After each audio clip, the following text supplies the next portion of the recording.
eke out a couple of wins because you're playing, anywhere between 50 to 80 games in the season, and surely you can find an edge there.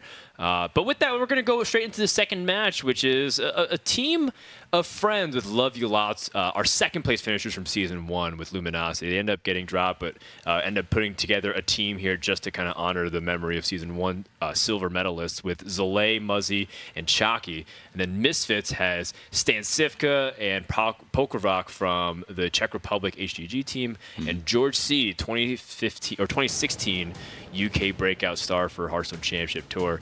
So what I love about both these teams is that they both try to often beat the meta and bring very unique decks. And we saw that in the first 2 weeks. They brought really wacky stuff across the board.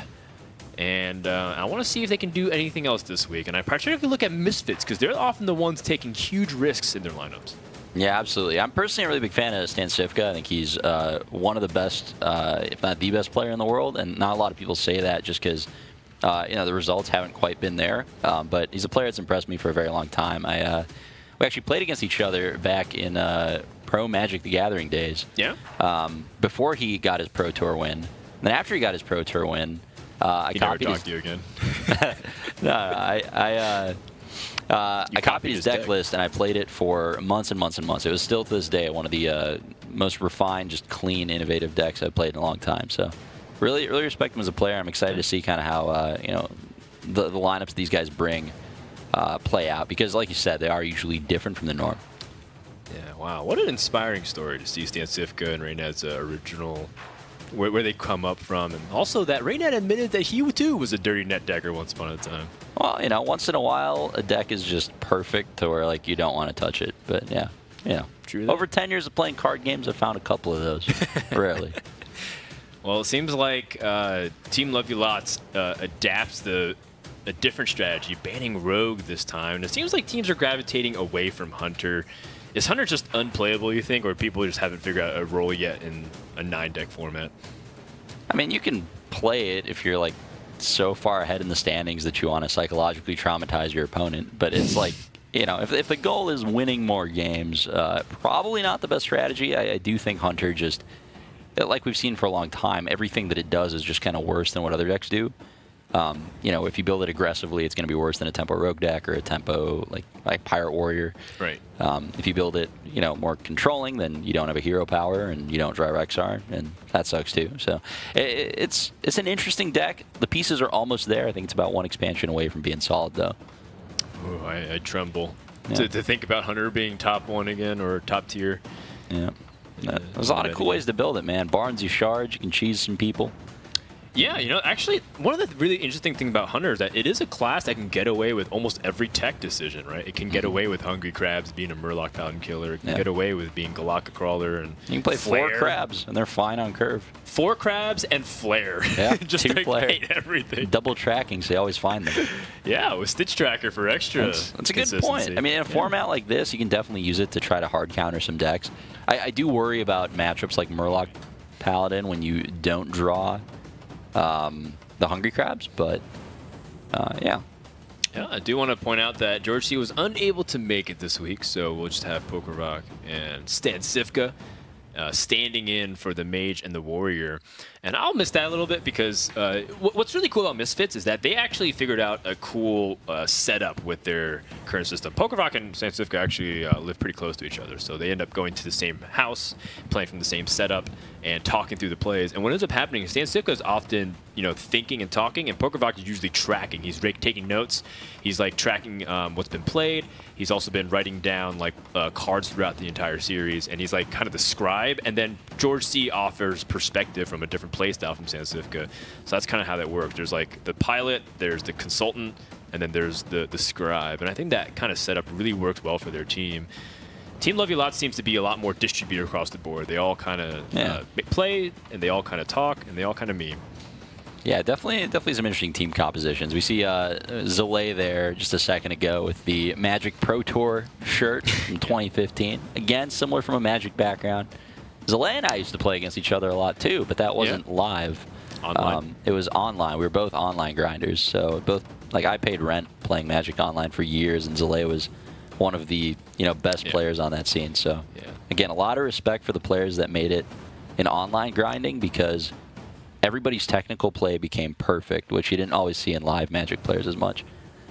So he's a very, very technical player, will always execute turns in a very good way. So kind of cool to see, skill sets from different games kind of translate into Hearthstone pretty well. But Online grinding, of course, means something else completely different these days. But back in the day, Reyna and Zalae play each other online as well. And it also shows in Hearthstone, too. I think Zalae's play is widely applauded for the top-tier decks. Most people say that Zalae, his best skill set and what separates him amongst a lot of the top players in the region is his ability to kind of optimize all the top-tier deck play. People said that one of his big weaknesses is that he's not as good on the tier 2 and below decks. But I challenge that notion too. I just think he doesn't spend as much time playing it. I think if he was able to, if he wanted to, he'd probably be able to bring it and deliver. Yeah, the first time I was really impressed by Zalae, actually, it was here in this very room casting. I want to say it was Legendary Series. I think he came from the Open Cup or something and just absolutely stomped this one week. And he did that using this very innovative combo Warlock, which is cool to see. So yeah, we'll see which decks these players opted for. Ironbeak Owl, what year is it? Yeah, Ironbeak Owl in Control Warlock. Do you think he's got Curator? Maybe. Maybe he has Curator, and then I was like, well, what else do you want to silence? Ancient Watchers. We don't have the Eerie statues anymore. Eerie statue and Ancient Watchers. It's humongous Razor Leaf, man. Yeah, humongous Razor Leaf being a possibility. Razor Leaf, Silence, or Shambler. I did try that list, but I didn't have Ironbeak. I had one Spellbreaker and a lot of Shamblers, and it was okay. Interesting though. I mean, I guess it works with Defile too. Plays out a 1 health minion and then kill off whatever has Death Rattle. One interesting package that I played with Curator Ironbeak Owl was Frostless Jaina and Dragon Mage. I played a lot of dragons to guarantee Syndragosa, so you can ping the 0/1s, or you can ping Ironbeak Owl and silence. It was really cheeky. It felt really fun to play. Don't shake your head. This is something that you would do, and then you would tell me that it's the next meta. No. My decks don't struggle to win Tavern Brawls. Oh my God! Fight me, best of 5. You wouldn't say that to me at LAN. We're at LAN right now, Dan. I'm saying it. Syndragosa meta is never gonna happen. It's no Uther.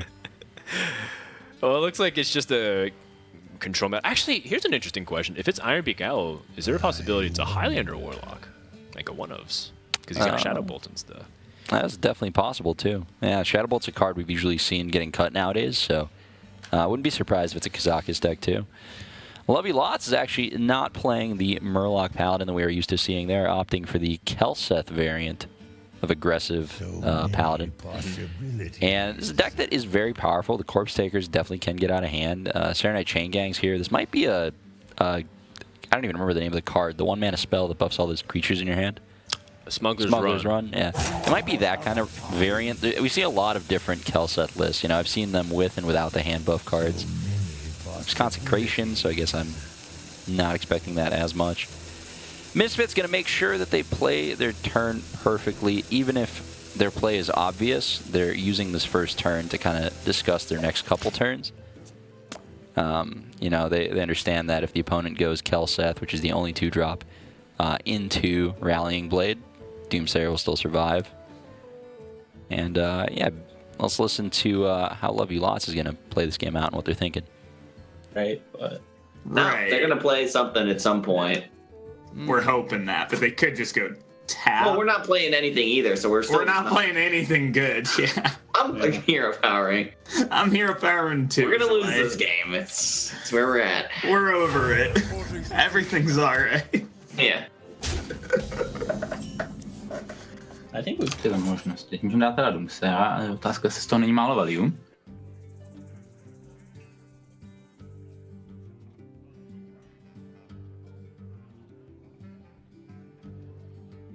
Kdyby ti dali Stonehala, pak ti můžu dát Book třeba, že?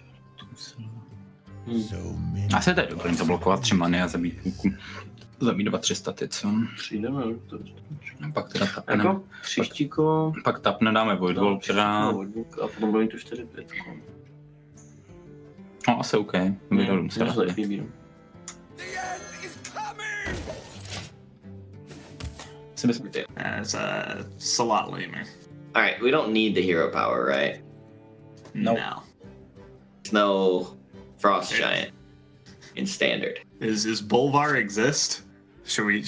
Oh tell shit, maybe. No, A Bolvar exists. He got rotated. Oh, there's another Bolvar. Yeah, I know, but he doesn't work with hero power. I'm gonna hero power to scare him, and then Yeah, they're gonna be like, wait, pull up. All right, we're gonna mouse over this flame elemental. That's a good bluff. No, it isn't. That's an awful bluff. I know, it's funny. Hey, Chalky, why are we supposed to be Arthas? I thought you were supposed to change the heroes. My bad. That's the issue this game. It seems more relevant than any gameplay decisions.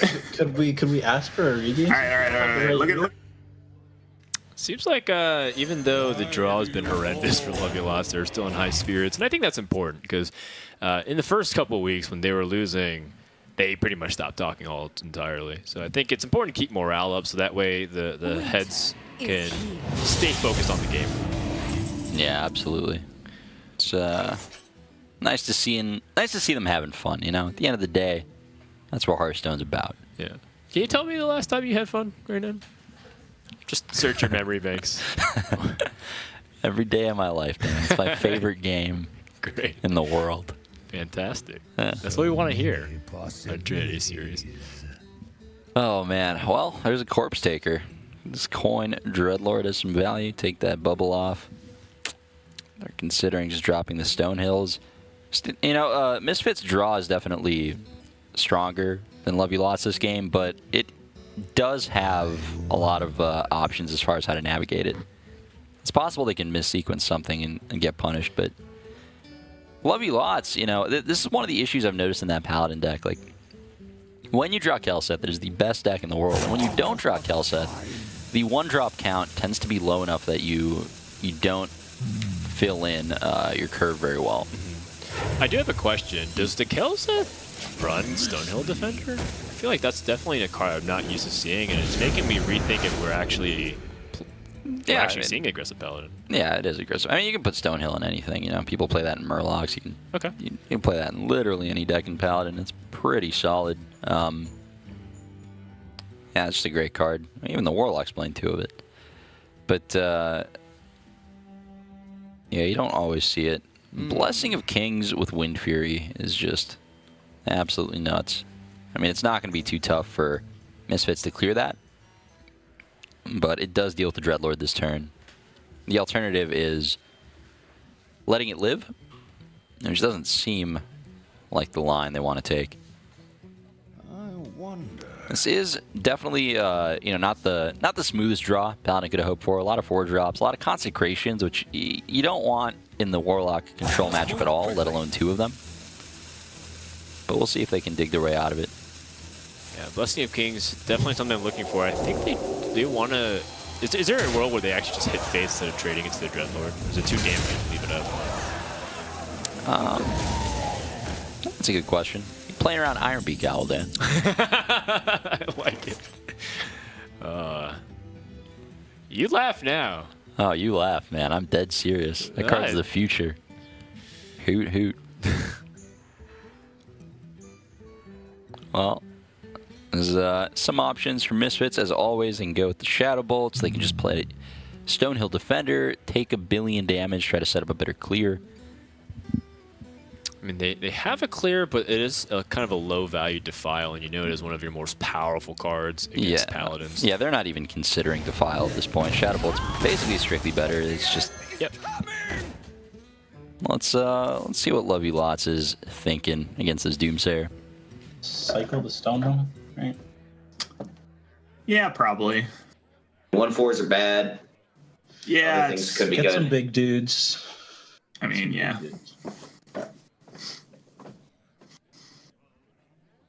Out of my jungle! Wow, those are big. How you like that booty? I love the booty Zalay. Yeah, I like the booty too.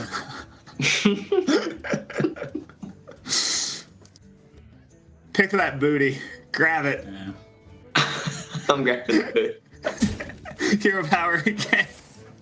I like these hero powers. Woo! It makes me feel like I'm doing something. You're always doing something. It's the closest thing I am to in control of this game. Alright. You're doing great. That's what you're doing. Oh, yeah. So this is the Skulking guy's turn. Yeah. This is the Skulking guy's turn. You still have a card that kept off the mulligan. I'm thinking Defile. Defile, Coil. I didn't really need Coil with the Doomsayer, but...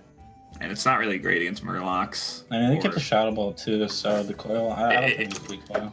Yeah, this could be a pretty, situational thing, right? Because they had a strong hand. So many. It could be Gul'dan too, right? Yeah, Gul'dan, Owl, Hellfire.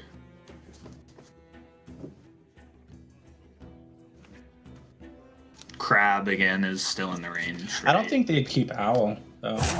What's the most 2 health minions they can make? I'm just trying to be optimistic here. Not many. Got this We're gonna double cons one turn eventually, right? Yeah. We're never gonna single cons or anything. Booty Bay, by the way, lines up real nice here. It's Protects quite On strong. protects our 1/1. Yeah. Well, do we want a 1/1? Because then they can bump in and defile, right? What? I They don't can care. trade the. Okay. I don't care if they trade both and This Defile. board blows. Well, what's the 1/1 doing? I don't know. Attacks for 1/1s. Okay. Yeah, I guess we can double cons next turn if they just pass and set Yeah. dudes. They're gonna I mean, the question is if we're upset about a People don't defile like this tempo anymore. turn. I'm not. So, Okay, if you're not, then yeah, you can make a 1/1. give him the Alright. booty. Give him that booty. Get behind me. Get behind me.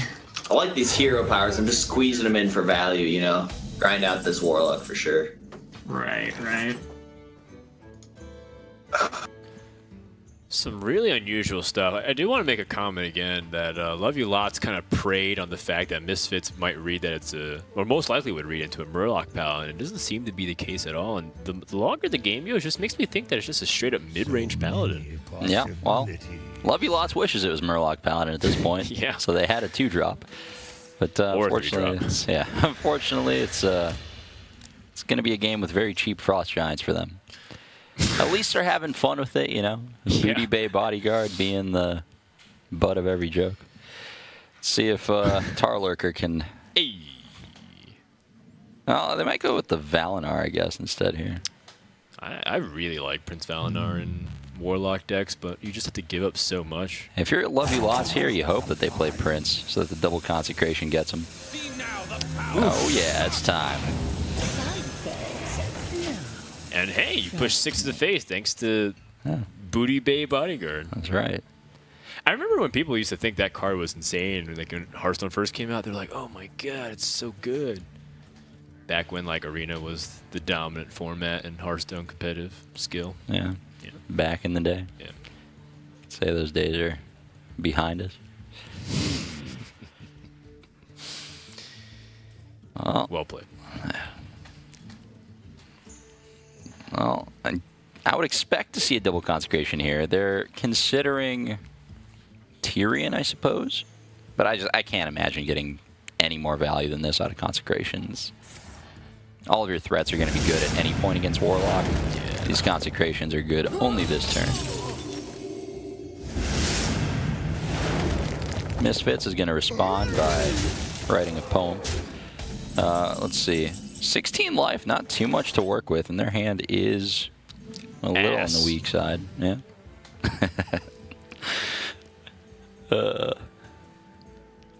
You get it? Yeah, I did. I got it, Dan. Apologies if you're watching with the kids at home. Just had to squeeze that in there. Yeah.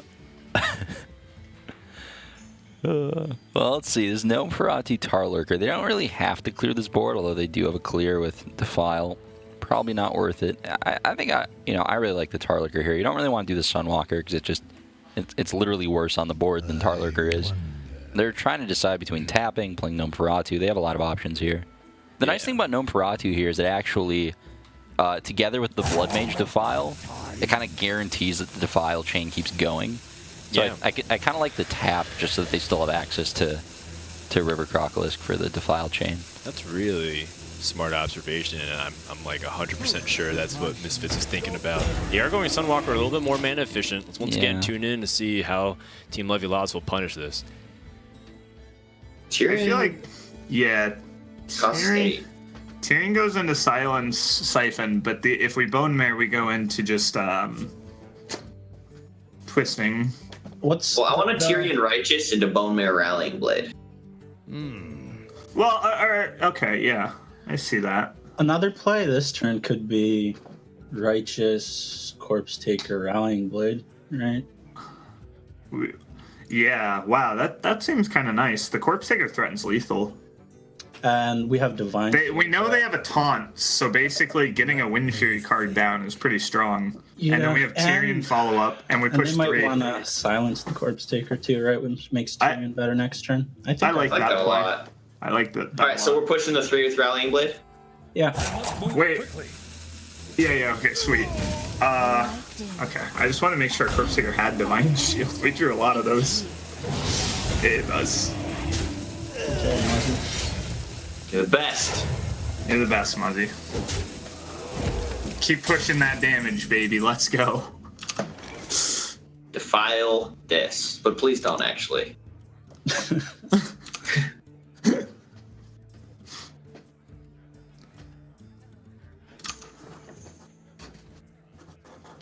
Yeah, we're baiting the silence. We're setting up the bone. The Bone. Threats are good, man. Yep.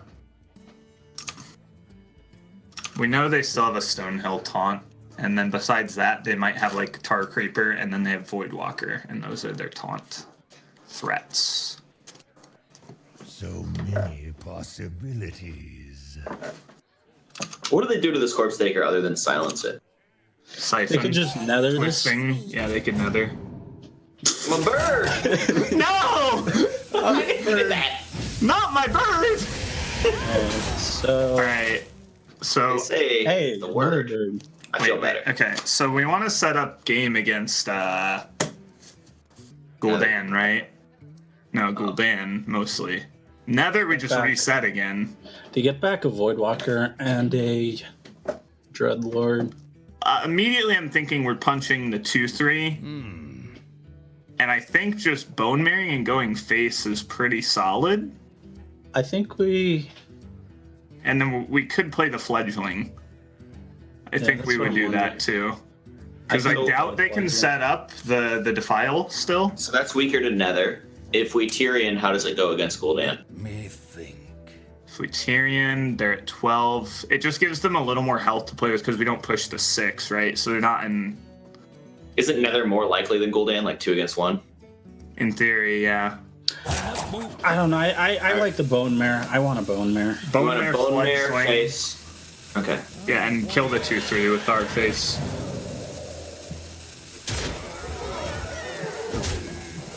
Alright, we're just jamming all in, sure. Yeah.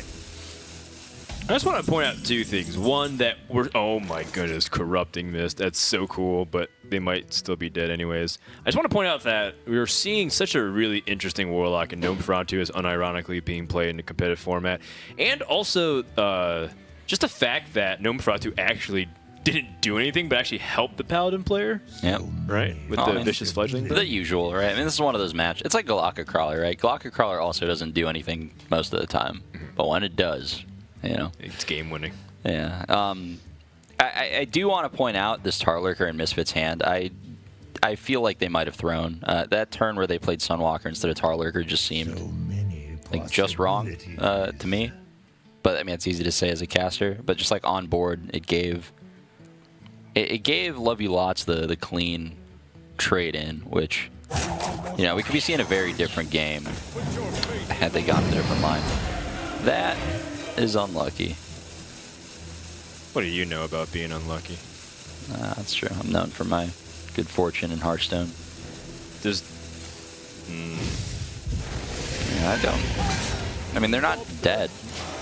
Oh, they're dead. No, they're not dead, actually. Oh, they're dead. Vicious Fledgling hits the Wind Fury. Nah, it never happens. 30%. Nah. 0%. Fledgling We'll is split the never difference and say 15. It's never Wind Furied in its life. Wow. Game's bugged. They didn't include that on 9.2 patch notes. Honestly, this is kind of justice. This game was, one good board clear away from Misfits stabilizing, and I do think a couple of decisions they made were incorrect, and they got punished for them. I mean, that's like a scary thing to say as a caster, because, like, right, if I'm wrong, it's like terrifying. But I do think that Tarlicker play would have made all the difference in the world there, long term. If they could just have bought like one more turn. Maybe if they defiled rather than using the Siphon and the Corpse Taker. Either of those lines, I think, would have saved them the game. So it is terrifying to put yourself out there, but once you get sapped, you just kind of let it happen. Yeah. I've never been sapped as a caster, dude. Just let the rank 25 wash over you. Eh. Zalay is going to go out to a win here on behalf of Team Love You Lots, but you got to admit, man, that was two decks that I wasn't expecting to start off. And that was quite the fireworks, and why I really like watching both these teams. Unusual takes, although in the end, kind of doing the same thing. Warlock wanted to control the board, Paladin wanted to build the board, and that was very interesting. That was a massive, massive win for Love You Lots. That game, like, they drew the worst hand they possibly could, and they played against a control deck. If they played against aggro, they were just dead because they would have gotten out curved. But they played against control, so they had time to play stuff.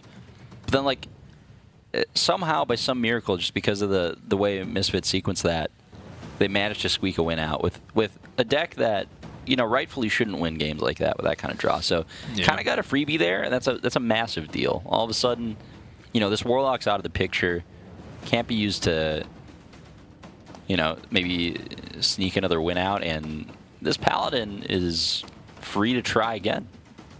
Every game is one more chance at Kelseth. One more chance for fun, interactive gameplay. And if they hit it, this deck could easily go on a streak, just like Murloc Paladin does. Well, yeah, I mean, in the end, the Murloc Paladin builds the board and is able to really snowball it. And when you see things like Corpse Taker with Bone Mare's Blessing of Kings, and whatever Wind Fury minion they have, do you want to take a guess? Like, do you think it's Stormwatcher or do you think it's like Grook Foodmaster? Ooh. Oh. If they're banning Priest, I would say the Master.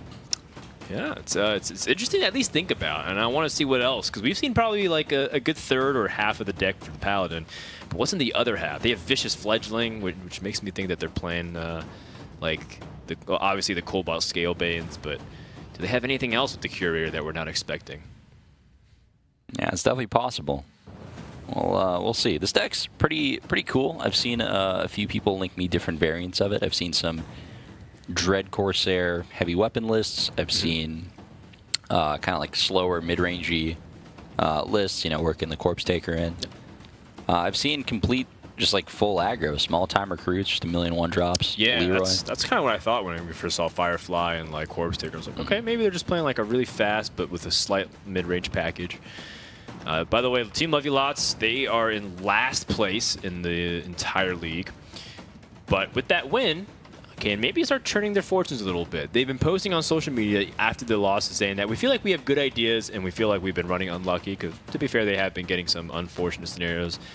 It could be also that they've been thinking a little too roundabout with the meta as well. That is something that sometimes gets the better of them. Team Complexity, for example, is kind of the opposite of these teams. They just like to play good decks and play them well, versus Misfits and Team Love You Lost like to innovate a lot. Yeah, well, in general, just playing what's good does give you an edge, especially over the course of a long league where you're playing 80 games. Just getting those couple of percentage points here and there is a massive deal. On the other side of the coin, though, getting a little bit innovative and trying to predict exactly what your opponent's playing and making a very specific lineup to counter that is, that's the way that you get those big wins by big margins, which is what you're going to need if you're in last place, right? Yeah. Like, these teams aren't just looking to squeeze out a 6-5 victory by playing decks slightly better. They need like a 6-2, a 6-1. They want to pull ahead. Yeah, so this could be a very big, convincing win for them. And I also really like coming out the gate with a curveball, because in last year's standing, everyone knows the first win is crucial for how you kind of web out the victories. So being able to throw something at your opponents immediately off the bat will be paramount for your success. By the way, we just got information. The reason why we're not starting Game 2 is because Misfits is still debating on what they want to play for Game 2. But it looks like Pokrovok has switched seats, but that is ambiguous considering George C. again is not here with us this week, unfortunately. We'll have him back in the future weeks as well.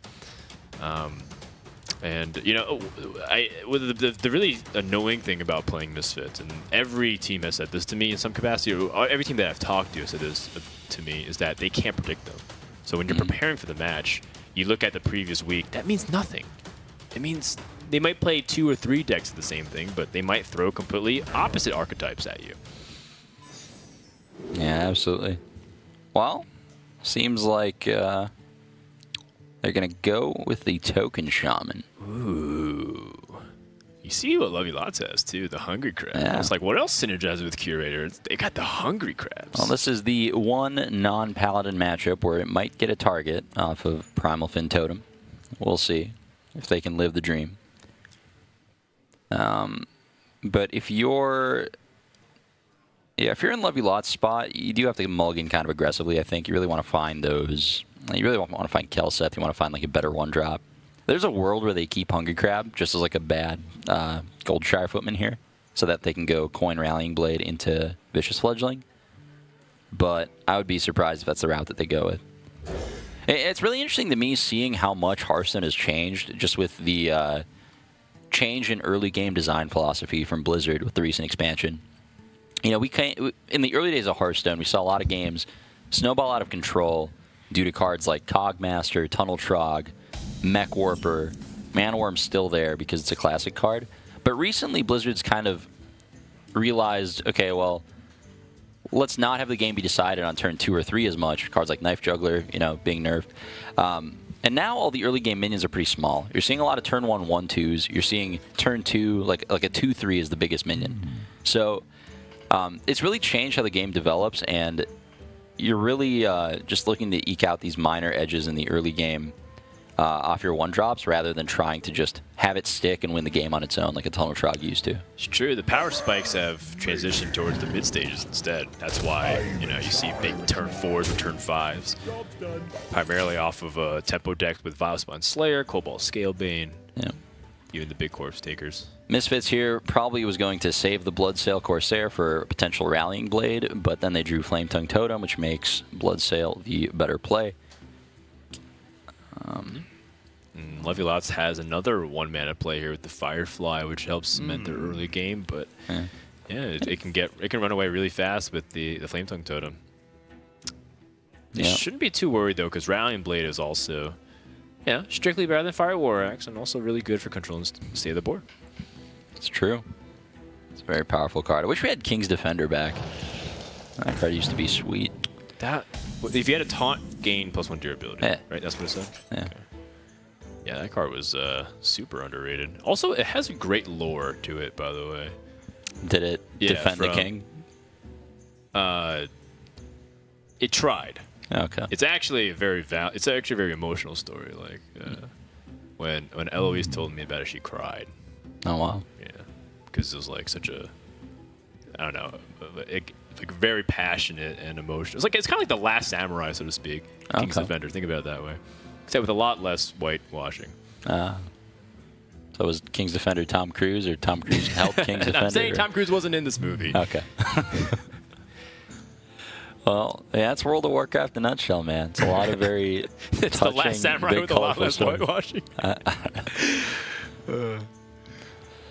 Well, here we go. Flametongue Totem. They're considering Flametongue or Double Firefly or Hero Power. A lot of options here, actually. Yeah. I like the Double Firefly here. I want to make sure Flametongue gets some better guaranteed value. Let's listen into what Lovey Lots is thinking. They're gonna trade because they think we have buffing stuff. Oh, they only took 1. Wow.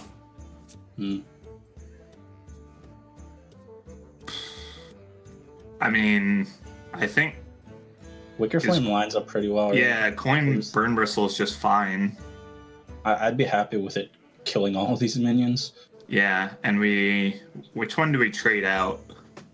Into Like the The damage, yeah. Okay. Kind of blinked for a second there that we're going to Shaman.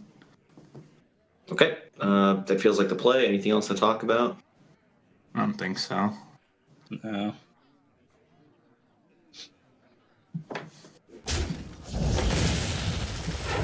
Two threes are sick. Told you, dude. 2-3 I mean, with 2-3 game taunt. too. 2-3 with taunt. Okay. See, we've got another one in our hand, too. Another 2. We got so many 2-3 taunts. Feels bad, man. That's just powerful.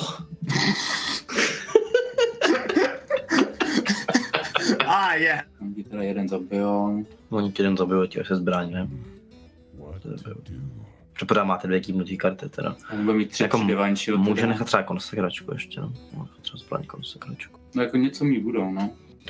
Ale jako teď tam... No když dáme Mana Tide a vytradíme mu jenom...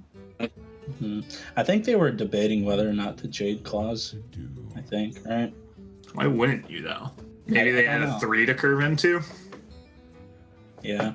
which this turn we'll find out if that's the Maybe case. they were just talking about the trades the whole time because the trade was pretty interesting. Yeah. That could be the case. They have 1 cap card left. It could easily be Maelstrom. They had 2 1s in their hand, so they had pro action. They could have kept a reactive card. One, so Firefly? Or Vol? Oh. Yeah. What do they get? Ooh, those are juicy for them. Whoa. All right, at least they didn't hit that part. Yeah, that would have sucked.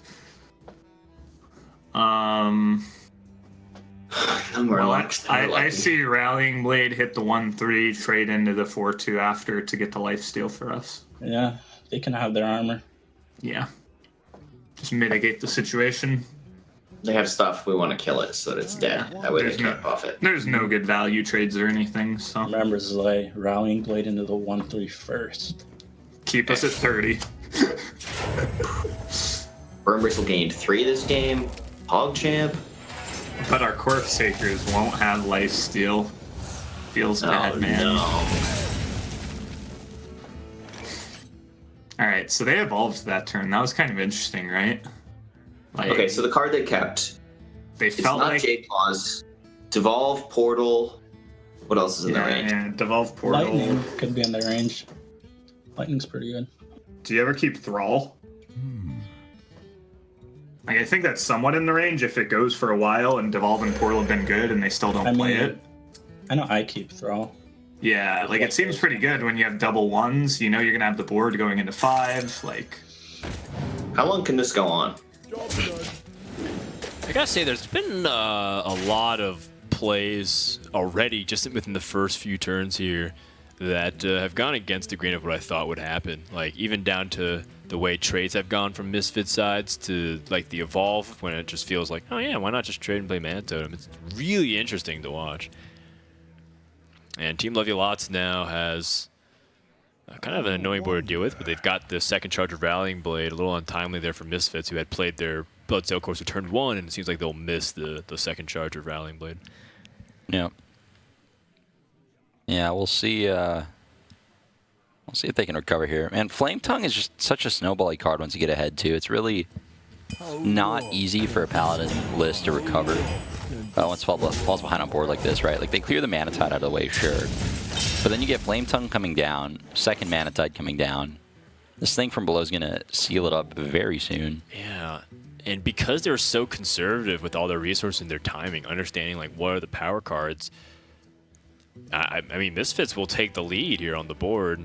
Don't know if that'll translate to just a win straight up, but it looks good on paper. Based on what they set up for. It looks genius now.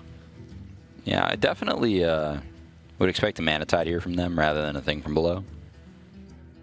But both plays are pretty solid.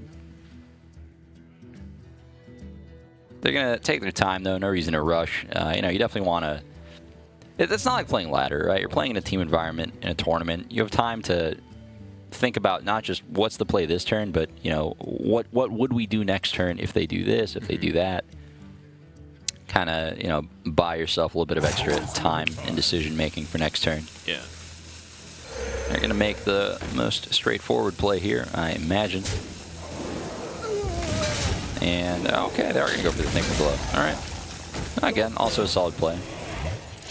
Well, turn 5 is the Cobalt Scalebane, which is pretty interesting because if they played Scalebane, I guess they wanted to trade it into it proactively, as opposed to reactively place the threat. Because then, if your opponent plays Scalebane and then you play Thing from Below reactively, then they play Spike Steed, then you probably don't. Then you probably lose the board from that point on, right? Yeah, that's fair. They're probably worried about Spike Steed in general, so this just gives them more power to trade into stuff compared to the Mana Tide play.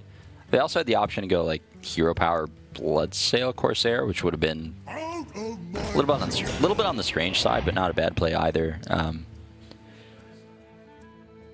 But yeah, we'll see. I mean, Think Below is definitely a solid play here. Us seeing the hands, it's easy to say like, oh, Mana Tide's insane here, but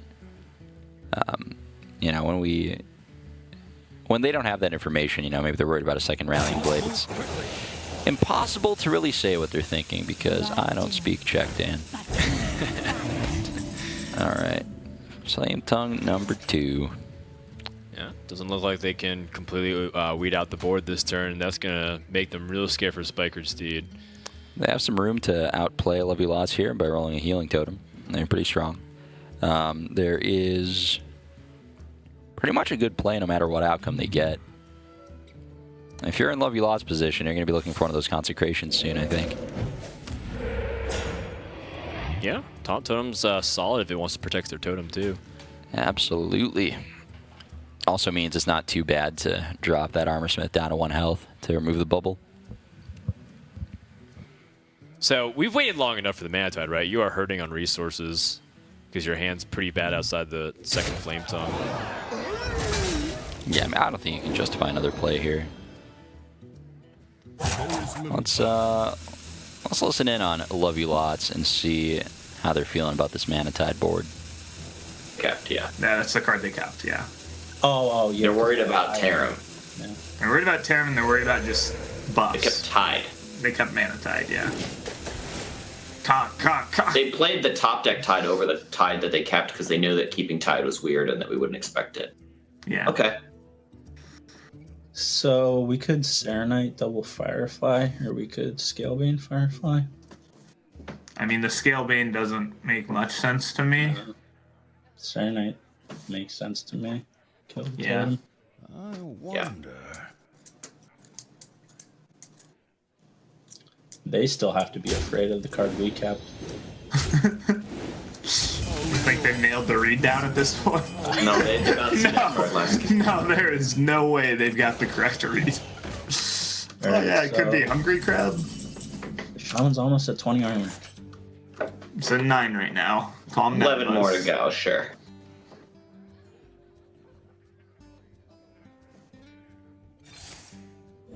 Uh-oh. That's a fast totem roll. Thinking Portal every time. Bow, yeah. Portal's not good here, but I mean, yeah. It is with spell damage, right? They were, yeah. I know what you mean, okay? I know what They you were mean. pretty excited to get that.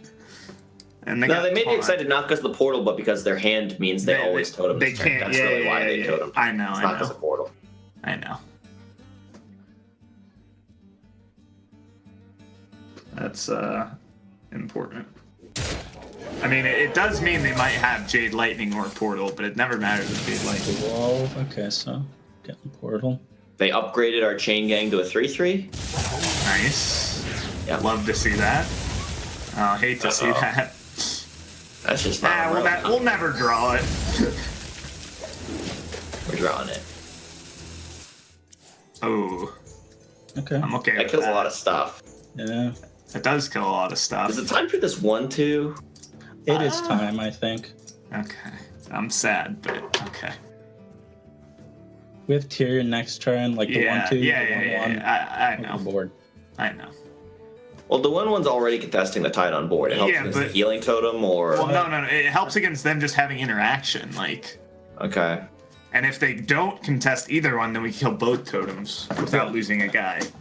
We should play it. This Hungry Crab worked out great. We're gonna tier it on 8 anyway, yeah. The Consecration worked out great. I'm very sad about this mana tide You drawing. get the Weasel Tumbler out of my deck. They nailed it with the keep. They knew that the first one wouldn't be that good, but the second one was what would be the nail in the coffin. But they didn't drop it. I know. It's a joke.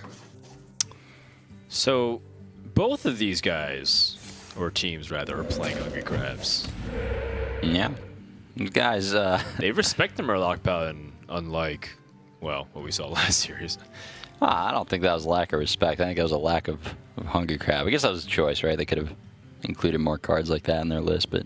It is a lack of respect in my book. When you put Hungry Crabs in all these decks, man, it's because they recognize the power of Murloc Paladin. No, that's true. It's a lot of respect. But yeah, this is let's keep in mind, this Hungry Crab, this is a choice. I believe Levy Lots kept this in their hand. Yes. As a War Skull Chair Footman, like we said, which is an interesting choice. They haven't been able to play it till turn 7 because they drew a Firefly instead, which is just better. They also saw one less card for Kelset the whole way through. But it's finally coming down. It might...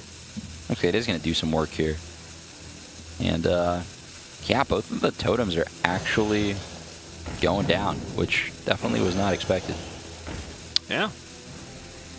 I mean, Misfits had the option to double trade here, I think, by playing the second Flame Tongue. I wonder if that would have been better. Instead of leaving a minion up for, like, Bone Mare or something? Yeah, not just that, but, like... Yeah, I mean... Did you lose a card by trading the mana side? Yeah. I think they value the extra card here. Yeah, that's true. Maybe I'm too worried about board presence at this point. They are pretty low on resources. This is probably better the way they did it. Portal plus Flame Tongue is clear. But is that better than just playing Aya? Good question.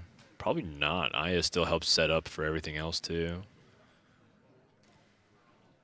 I guess Bloodsail Corsair eats an Ashbringer charge. Does, and with maybe you can also totem as well, so if you get like taunt totem to help make things a little bit more complicated.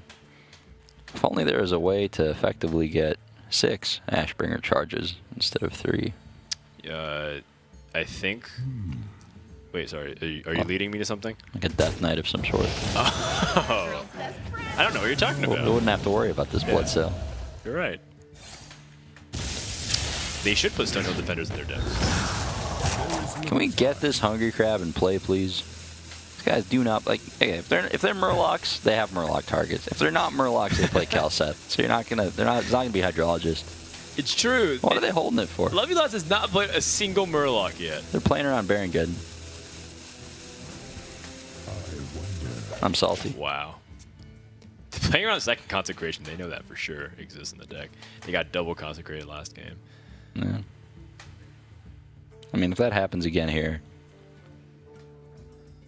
Wow. how big of a difference is that 1-2? Whereas, like, if it lived, I was like an extra Flame Tongue Totem. Yeah, the Flame Tongue Totem is what really makes it good. Lovey Lots picks up Spellbreaker for the Eye Blackpaw. Really nice pickup. Does help, and by trading now, they play around Devolve.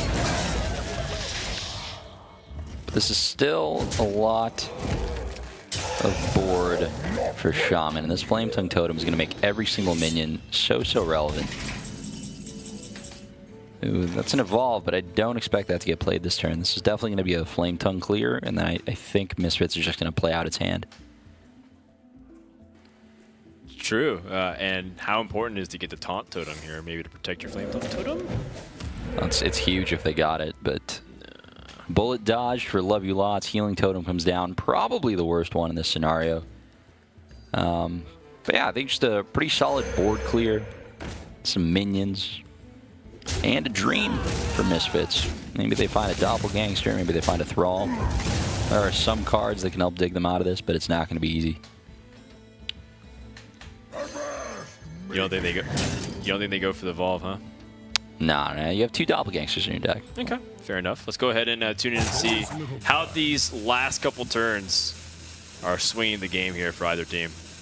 Lust, they'd be much more willing to play a 1-2 tempo or play a Flame Tongue tempo. It would have evolved the Tyrion, right? They had the 1-2 since turn 4, and they had the Tyrion or the Flame Tongue since like turn 7.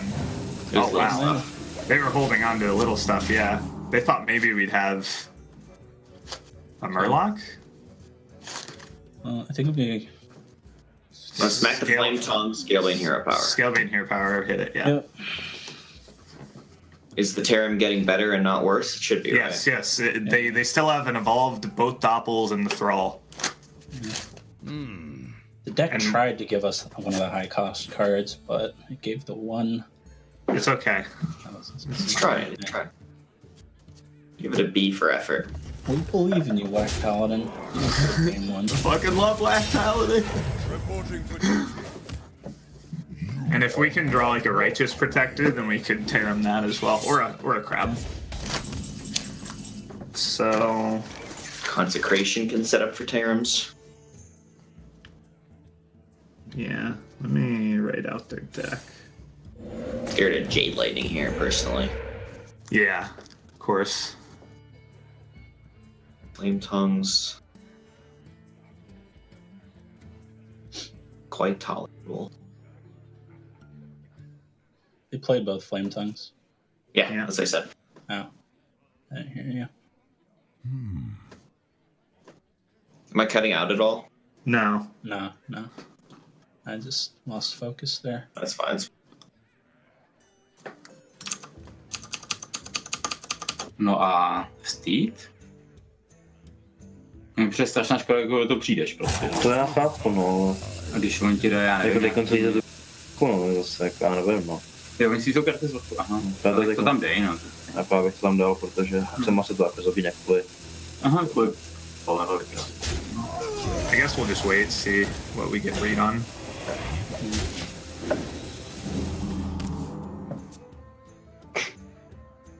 Well, I think that's okay to just play and pass again, like trade in and not tear Do we him. make the trade? Yes, Yeah, yes, we yes, make yes, the trade. yes. Yeah. It protects our group food. Is there a way to, like... Very common thing in Hearthstone to protect your group food. Is there a way to what? No.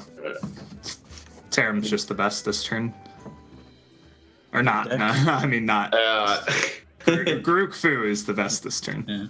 The deck tried to give it to us again, but it gave the one. It keeps that we giving the didn't low want. ones. So their card can be like Lust, Devolve, Evolve. I think they would have Oh, this is... Yeah, I don't know. It's stuff like that. Because they're running out of situational stuff, right? Like, maybe they'd hold back Doppel, but probably not. Like, I wouldn't. I assume they wouldn't. So they have Devolve, Evolve, Lust. And that's like it as far as situational stuff now.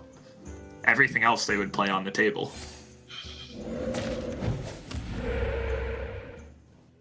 Snap Totem again. Loving these non-taunt totems, unless they have Jade Lightning.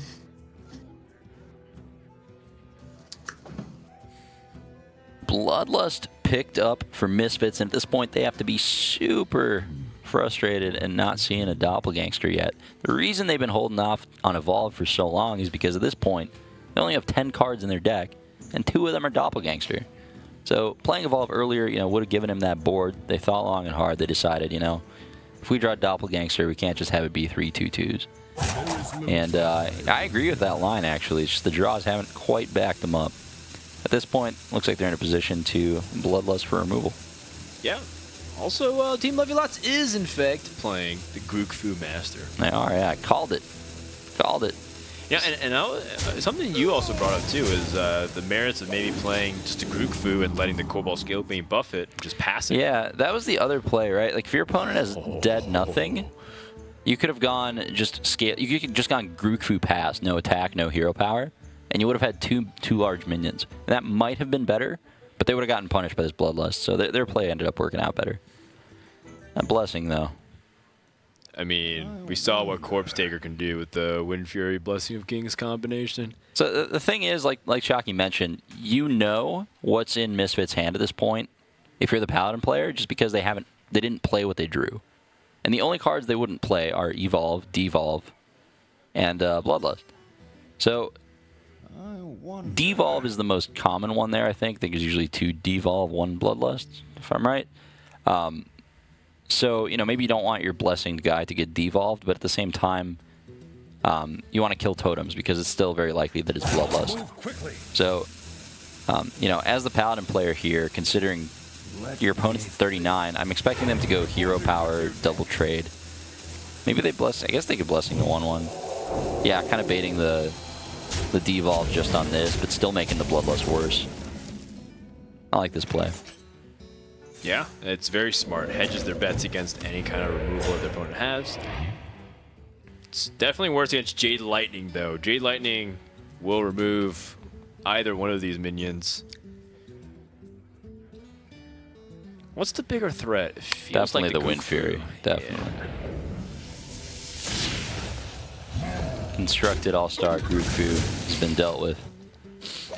And it's back to Paladin. Ranked play menace, Grootfu Master. Ooh. So drawing a 1-drop normally would not be very good, but they do have Sunkeeper in this scenario. Now they also know Misfits has an Evolve in hand, and they also know they have not drawn a Doppelgangster yet.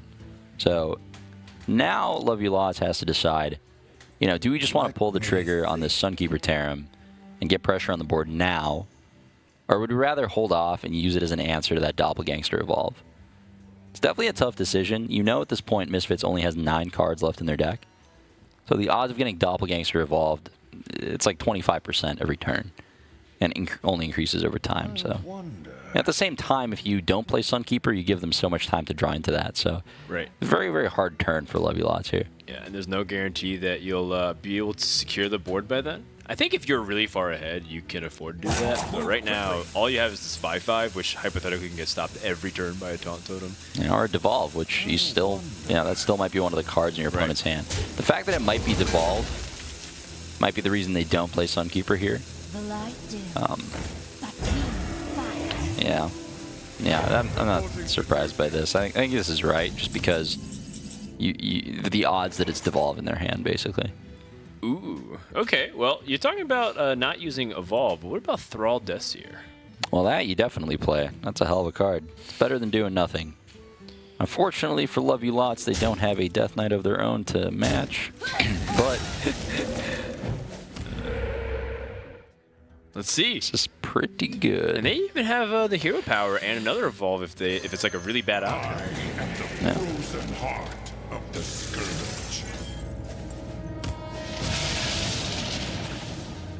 Okay. Well, we can make that Ethereal Arcanist into a real minion. That's a 4-cost minion, right? Wow, yeah, that is terrible. Jeez. Yeah. And 5 mana is where you start getting to that 5/5 average stat line, so you can fight fairly. Carrying Grub is like the nuts. Just flavor text. That's what you want to see. Let's listen in on what Love You Lots is thinking. Unless they're worried it becomes a 4 or 5 and gets like, oh. So, well, no, you can kill it. You can still kill it. What you're gonna do? So we play our guys, right? You trade the 3/3, play our guys, Hero Power, and then you tear him and kill the 5/5. Do the 5/5, yeah. You still kill it. It's fine. It didn't change anything. Okay. So 5/5 into 3/3. You don't care about the beast tag? Well, we both do, 3 I drops. guess. Technically, we care about. I think the it's beast synergy. tag. We care about the beast tag. We kill the 2/5. Yeah, good catch. Then I make 2 1/1s. Yep. And then you Tear him and kill the 5-drop.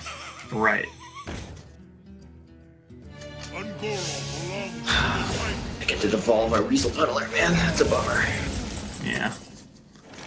What beast can I get? Well, they can get just beast synergies, right? Yeah. No, Like I'm talking about- Timberwolf, like. No, they use both portals and they can't evolve a 0-drop.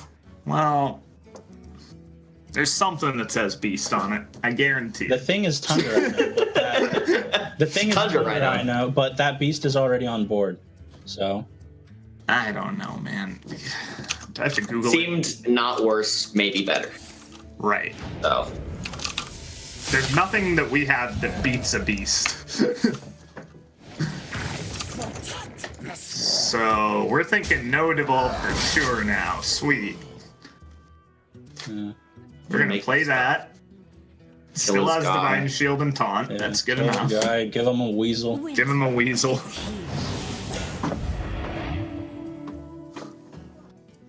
Yeah, so they're sitting on like Lust and Lust potentially. yeah. I mean, we're gonna find out real soon. They would play a Doppel and evolve one of them. I feel like they could be. Oh, evolve is still a thing. So we have a lot of good draws. We still have Stonehill, which is really We good. drew and none of our We top have plenty of good draws. Let's focus on their cards and just take our cards as they come. That's fine. We like this. Yeah, we can I'm gonna trade. keep up. my Divine Shield. Yeah. Oh, yeah, there it that's is. the I'm juice. gonna play that guy. That's the juice. Trade the- Keep Divine Shield, right? Yeah. Yeah. All right. How much armor did they have? They got up to a. Well, we broke it this turn, so they had 11, but we also consecration them, so they had 13, right? Well, they thralled for armor, so. That was off the top, like we expected. God bless that they We changed do that. not have a lot. Well, That's not how it worked with Devolved. If you devolved into it, All right. So, we're not making a 1/1. okay. I was gonna ask because I can't really tell. There's no reason to. yeah. We Reason can. to. Well, Life is for noobs. life is Both for Maelstrom gamers. portals are used. It's just a 1/1, right? Okay. Well, we're not setting up any 2-turn, right? So. Well, you make a 1/1. I don't see 17 damage ever being dealt. The 1/1 could potentially matter against. Well, they're gonna evolve into a Doppel thing, and we're basically focused on clearing that and not dying to the lust afterward, right? That's the goal. Yeah, so we would want Okay, the 1/1. I can see it. Yeah, we're not gonna die from somebody. We're also gonna have to obliterate something. We have to realize, and that'll take us pretty low. It's fine. We have consecration. We should be fine. Yeah. I agree, but we're also gonna want to play whatever. We're gonna have to draw play our next. next minion. So we're gonna go down take to Obliterate 12 +5. and then obliterate, and then maybe some shenanigan kills us. Is a 1/1 They have worth it? 2 weapons, but no Jade Lightnings. Yeah. I'd make the 1/1. I don't think it's gonna cost us, but I don't think it's gonna win us the game either. It could make the 1/1. I don't want it, but I'll trust Muzzy over myself. Muzzy wins the 1-2 vote. Holy moly, that was 5 damage. Life is for noobs. Oh god, please don't lose because of that. I mean, we have a 5/11 taunt. 3 Argent Commanders doesn't do it.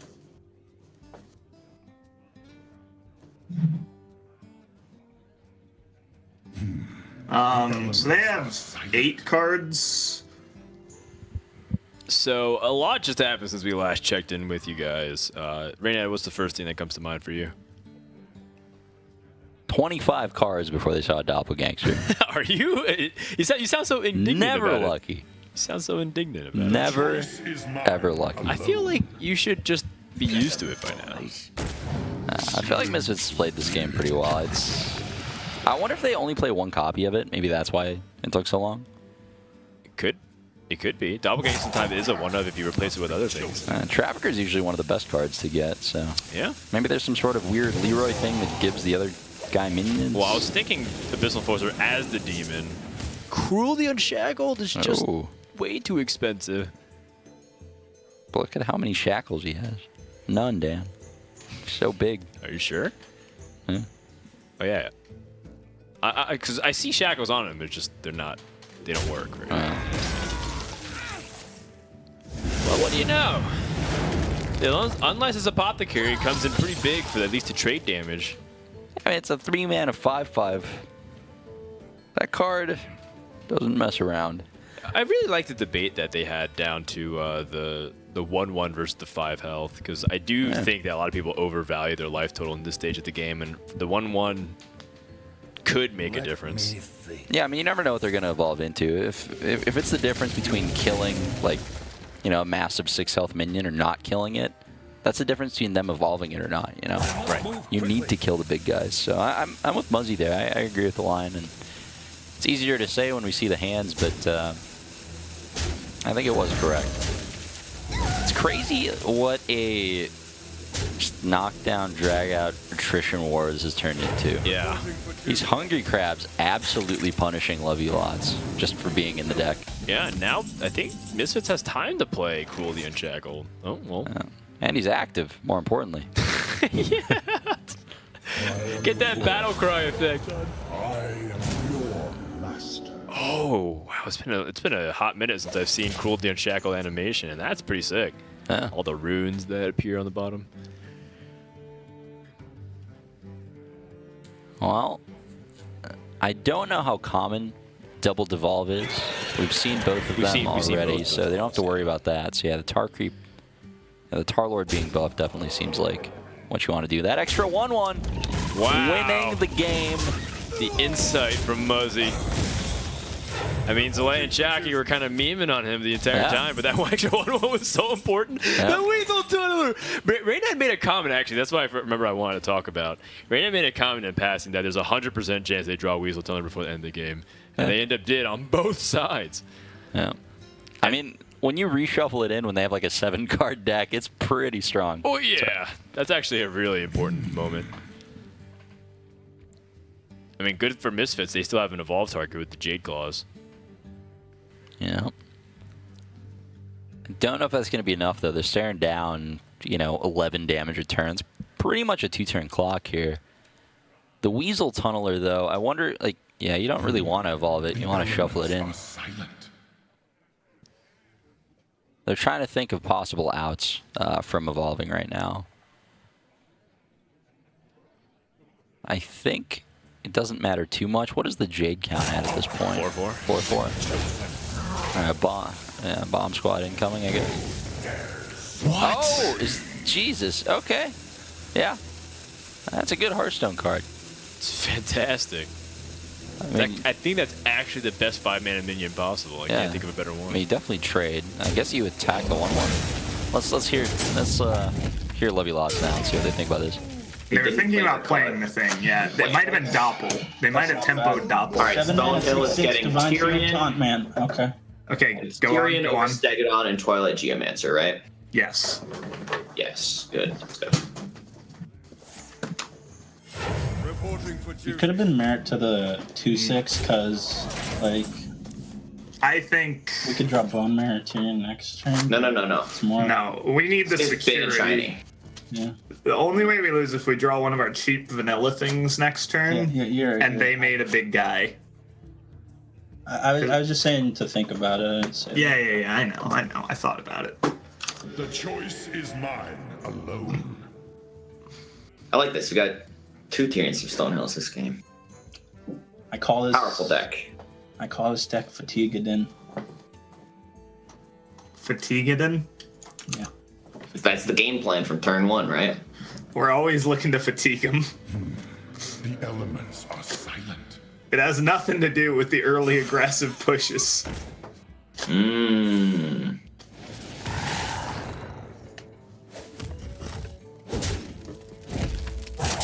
You're gonna make a 5/5. Alright. Let me consult the evolve odds. That last card is 100% lost. So all they can get is 6 drops now. We can kill the 5/5 and leave Glocko. Right, but they're gonna get a 6 drop either way with the thing. There are no 6 drops that punish us. There's Cabal Trafficker into Abyss. right. Okay, into something, yeah. But wouldn't we win? Wouldn't we have lethal if we pushed face? So let's say that's lost. Yeah, I mean we can just trade if we want, but Okay, how do you want to trade? My 5/5 into the 2/3 or the 5/5 though? I think we decided to kill off the 5/5. I like Tyrion and going all face. I want to set up lethal next. There's nothing that punishes us, right? Yeah, I don't want to give them time to evolve into stuff. Yeah, Trafficker into stuff. On board, they have to put everything into our 2 taunts, which leaves us with a 5/5 and a 5 sword. So if they get Trafficker, that means they didn't get a taunt, so we win. Yeah. Trafficker is just kind of the scary one here. Well, Trafficker's not the scary one, because we win.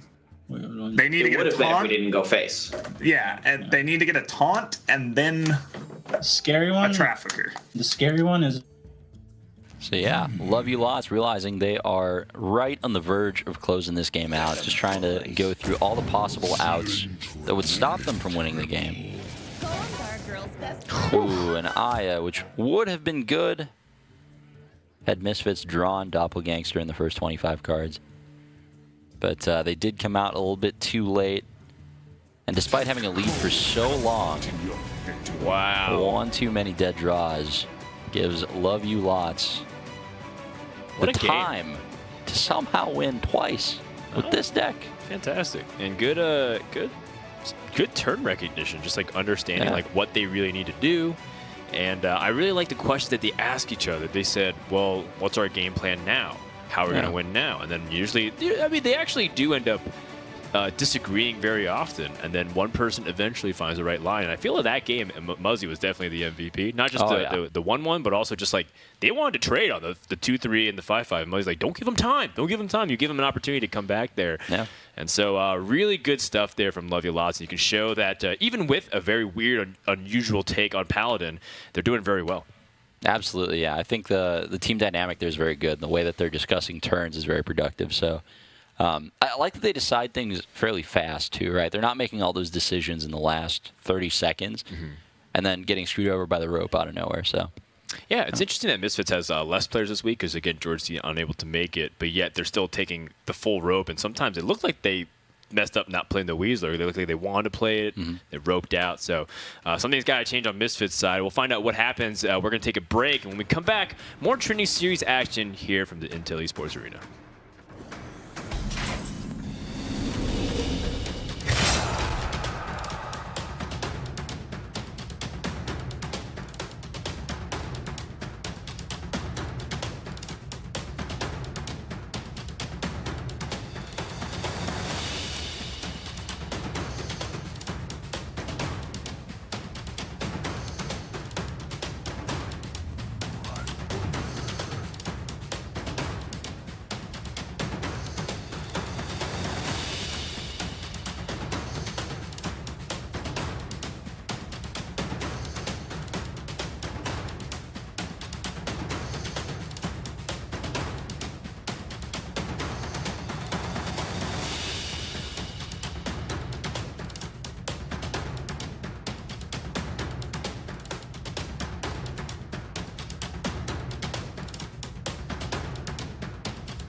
You guys seeing this?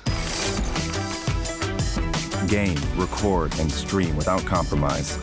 Only on Intel Core i7.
If you guys couldn't tell by the masculine contours of those very manly forearms, that was Zalay who spotted the lethal with the Jenga, so a big shout out to him. And I think it's appropriate given that we're watching Team Love You Lots go up against Team Misfits, currently up 2-0 with their unusual, I guess, just mid-range Paladin, just straight up. And it's kind of weird to say that considering that Paladin has always had a mid-range archetype for a while, but no Murlocs. In fact, it's an anti-Murloc mid-range Paladin with double Hungry Crab, and yet despite having punishing draws, has been able to weather the storms and come out on top. This deck has been crushing it, and it's been doing it the whole way through while drawing terribly. Yeah. I mean, that game against Warlock, it had like the worst draw imaginable, and then in the second game, it had to keep a Hungry Crab for turn 1. And, against a non-Murloc deck, and the deck's still getting there, so it's impressive to see. Let's see if it can keep it up. Yeah. Do you want to point out that Paladin has now won 7 games in a row, dating back to the G2 series that we saw. Different Paladin decks. And what will Misfits do now that they've lost twice to this Paladin deck? This is, I think this next game is a must-win here, because otherwise Paladin will threaten to start beating other decks that they have no intention on countering, and then they have even matchups across the board, or even worse potentially. I was told that Misfits has selected Druid to come up next. That's also something I didn't think about either. Oh, that wasn't banned. Interesting. No, Misfits had their Rogue and Priest brand. So Team Love You Lots was the one that was doing an unusual strategy, and then Misfits banned Druid and Priest. Well, I mean, I would expect to see Jade then. That tends to be the most common build. Could be aggro potentially, but usually Jade. Yeah, that's super interesting. I think that, for a deck like Murloc Paladin, Jade Druid is like exactly what you want to play against, because you have these strong individual threats.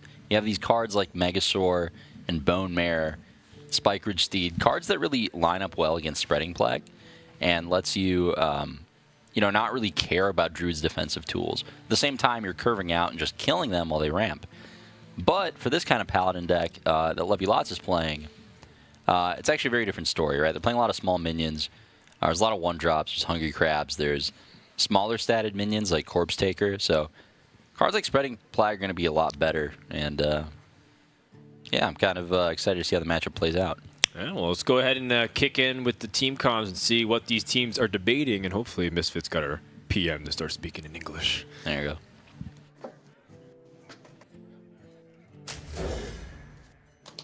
All right, 1 keep on their side.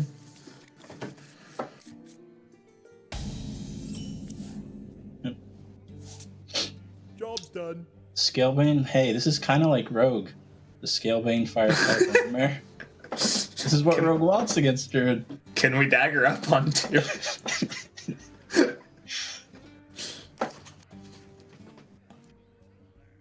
What to do? I think so. Would we? Is it? Why not? Like, just get value traded by 1/2. It's not achieving anything, and you can save it for. Obviously, but we kept the card from their perspective. So I can pass. I want to make a 1/2 and then pass. Yep. You're a visionary. Stonehill has pretty good synergy with Cobalt Scalebane. Because it doesn't die. Never thought about that. You've never thought about that. Oh, wait, Tar Creeper's way better.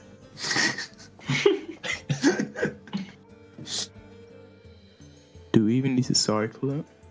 Probably, yeah. It's very good to draw a ramp. Kind for of like next a weird value game. And we want to get a ramp if we can.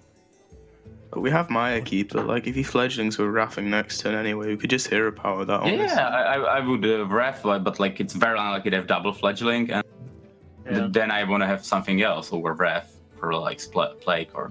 I would say split. Yeah. I mean, kind of didn't like it. I'm also set up for a swipe. Oh, like it's like right now. The same to here. Yeah. Get right. Yeah. Like another bird in hand or another raft feather. Maybe I think so. It's possible. Right. We should play the two.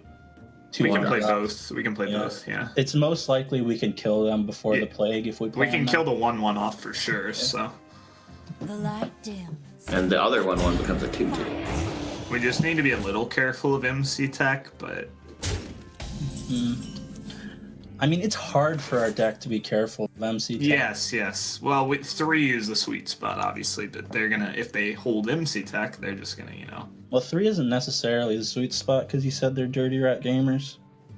Right. But I mean, you force them to have both pieces, then not just one. Yeah, then we probably just kill it. Probably just kill it. Yeah. So I just hero power. I would just hero power. If they go like fledgling, you can take life dead. If they fledgling, I swipe. If they go Stonehill, I just ramp. Yeah. If they go bulk, I just ramp, right? Yeah.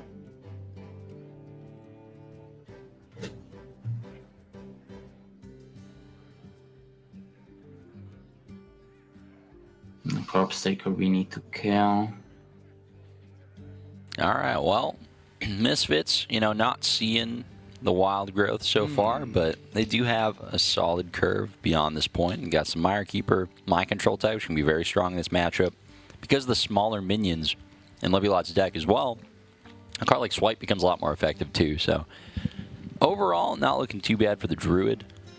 And, if you're in Levielot's spot right now, all those small minions are not what you want, right? It makes you very vulnerable to Spreading Plague, even though, it's a little ways off.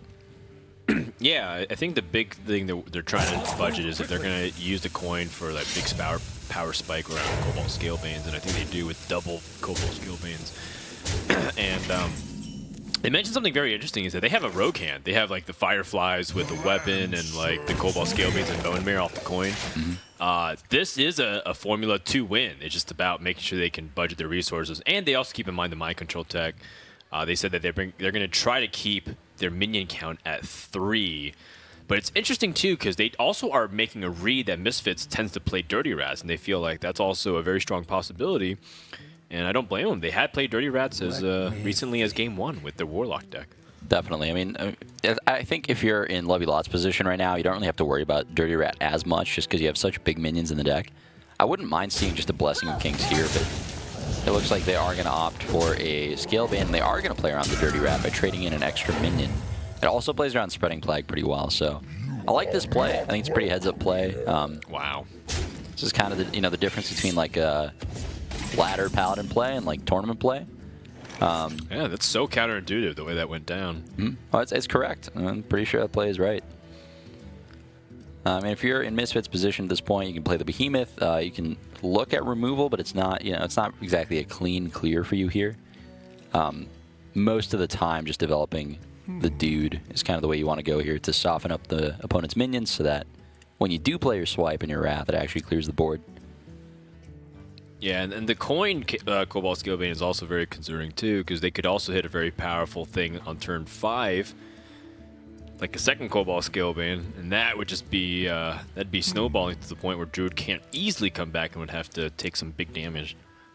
Yeah.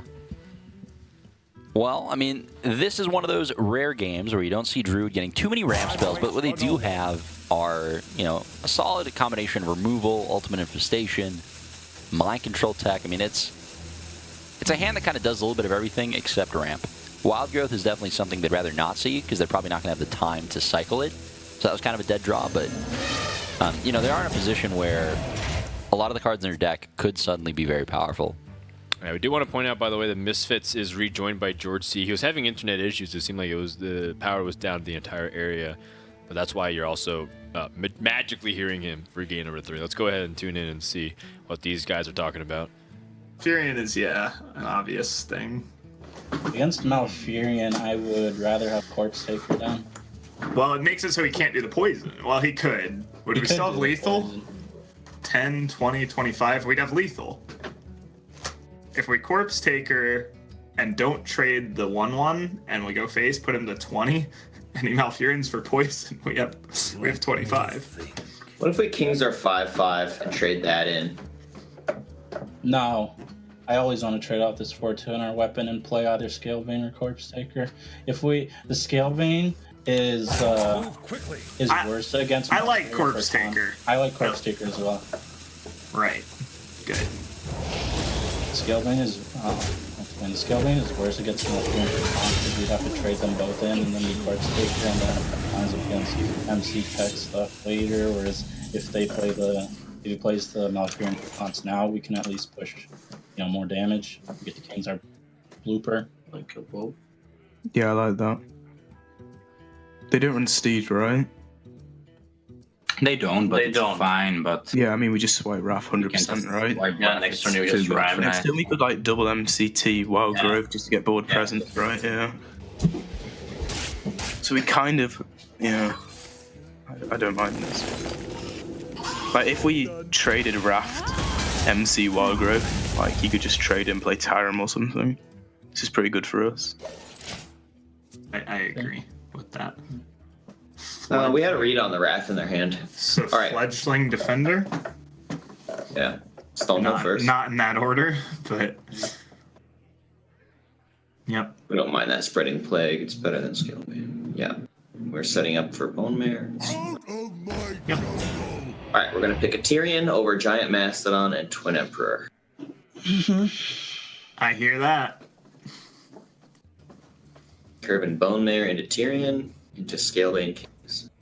Yeah. Vanilla Paladin, what up? The trick is to always get Tyrion off your Stonehills, or Booty Bay, that's good too.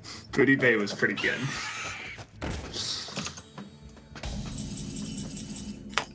And Prime simpler, right? Yeah. Whoa. Oh, it's not maybe on the probably too. Could just go double MCT Wild Growth. Like, how bad is that, honestly? Why? Like, the plague is good. Like, they don't connect with Fledgling. Sure. What did they do? Like, it's really likely that infestation works. We can trade it away, right? 7/7. I guess it is Bone Mare. And we can. Why? Let's get out. Yeah. I guess we can play Lotus here. Sure. Yeah, sure. But then we can't infestation next turn, right? Yeah, it's fine, right? Oh, I will do this play. They're gonna Bone Mare us though. If they go Blessing of Kings, then we can. Yeah, but Bird, so it doesn't die to UI. It will die to UI because it'll be taunted and they can trade in. Oh yeah, you're right. Then let's not Bone Mare the bird. We could Kings the Stonehill and play Keleseth. We could Kings the Bird, play Keleseth. Well, Kings and the Bird would play around the... Yeah. I was just thinking it kind of spreads our threats, which seems good in theory. We need to think about MC Tech, or Rat MC Tech, but not too much. We don't need to think about that too much. King's Bird Keleseth is the best against UI, because then Bird we can Bone Mare and... The Bird will live, yeah. Yeah. And the 1/4 doesn't attack? Maybe it does because of the Keleseth. No, it doesn't. It doesn't. Yeah, it doesn't. It never does. Must move quickly. Yep.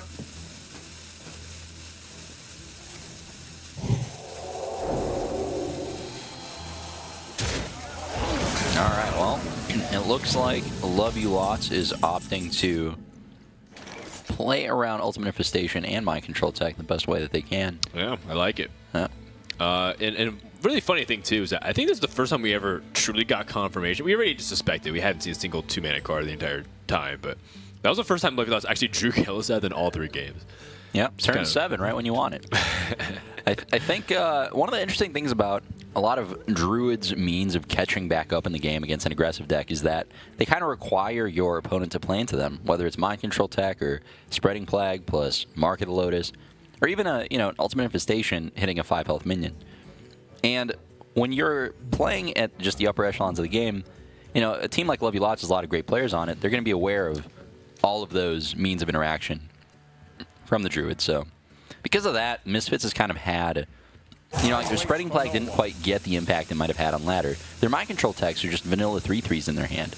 This Ultimate Infestation is hitting a 2/2. This is just a, excellent play from Lovey Lots that's really making it hard for, Misfits to stabilize in this game. Yeah, and what's even harder to resist is they have, like, hypothetically the perfect curve, right? They had Bone Mirror, Tyrion, second Tyrion, which answers your question, how do you get 6 charges of Ashbringer? But if I want 15, could be 9. What do I do? Could be 9 charges, Dan. Yeah, I guess I'll put that second Stonehill Defender in. There you go. Let me think. Well, this is still a very solid turn for Lovey Lots. 7 attack Vicious Fledgling. Is that good? Turns out it is. +1/+1 or +3 attack, both very deadly. I mean, either way, I think you expect Spellbreaker to be pretty much the only way that's dealt with. But I mean, this is from this position, there's really no combination of Druid cards that make them lose the game. I think they have to be thinking about, if my Vicious Fledgling gets Mind Control Tech after a Dirty Rat, what is the least damaging thing it could have? I might pick Poisonous for that reason.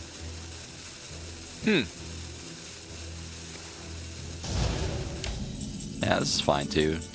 Oh my god! Oh! It won't matter, but still. Are you sure? Raynad's always right. There we go. Are you sure it won't matter?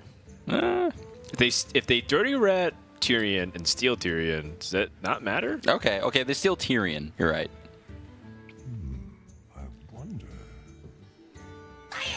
Just tune in. Yeah. Listen in. Okay, this is super dumb. Oh my god. Okay, so now they're not connecting with. We need to play Mark, right? Yeah. Yes, because then it makes the trade super awkward. Oh, actually, they can still. No, they can't push the 10, right? They can. Like if they have. Oh, they can. If they have So concept. I mean, on board they can't, right? Like they have 1 card from something.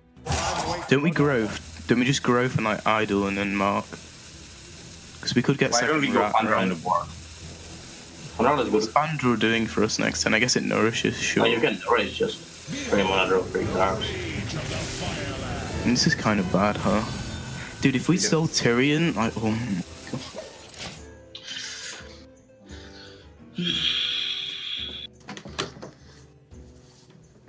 Well, our only good. We should go Serenite Scalebane, right?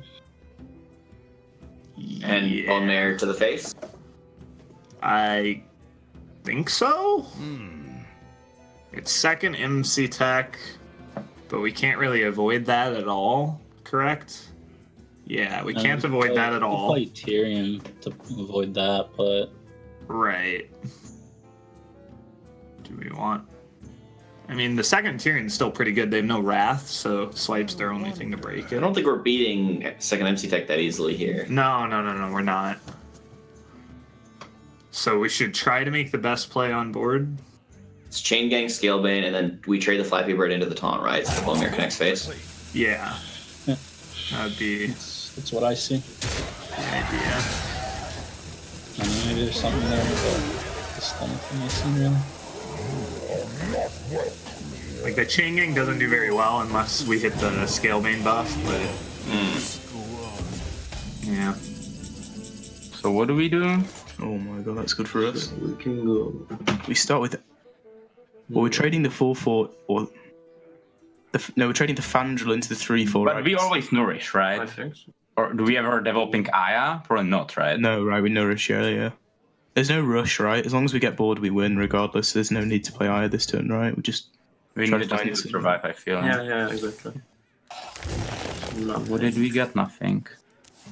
Another nourish.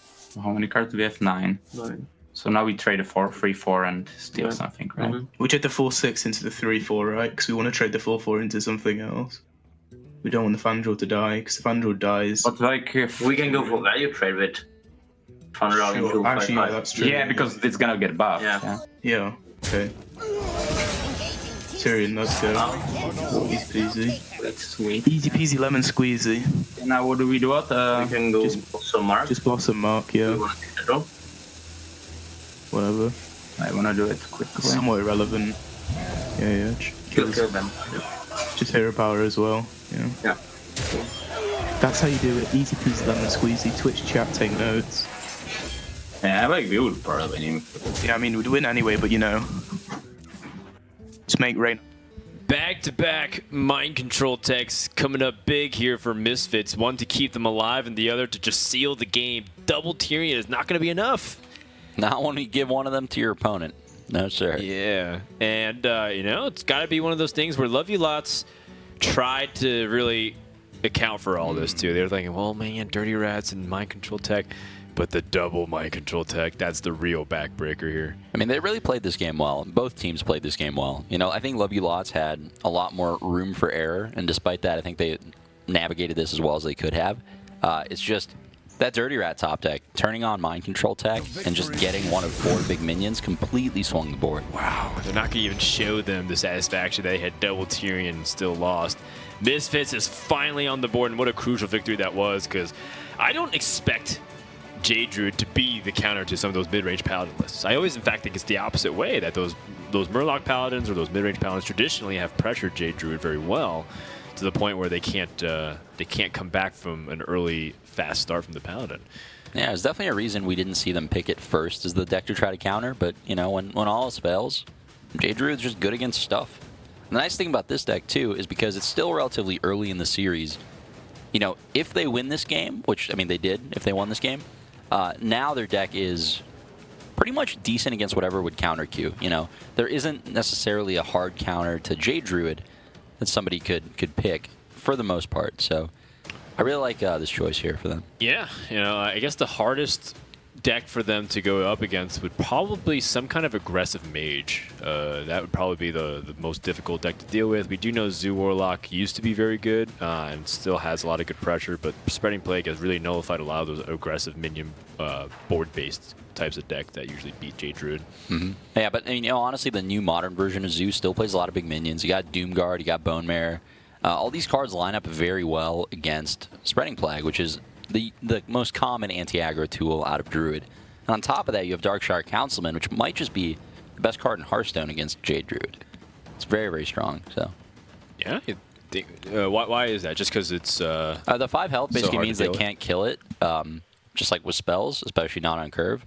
But it also clocks them to the point where, it basically forces them to be in a situation one turn where they need to have 2 removal spells to not die. They need to have the Swipe Wrath on 6 or 4, or whatever turn it is. But then if they don't have it, they just auto-lose, and it also doesn't make you overextend into Spreading Plague. Okay. So all those things together make it pretty strong, I think. Well, here's a distribution of wins, by the way, across each team of how they've been able to utilize the Paladin class. And Misfits and Complexity, G2 today have all been able to benefit from it greatly. And I think it just goes without saying, in a format like this, especially with double ban, Paladin has opened up significantly. I mean, honestly, with double ban, it's just a brand new game. I mean, you just take away Jade Druid and Highlander Priest, it's almost kind of like complete chaos at that point. Or you don't take away Jade Druid and you get bodied.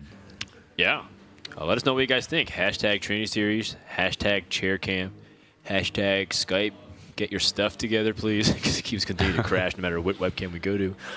I feel their pain, man. As a streamer, being judged by my chat every day, telling me to clean my room, it's a little tilting. Let me live my life. I feel like your chat is pretty toxic free. They wouldn't say something like that. Nah, they're wonderful people. Yeah. Positivity is what I like to exude as a streamer. All 12 remaining people in your chat. Hey, there's at least 20. All right. I do want to point out, by the way, that was that with George into the mix, we heard very different divergent lines all the time being discussed. There was times where they wanted to play for tempo versus ramp, and some people also said, like George was like, "Hey, play double mind control tech and wild growth because they're just not playing into it all the time, and we need tempo." And then Sicko was like, "I'm okay with getting spread and play just for 2 minions here." So it's very interesting to think about that. Yeah, absolutely. Man, so Tempo Storm definitely has to step their Paladin game up, is what I'm noticing. Yeah. That seems like the class right now. Well, we'll make it work. Quest Paladin next week. I'm actually thinking about it because we've only played 2 matches of Paladin, and sorry, you can only play 2 matches max. So how do you have a 25% win rate? It doesn't even make sense because you only have 2 losses with Paladin, and once you lose with it, it's done. That's a good question. Yeah, we'll have to check. We'll have to check the math on that. Virtus Pro has been closing with Paladin every series. That's why it has a 100% win rate. Mm-hmm. It's not that it's been sweeping. It's just usually they save it for the final deck. I understand. And they have like 5 or 6 wins with it, I think. So. Yeah. All right, let's go into Mage versus Druid. Chalky is on deck here for Team Love You Lots. Yeah. Kind of mentioned the aggressive Mage possibilities. We see Tempo Mage with a couple of new tools. Yeah, this is the Bittertide Hydra Bone Mare list. I first saw it, I think Eloise posted this on Twitter. I don't think she made the deck, but I remember copying it from her post. It's very, very strong, and specifically in this matchup, the tech choices of Bone Mare and Bittertide Hydra make a world of difference. The J Druid normally just, like, against the old Tempo Mage lists, it would just crush them because the minions are small. It's trying to win by whittling the opponent's health down and then burning them out. This new Druid has a lot of life gain. It has Spreading Plague. It has a lot of removal. It's very good at dealing with smaller threats. But cards like Bittertide Hydra and Bone Mare just absolutely crush Druid. I mean, if I'm Love You Lots here, I keep the Bittertide. Yep, mulligan exactly that way. Draw Mana Worm, because this is professional Hearthstone, and just get there. This is the line. Are you sure it's not the Tavern Brawl where you just draw on curve? Did you ever play that one? There's a Tavern Brawl that said you draw a card that costs every mana turn, and it's like, oh my god. That was nice to experience for once. Everyone drew Mana Worm every time. Yeah, the deck building for that one is pretty fun. What? They drew the second Mana Worm. How sickening is this? Let's listen to Love You Lots right now and see how they choose to play this challenging hand. I want to kill druids as soon as I can, and I look at this. It only is one, but the 1 extra damage gets gained from the coin, giving it an extra attack the next turn. And if they have Wrath, it's better to hold because we leave ourselves with the 2/3 instead of a 1/3. Okay.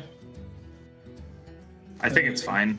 Yeah. Okay. Like the reason you would double Mana Worm on one is usually because you're value trading on board. Yeah, which you don't. This is not. They don't have Jade Blossom yet, so. You're right. Should have kept Wrath Dan's game.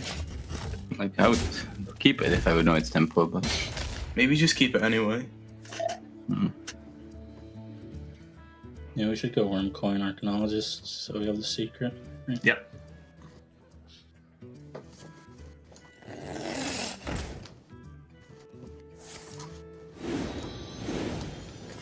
Okay, Jade Blossom. Incredible discovery. I mean, CS is pretty good. Yeah. Yeah.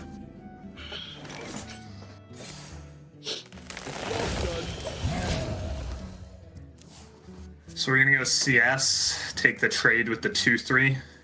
Yep. Yep. All right. Yeah. Good. You're gonna go Dirty Rat MC Tech. You're gonna steal a 2/2 Archaeologist. We're gonna have an 8/8. I mean, he's risking it ever, right? Did they ever? Is this Tempo Mage? Or could it's they? tempo mage. Like, it's Doomsayer? obviously tempo mage. Like, they wouldn't pick phase mage or whatever. Like, we need to play Spellbreaker and we need to play Mark of Lodus if it's not Entity, No, if right? it's an entity, then we play it. And they would use the counter spell here because of Nourish, right? Sure. And it's I would good just to go for Spellbreaker. and it's good to proc it because of Medivh's Volley, right? Which one do we silence? The one on the right. Which one? We could silence the one in the middle because then they can trade the one on the right. But it's just better for the one to be lower health that lives, right? If you know what I mean.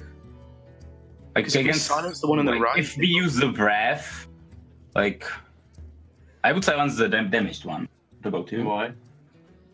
Because like if they need to trade, Yeah, that's what I was then saying. they remain with plus stuff. But it's better to silence the bigger one anyway. Just the lower silence health. the one, yeah. The lower health. No, silence the bigger one. The bigger one. The bigger one. And we do this, right? Yeah. We just burst into swipe, right? So We trade the 2/2, 1/2, play Crystal Runner. What if we? It's really bad to plague. Yeah, the other stuff. It's time to trade those little guys in. Yeah, I see.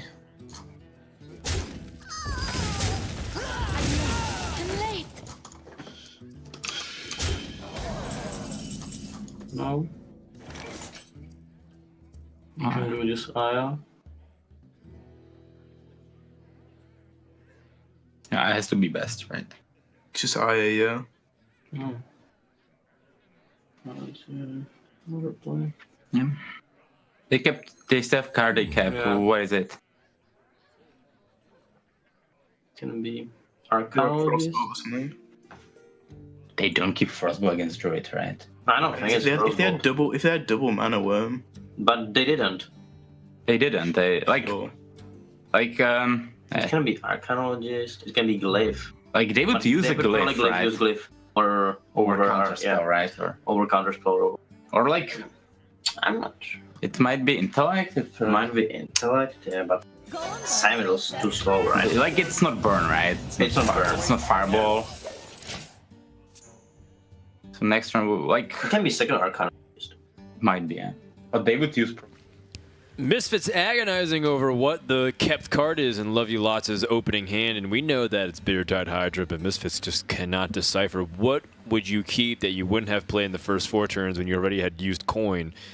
And we know that it's the big 8/8. Although, I wonder if Aya changes that plan at all. You know, playing Bittertide Hydra does mean that you're kind of forfeiting your 5/5 to that Aya, but at the same time, it's just so big. Like, you just play it. I absolutely agree with their line of play here. You want to play it, you want to push damage face, no trading. It's happening again. Oh my gosh! There we go. Oh, that's not what you want to pull out. Oh, if you steal the Bittertide here. Actually, is stealing the Bittertide even good? That's good. That's probably the best. Well, the reason why I ask is because then you give Mage 3 damage every turn. I guess you're pressuring their life total too. Yeah, this is nuts. You even get a hero power, kill the mana worm here. This is like wow. Yeah. Unbelievable. The Dirty Rat Mind Control tech build is working out wonders for Misfits. And something that we don't see very often. Maybe we'll start seeing more. Yeah. These have been the dirtiest rats.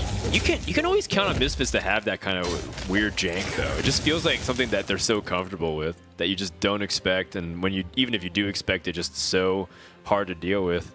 Yeah, Dirty Rat's not like insanely uncommon in Druid. You do see it on ladder a decent amount, but it is definitely one of the rarer builds. And you know, when your opponent's putting so much effort into playing around Spreading Plague and they're you know, making sure they just set up medium-sized minions and only ever 3 of them, then yeah, Dirty Rat really foils those plans when you have MC Tech to back it up.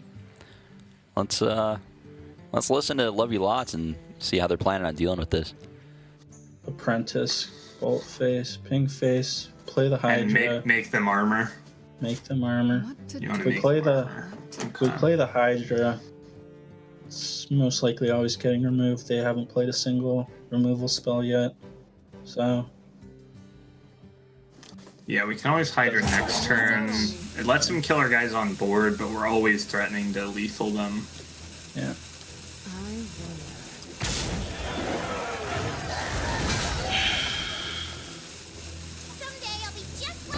Okay, so we're kind of just putting them on.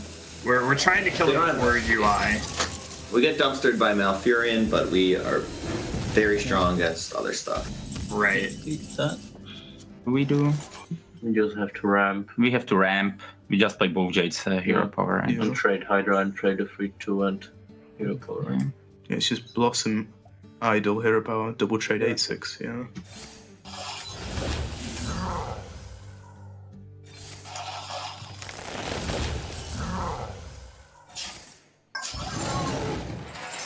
Agreed. So we can Portal for a charger. Yeah, 2 chargers out. They need 7 to kill us. Yeah. 4, 10, 14. They would have Lotus by now. They have a card that they haven't played in a while. Could be UI. They just ramp to it. That really sucks. So we need to Be nourish. Portal face gives us more burnouts. Minions suck. Oh my god. Wow. Not this time.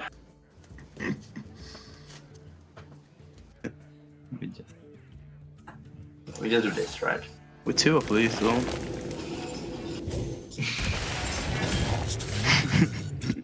Emote them, please. Do it. Please say greetings, please. Use your inner BM. Oh, thank you. My life is complete. Oh dear. See what happens. Okay. Get an Earth Elemental? Do we have to shoot a minion? Or no, we No, can't. no. shoot You a Portal minion. face, hit Earth Elemental, top deck Glyph into Pyra. Glyph into Pyro. That doesn't. Oh, we don't have that. Well, we mana. have 9 mana. We need to get Glyph into freeze, and then Glyph into... Alright, we're a little bit short here. Alright. I'm not the best Firelands portal. We had a really good start, but Dirty Red... Well, Team Love You Lots has tried to counter the Jade Druid, which they left open, and now Misfits has tied up the series very quickly. Worth noting that the Corrupted Healbot was pretty hilarious from our side, and especially because George C wanted to BM. Seems like he takes after you a little bit right in. But, you know, the other thing, though, is that in the end, they were short for damage anyways. So. First of all, I resent that. Everyone thinks I BM because I'm Raynab, but if you actually watch my stream, I almost never do it. I'm actually very anti-BM.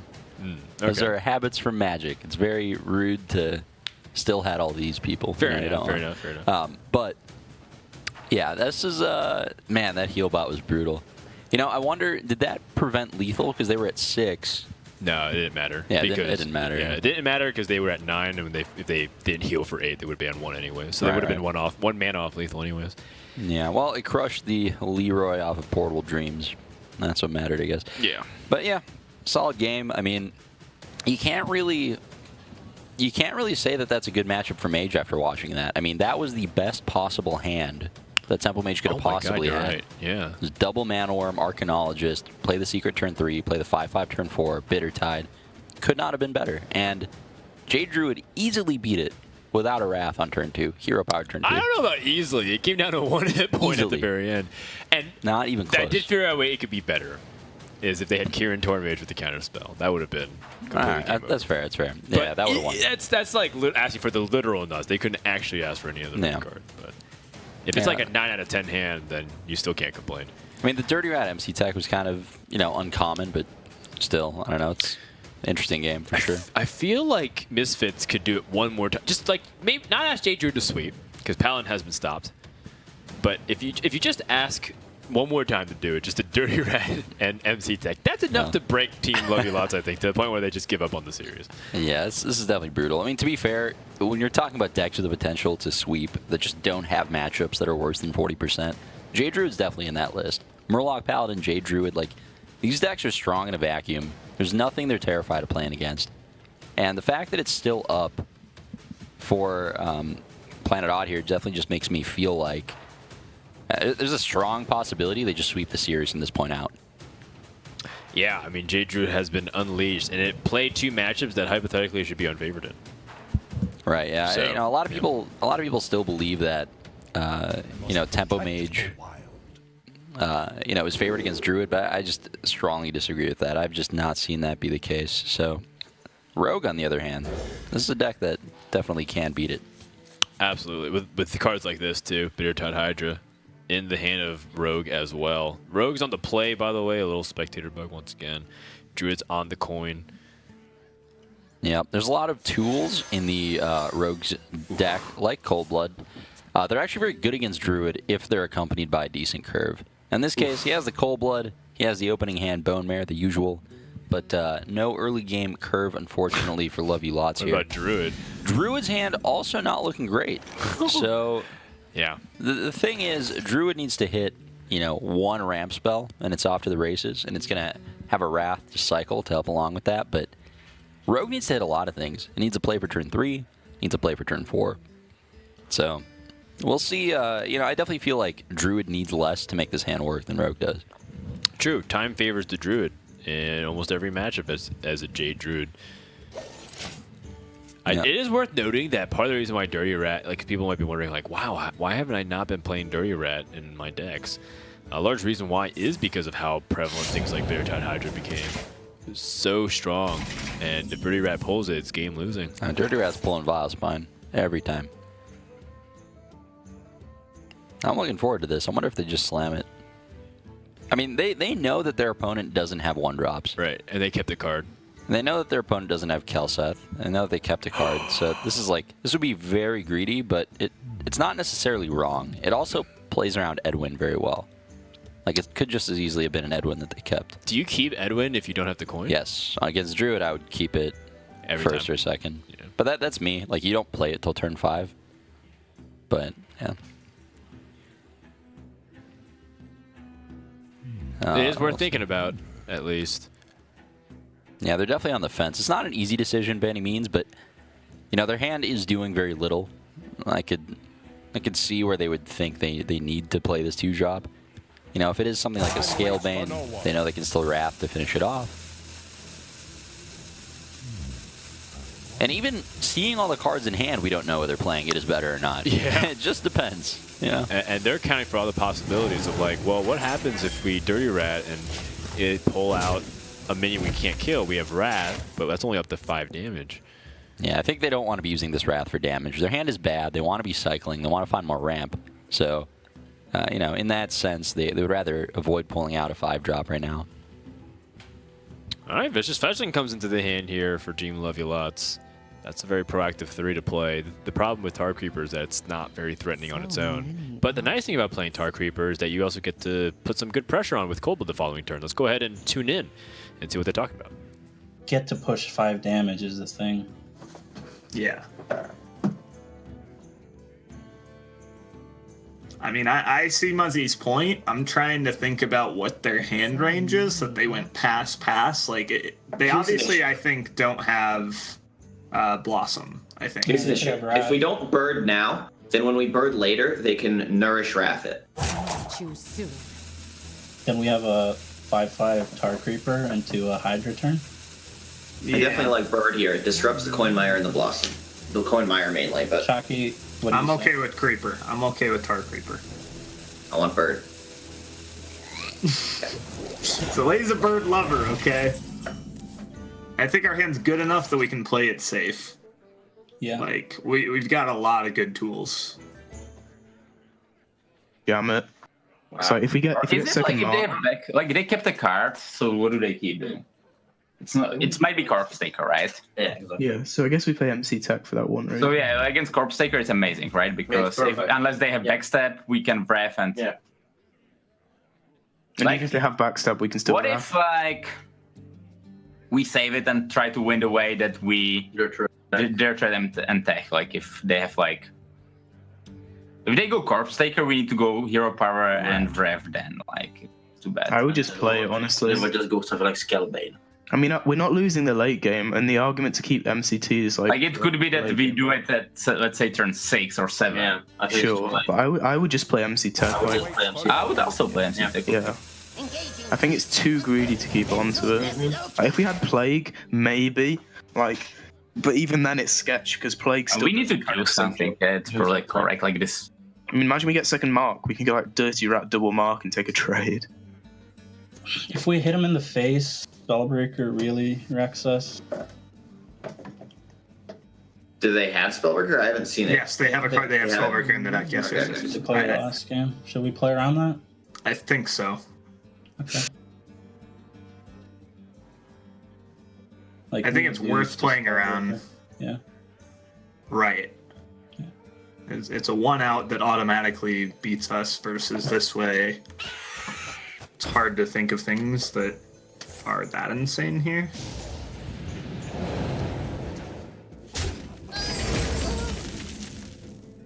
Wild growth Raft, the fledgling, right? We need to grab the fledgling, right? Yeah. So that's happening every time. I don't think we're ever playing Rat here. I think that's suicide. Can take 5. Like all we need now. Like now, if they don't have Scalebane. One more ramp card. Like if they have Scalebane. Think too much into it. Sound good? Yeah. Yeah, sounds amazing. Ever smack him with our dagger? No. No. Look at our hand. So a lot happened here, and Lovey Lots seem to have disagreed at several junctions, and I really like this line that they ended up taking with Tar Creeper being placed as the primary threat. Vicious Fledgling is always a high target priority. They will rat that down. They will prioritize swiping it down because they know it can just snowball. But as a result, they've stuck a really annoying minion on the board very early on so they can get proactive trades, and now that's a lot of damage coming in. They're standing at 13. Yeah, having that Cold Blood for this Tar Creeper completely changed which 3-drop made sense to play on curve. I mean, this Cold Blooding a Tar Creeper is so tough to deal with. 5 is really the magic number against Druid. Doesn't die to swipe. Does die to Ultimate Infestation on turn 6, but that's okay.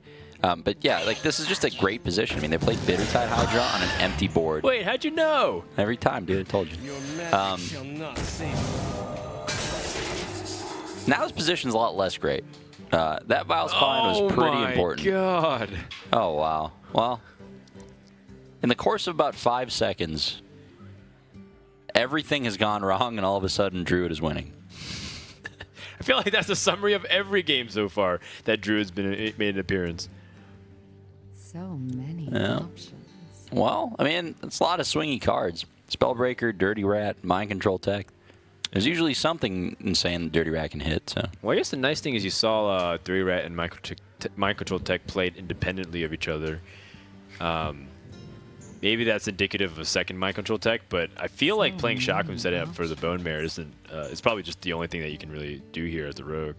Yeah, I mean, there's no way they don't play Shaku. The question is, like, how do they make their trades? What else do they do? Yeah, do they go face for 8, for example, right? Yeah. Definitely some decisions there. I like the face for 8 plan. Yeah, me too. Southsea's interesting. Like, holding on to it lets them potentially Bone Merit later. Trade into something. It's probably better to hold on to it. Aya Blackball. Well, originally they're looking at Jade Behemoth and Mark the Lotus, but I wonder if they want to do Aya Blackball now instead. Probably not. I don't know. It's hard to say. There's so much damage coming in. It's possible. I mean, you know, Misfits might realize at this point they're far enough behind that they can't really beat a Leroy anyway. And if you're just going to say, okay, my opponent doesn't have the burst damage, then Aya makes a lot of sense here because Aya is basically going to let you trade into the board and then set up the taunt as late as possible. Right. But you only have one more turn after this that's going to not be spent on Ultimate Infestation. So if they think that they're going to top deck something like a swipe that they'd rather play next turn, then maybe playing Behemoth now makes sense. But I would definitely do this play. I agree with this 100%. Yeah. All right, let's tune in to Love You Lots. They got to close the game fast because J-Drew is turning it around. Can we die if we do that? So we could buff and do a 12-12 and then value trade with the Shaku and do the 2-2, but that seems weaker against Plague. Right? Well, we have 3 guys out. My instinct is to buff the Shaku and go face, and then okay. 5-1. That seems fine by me. Why are we buffing Shaku over Hydra? Plague. I can't tell which. Plague. Okay. Because then we should kill them through Plague. All right, Bone Mare the Shotgun go face. Maybe you get like a Unifier. Oh, a minion has stealth and cannot taunt.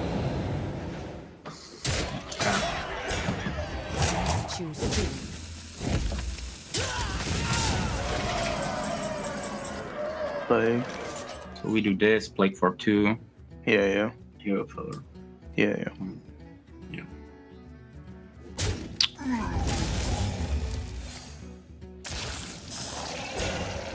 Good gamers. Just don't start with Forbidden Ancient. I was just ancient vials fine. That's what I was just about to say. Alright. Bird lethal. Don't show the bird. Don't show the second bird.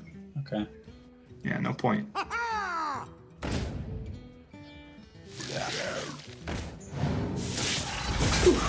Hydra Rogue gets there, but double worm. Yeah, what's that? Well, it's like when you assemble Rad MC Tech, it's very powerful and Right. a lot more awkward. Yeah. Right? That's the difference. Jager has finally fallen, and Team Lovey Lots is back in the lead. They're 3-2. Cool stuff. Really liked where their head was at, making sure to hedge, and they know that Druid's most powerful plays are available to them. And I also, now that I've seen it in practice, I definitely like the eye line there for Misfits, even if it didn't work out, because without it, they may have had a chance of stabilizing. If they can get to their ultimate infestations, that might just be their ticket back in the game. Mm-hmm. Yeah, very close game. At the end of the day, despite the good Dirty Rat and, just the removal from the Druid, it seemed like Team Lovey Lots just had just enough, that one last removal spell to clear the taunt and get there. Yeah, it's pretty back and forth so far. I mean, the game's been very close. I mean, J Druid is probably one of the scariest decks in the lineup of Planet Odd that, of Misfits. Oh, I said Planet Odd 2 times. My bad. Yeah, J Druid is probably the scariest deck that Misfits had for, as far as like what Team Lovey Lots wanted to get out of the way. So now that that's gone, they don't really have to worry about this deck that just has this terrifying 40% matchup and against just about everything, even the deck's favored against it. So now it can kind of go back to the favorable matchups, kind of trading back and forth. One player plays a deck, wins, loses, the counter gets set up. So it looks like we're queuing Mage. That's usually pretty favored against Rogue, regardless of the list. Quest Mage is a little bit worse against it, but I expect this to be Tempo. Well, it doesn't look like it's Tempo Mage. It just looks like it's Control Mage with the double ice blocks. Team Lovey Lots, once again, starting with the Hydra several games in a row now, but the problem is that they also have patches. This is a pretty cool tech as well in the Rogue that we've seen a couple times, which is the counterfeit coin. I know that might sound like not really that special, but the counterfeit coin is really important for a lot of those very big Rogue swing turns. Yeah, it's not a card you see often, but when it's accompanied with the right stuff like Edwin Van Cleef or just letting you cheat out a 5-drop a turn early on a keyboard, it can really make the difference between winning and losing. If you're Misfits here, you definitely want to be drawing your Arcanologists, Doomsayer potentially.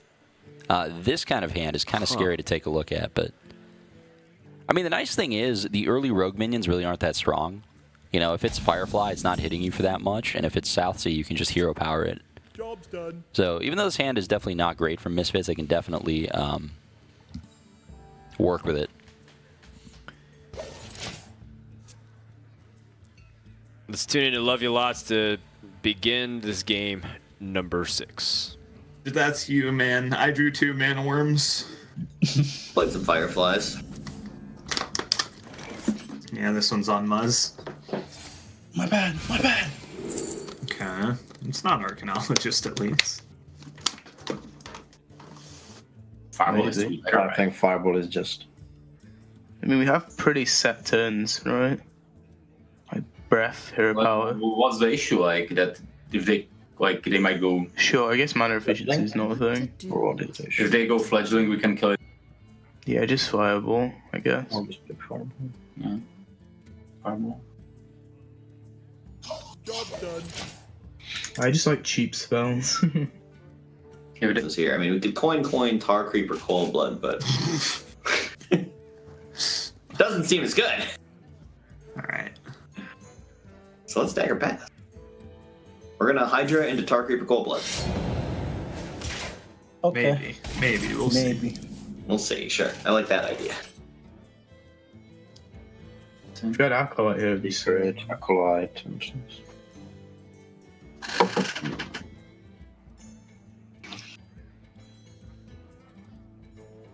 Yeah, it's Intel. I wonder.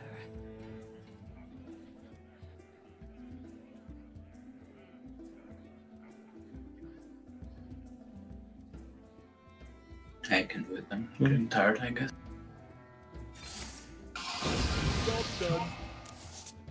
No, it looks fine, right? Yeah, I think Second lift's pretty good. Just want flame strike now, kind of, to just top off the clears. If they know we run Hydra, Yeah. We're gonna Tar Creeper, I think. I'm gonna Tar Creeper. Okay. July? Yeah, sure.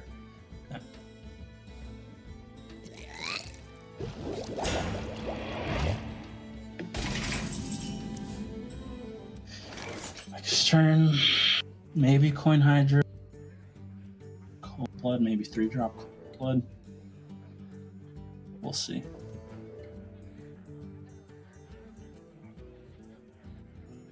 Because the way the trades line up, like, we could preemptively trade an Archaeologist and then get good meteors. And Well, if they go... pretty sure we just start with Glyph, right? I would start with Glyph, yeah, we always... Yeah. And then we will see it. I agree. Duplicate it with what we can.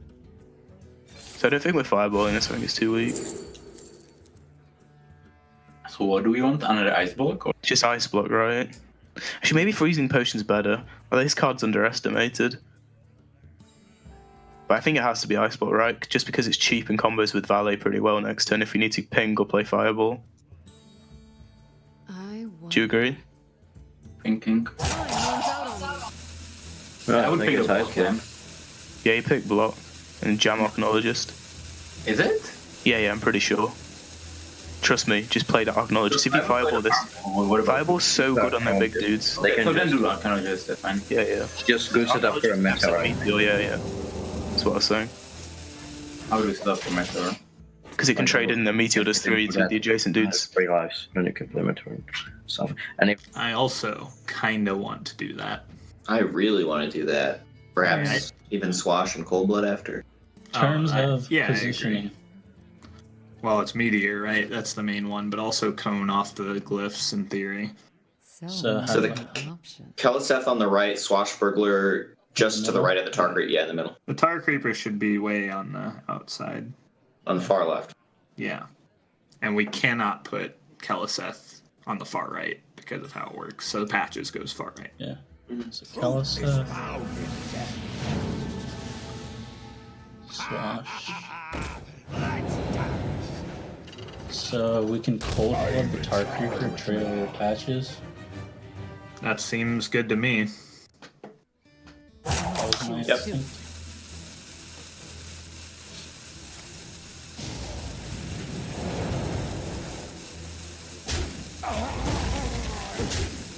And Kelseth pickup from Levy Lot's been pretty important here. Yeah, it's gonna make a lot of the mage removal just inefficient. I mean, I think Kelseth decks, or sorry, when Kelseth activates in decks like this, it really shines against a lot of the damage-based removal that these control decks have. The Volcanic Potions, the Blizzards, they're a lot less effective at this point. But to be fair, I mean, this is a pretty good matchup for Mage. Seems like they're playing just pure control list, a ton of removal. It's very tough for Rogue to do 30 damage against a deck like this because no matter how far ahead you get on board, the Mage has some kind of tools to clear it, whether that's Meteor or like a Nova Doomsayer, Blizzard. There's so many cards that buy time. All the secrets buy time. It's a very rough matchup for Rogue, I would say. And Misfits definitely, they haven't had the best possible draw, but it's not too shabby at all. They're playing important key cards on curve here. They're not. I mean, they have answers for Bittertide Hydra. There's really no threat that they're incapable of dealing with right now. Well, they don't have to go for the Bittertide. They actually have the ability to go all the way up to 7, aka Bone Mare this turn. That's true. I mean, that might be a better line of play. It's It plays around the Meteor that comes out in 6. It kind of makes it less all in on just the Bittertide. You did see a secret, so I guess also that is concerning if it's Potion of Polymorph or if it's Mirror Entity. right. I mean, with us seeing the hands, Bone Mare is definitely the better play, right? Because Meteor is just so good against the Bittertide. But if you're Team Lovey Laws at this point, I mean, do you Do you expect Meteor to be in that deck? Do you know what list of mage it is already? Do you want to play Vicious Fledgling to bait out some removal before the big minions? Yeah, it's a good point. I think Vicious Fledgling will definitely warrant some removal. That's actually the single best threat they could have played here, because they don't really want to use a Polymorph on it. Blizzard doesn't kill it or get it low enough that it dies to other removal. I mean, Frost Nova Ice Block might be a thing, but I really think they might be forced to Meteor just a small creature here. Wow. Yeah, worked out. That was fantastic spot here from the Team Lovely Lots. Unfortunately for them, though, Misfits just drew Medivh. And, I mean, that basically means if they don't have an absurdly powerful board on turn 7, that Medivh's just going to come down and start swinging things. Cold Wraith. The synergy. Wait, did they get a... They have a Frostbolt. They're Frostbolt, yeah. Frostbolt the face and draw. Step a 3-4. Well, Bitter Tide is finally coming down. Not that they've seen a Meteor, but we still have a Polymorph in the hand of Misfits. Let's tune in to see what Misfits is thinking, because these turns will dictate whether or not they can stop Lovely Lots in their tracks. You need to trade into a Collider. I mean, yeah, the benefit of going Polymorph Barrier is that potentially you have enough time to play Medivh, right? Because it negates more than... But like, if they trade into Acolyte... Kind of does the same thing, right? But we gain net 2 health. Or net 1 from Barrier. Is that ever important? Probably not. We want to draw Flame Strike and stuff. Yeah, I just Poly Acolyte. Isn't that you into Slayer? Then you have time to sneak in Medivh, or do you don't? Yeah. Like, if they Slayer, we definitely have enough to play Medivh, I'm pretty sure. And even if they pop us, we can, like, Blizzard Barrier or Blizzard Block the turn after. Or they cannot use Slayer because they are scared. But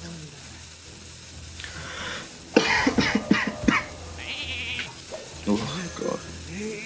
Also, the draw's pretty important to get to Flame Strike. So what about Bone Marrow going face? I mean, yeah. then If they Bone Mare the 1-1... you can Collide and play Blizzard. Or... Yeah, I mean, if they Bone Mare the 1-1 as well, we get a pretty juicy portal. But maybe we take too much damage, so it'll depend. I mean, the other play's just Bone Mare, right? Go face. Yeah, That's not bad. Option. That's not I like the bad. Vile Spine. We have 2 of these. I don't really We want to deny them cards, right? drawing cards. Yeah. Okay. Coin. All right. So it's Spellbender.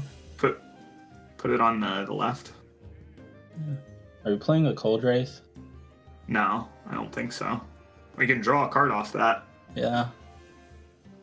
I don't want to play the Cold Wraith. It's just a 3-4. It dies to same stuff our board gets farmed by. So this is either Spellbender or Block. It's gonna be more and more likely that it's block because they are Arcanologist a secret and haven't played it. So that kind of indicates that it's a block that they just can't play. Like if they have 3 mana. Yeah, right. But right now it's pretty random. Could easily be either. It could be Spellbender, yeah. They played it on a turn where they just had Which disrupts our Frostbolt Cold Wraith combo pretty hard. Well, no, you could Frostbolt face. Yep. Right. Okay. Why would we be Frostbolting a minions? Like to kill the minion with our dagger and our minion. No. See, your mind's in the wrong place. We're smart gamers. Chalky's a trade gamer, actually. Zlay and I. No, don't tell people that. Come on. I'm a trade gamer too. SMR. You're a smart gamer. I'm a smart gamer. I've seen you play. We don't have a pop. 15. We have a big Van Cleef though. Should we do that? What if we... Do we want to Frostbolt his guy? Yeah. And I don't want to Vile Spine it, right? Because of... Yeah. Because of the thing. Because of Doomsayer, yeah. Yeah. So we can Frostbolt. We want to play... We want to play, like, everything but Vile Spine and Bone Mare, and just hope to top deck something for Vile Spine, probably. Well, we're going to get a card draw off the Cold Wraith, which we can check first. So we can Frostbolt his guy, see what the secret is. Yeah. Could be Bender, that would... Yeah. Now, hold on. If we if we Bone Mare him, like, he played this Medivh, he probably has a freeze. If we Bone Mare him, we can pop without playing the Frostball. Like, he's gonna freeze our board. If Our we board, yeah. Frostball Yeah, that's a good point. Thankfully. That's a good point. I want to Bone Mare the Swatch Burglar. Oh, the Valspine. Yeah, it's Bone Mare the bigger one. Okay. Far right on the Bone Mare. Yeah. Face, poke face. No, I like this. Like, he's gonna have a freeze, right? So. Yeah. So Man, Muzzy is just on point today. He really kind of identifies everything, and like it's so easy to get baited by that draw. You're like, oh, I have big Van Cleave, I have cold lit ray synergy, and you start thinking about doing all this cool stuff. What are your thoughts, Ray? That was definitely a very heads-up play by him. I mean, both of his teammates were so set on how to sequence this Cold Wraith, Edwin play, and he just came in last minute, and honestly, he just decided a better line. This is legitimately a path to victory for Rogue, and if it weren't for that ice barrier, I could definitely see this getting there. This is definitely the best line they had. Ooh, Ball Trafficker. The value probably won't matter here, but still, feels good. Oh, the Grizzly, that's a big deal. Yeah. Taunt, yeah. Well, that's assuming there's like a Leroy draw or something for Lovey Lots. Misfits trying to decide if they should trade at this point or not. Seems worth it. They don't really have a spell to deal with that minion. Yeah, you're right. Malchus Sim doesn't do anything. Oh man. That is that a pop? Oh, but the ice barrier is yeah. Yeah, not through the ice barrier, unfortunately. And we do know they're playing the Kelset list. It's not the Eviscerate list. So the South Sea is a 3/2. Frostbolt is 3, so 7 damage from hand. Yep, a little bit tough because of that taunt, but even if they Vile Spine it, yeah, it's not a pop. I think Lovey Lots is most likely going to go for a clear here, as well as a big Edwin. And they're just trying to figure out what the best way of sequencing this is. They don't know for a fact that it's Ice Barrier, so they're still going to try for the pop, even though we know that's not going to work out as well as they would have liked. And then Frostless Jaina comes out the other end. Yeah. That is tough. Definitely not what you want to see if you're Lovey Lots. To be fair, they kind of recognize that they're pretty far behind at this point, and if that was Ice Barrier, they were just in a very hard spot anyway. Whereas if it wasn't, they just got to pop and still have a Frostbolt in the hand, which would have been a, phenomenal situation. Or they wouldn't have had the Frostbolt, but it still would have been a pop. Let's see what Misfits is thinking about. They have a lot of choices this turn. Push 11. And we have 7 drop, 5 drop, 6 drop. Why are we pushing like it's nice? Like, why don't we just total value game? You can go Verm, Portload, the 5/3 first ball at win. First ball is one, gold is one.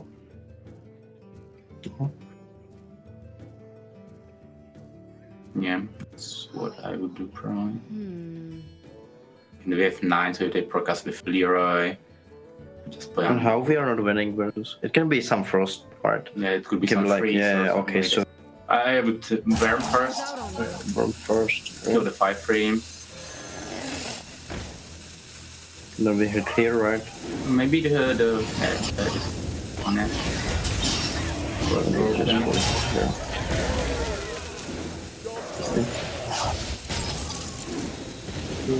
Stream hack at me? No.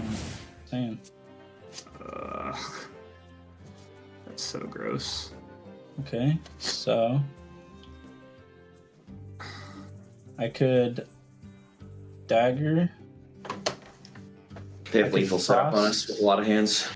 I could Frostbolt the Psychotron, Cold Wraith, draw a card, Shadow Step, Cold Wraith. And draw another card. Remember, it can still be Spellbender. But I guess we don't ever want a Frostbolt face ever. Yeah.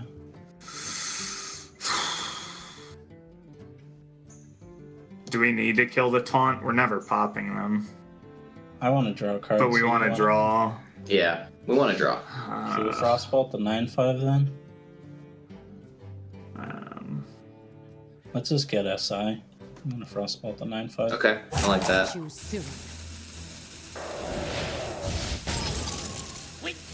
So it's blocked. Yeah. I'm just gonna go for SI.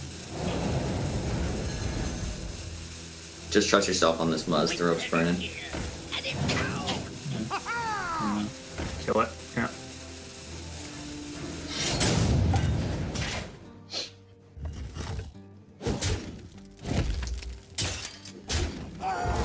They can just race us here. Yeah. Oh, yeah. It's the beginning of the end here for game number 6. Misfits has all the tools to stabilize. They've got not the board clear, but essentially they're going to be safe with Frostless Jaina, and they even have Freeze and Doomsayer to reset in the worst case scenario. Yeah, this is definitely a stage of the game where we're kind of going through the motions, but I mean, as I said in very broken English before this, we've now that we're past Jade Druid, we're at the point where decks kind of hard counter each other a little bit more often. There's some swingier matchups, and Control Mage is heavily favored against Rogue. Yeah, it's interesting because most people don't consider it to be the way to primarily counter the Rogue, but it is very, very powerful against it. Mm-hmm.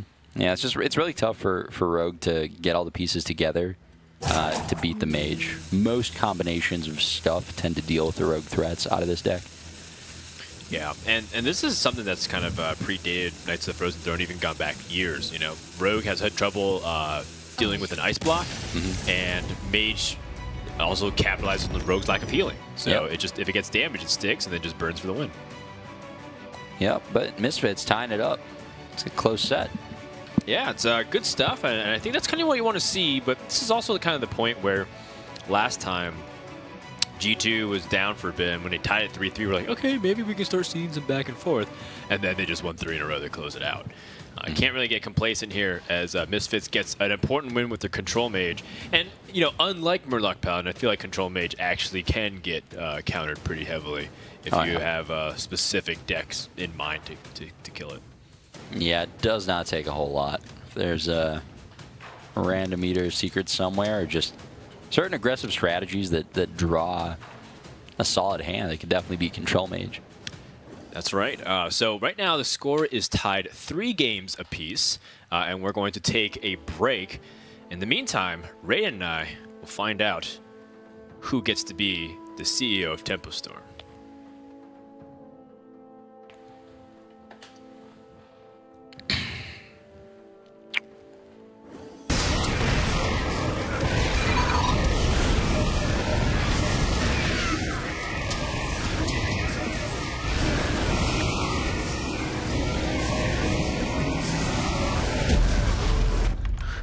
You guys seeing this?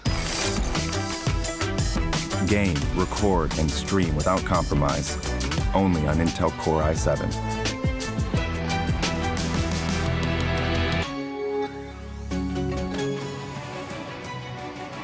Decided that, well, things are fine how they are. So, turns out being free to play kind of sucks. Good game. Misfits currently tying the series with their Mage and their Rogue deck. And I think, you know, going into the next game, I really wonder what the Warrior deck is. Warrior has a lot of good stuff it can bring to the table against Mage. Yeah, we've seen everything at this point. N'Zoth, Quest Warrior, Pirates. I mean, sky's the limit. What do you want to see, Dan? I want to see some good old, like, Fatigue Warrior, just because, you know, the series hasn't gone on long enough, in my opinion. Right, yeah. But that's what I want to watch. The Fatigue Warrior game where both teams rope every single turn. Neither player can do anything, because Warrior won't extend onto the board, and Mage just can't really kill Warrior at all.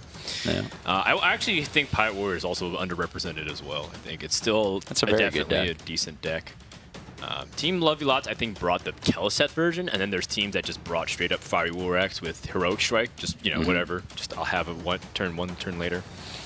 I think both are viable.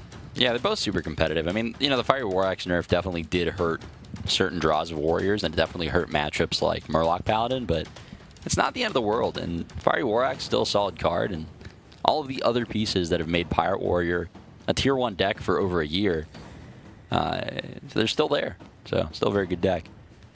Yeah, I do think Warlock still struggles against Mage for the most part. I wouldn't feel very confident bringing any version of Warlock against Mage. Right. And then Shaman gets eaten up alive by Mage in almost every way. This Mage deck seems excellent against most of the decks you know, we've tended to see. You know, Warlock doesn't really have the life gain to keep up with all of the burn in the Mage deck, and any of the decks that are reliant on flooding a board also do struggle against it. But to be fair, even a deck like Shaman does have a lot of strong tools against a Control Mage. Doppelgangster Evolved, for example, very strong against them just because Mage doesn't really have a way of dealing with multiple big minions at once.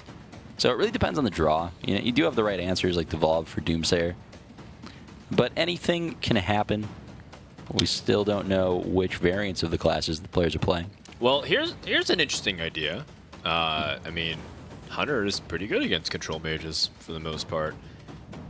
Maybe some world where people kind of realize that Hunter has a role to snipe a few decks. But the problem with wide class formats like 5, 6, 7, 8, 9 class formats is the versatility of decks. If Hunter's only good against Mage, it just limits its possibilities. Versus Mage, as you can see, can go wide against a bunch of stuff.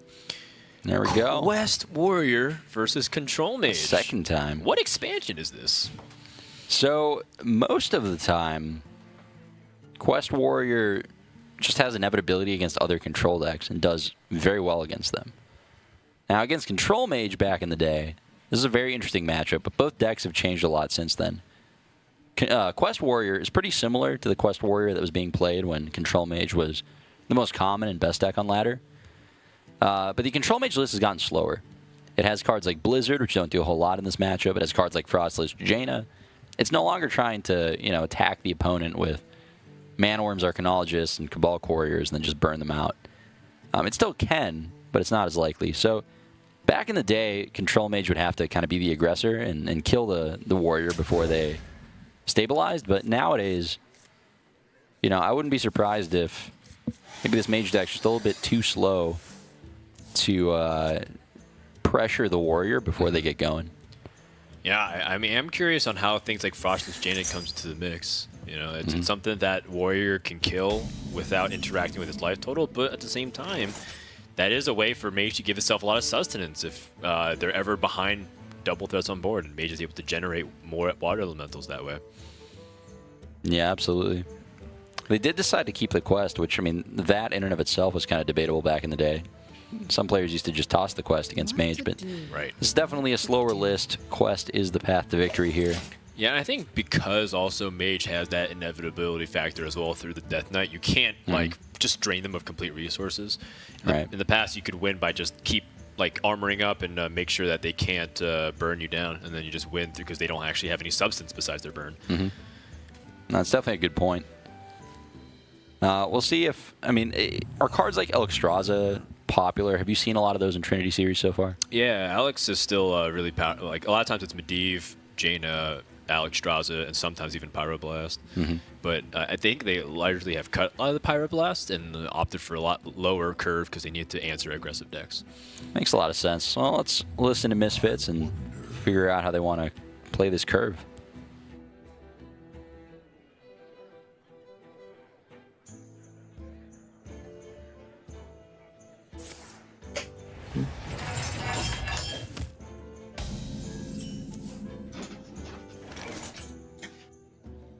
Just jam Arcanologist.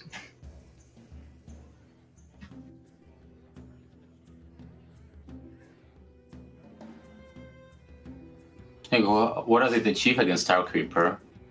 Isn't it that if you get from Glyph like Tabalis Tomb, you might want to develop it? The worst sure, but I think Arcanologist, like, if you just hear about passes next turn, getting rid of his armor is relevant because we've got to kill him eventually, right? Also, it cycles the Seeker out of our deck. He keep the card, so he will go Stonehill in this scenario. I mean, yeah, and then you can just bump it in and play like block next turn, right? Like it's good that you don't draw a secret. Yeah, I'll probably just play it. I would play it then. Just Arcanologist.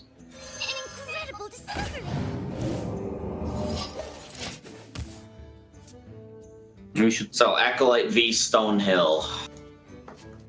My Acolyte. Oh, that's just obvious because you like what it does on board. I mean, we can combo it in the Got a future ghoul, with stuff. We could find Blood Razors in the future. The Stonehill has like higher odds. I think Stonehill's better. Here's the thing: when we Acolyte here, they don't want a Frostbolt on 3. That like is upsetting. Right.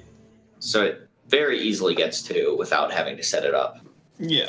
I think it's more important for us to set it up the more I think about it. If they Frostbolt on 3, it's whatever for them. Like, on 5, they aren't doing anything really, so that's the turn for them to play their secret or their AI or whatever. So you like Stonehill? Yeah. Out of my jungle! Stubborn Gastropod, Lich King, Bone Creeper. I want Gastropod, it's expensive. What is Bone Creeper? Bog Creeper, I'm sorry. 7 mana, 6 take the 2, take the 2. Yeah. It bugs. 1 Lich King's enough, thanks. Oh, it unbugged. They're fixing it. It unbugged, so I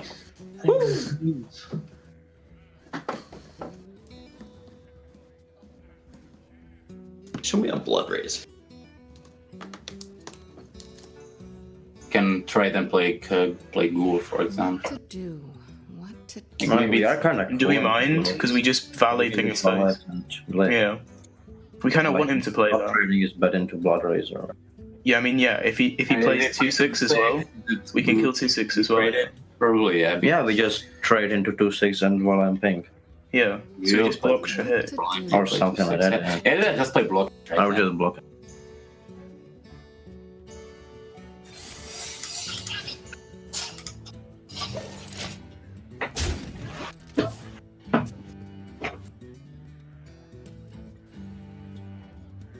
All right, well. Yeah, things are going to slow down a lot here, but Team Levilots generally has a pretty straightforward game plan. They just want to draw a lot. Try to figure out a way to like set up the best way to draw as well. Acolyte, Bane, Carrier are going to be the most important cards in Warrior's hand. Yeah, I mean, as a warrior, you definitely just want to draw a lot of taunts. Stonehill Defender is one of the best cards. Luckily, they got that. They have Lich King, they have Curator, they have all the high-value things that they want. What you don't want to draw is a very spell-heavy hand or a hand with reactive cards like Ravaging Ghoul. But that's definitely not the case for them here. They'll be able to play taunts, even if, you know, some of them are more expensive, slower ones. And really, the goal for Warrior here is to just be questing them as soon as possible. That's usually the goal in most control matchups. That'll go over the top of most opposing strategies. For Misfits here, their plan of attack is going to be very reliant on Medivh, which has a good chance of doing work, but it's also, you know, not the fastest source of pressure. Lovey Lots here opting to preserve their life total, not attack the minion with their weapon.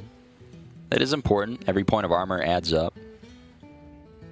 As soon as they do play their Sulfuras, the warrior won't be able to armor up anymore with hero power, which is really one of the only armor sources in the deck besides Ally Armorsmith. And Ally Armorsmith is never going to get to attack. So what that means is the burn spells out of the control mage deck can become a problem if you're at a very low life total when you first play Sulfuras. So Lovey Lots is keeping that in mind. They're going to try to save a couple points of armor here and there where they can. Yeah, Misfits goes for the glyph, and you know, originally you really think about ways you can draw, but passing up Fireland's Portal is also kind of hard. It's just so much value for 5 mana. Time runs out on me. Yeah, I mean, when you can curve into it, especially, it's a very strong card. And, you know, I mean, if their plan here is to play Doomsayer, which it might be, then your opponent is just going to armor up, and you'll be able to Firelands all the armor away. Looks like they're just going to hold off on the Doomsayer, leave themselves the option to play 2 of them, and almost guarantee a clear later on. Makes a lot of sense. Lovey Lots picked up a second Acolyte. I wonder if they're going to get greedy with this at all. Let's tune in, see what they're debating about. We Gastropod first, I guess. The no attack is worse versus Medivh's valet. No attack. We know it's not barrier, but Acolyte. So you want the 2 draws. We don't really need the 2 draws, though, with our hand. Yeah. It's not just about the 2 draws, it's also about potentially hitting a minion. Yeah, we want to kill the Medivh's Valet afterward. That's the thing, right? You're right. We can draw 2 off the next Acolyte anyways if we needed to. So. Yeah. Yeah. So I'm gonna Gastropod first, then Acolyte, then pass. Okay. Okay. Let the pain speak to me. What do we do here? They didn't attack. We should just kill Acolyte, right? So we just... If Doomsayer doesn't do anything, they can just kill it with Snail. Yeah, of course we can go. Yeah, I would go Valet, Acolyte, and probably Arcanologist. Or Yeah, I would, yeah. Just get the secret out of our deck. Or you can just get a secret from our deck, yeah. I would just play Valet. So Valet here and Arcanologist, right? Is it better than paying the 1/1/2? Because like if they can just kill your board, but then you just probably play Doomsayer and then they will Medivh on empty, and it's good to get the secret out. Guess we can just Valet. I would Valet plus Arcanologist. Maybe Barrier is better, honestly, because they can clear our entire board. And then if he does trade his weapon into the 2/3, we can ping off his dude and then play Arcanologist. I feel like it's good to get threat out because of sleep and because of executes. Sure, I guess. But he's going to trade the weapon regardless, right? I guess.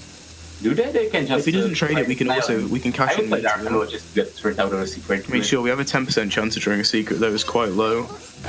Well, like next turn, like it's not obvious it would develop the Arcanologist. It might be you do something else like a Collide Pink or Arcane Intellect or. So 4, we draw 3, go to 7, 8, Curator 9. Yeah. We can Acolyte, swing into a guy.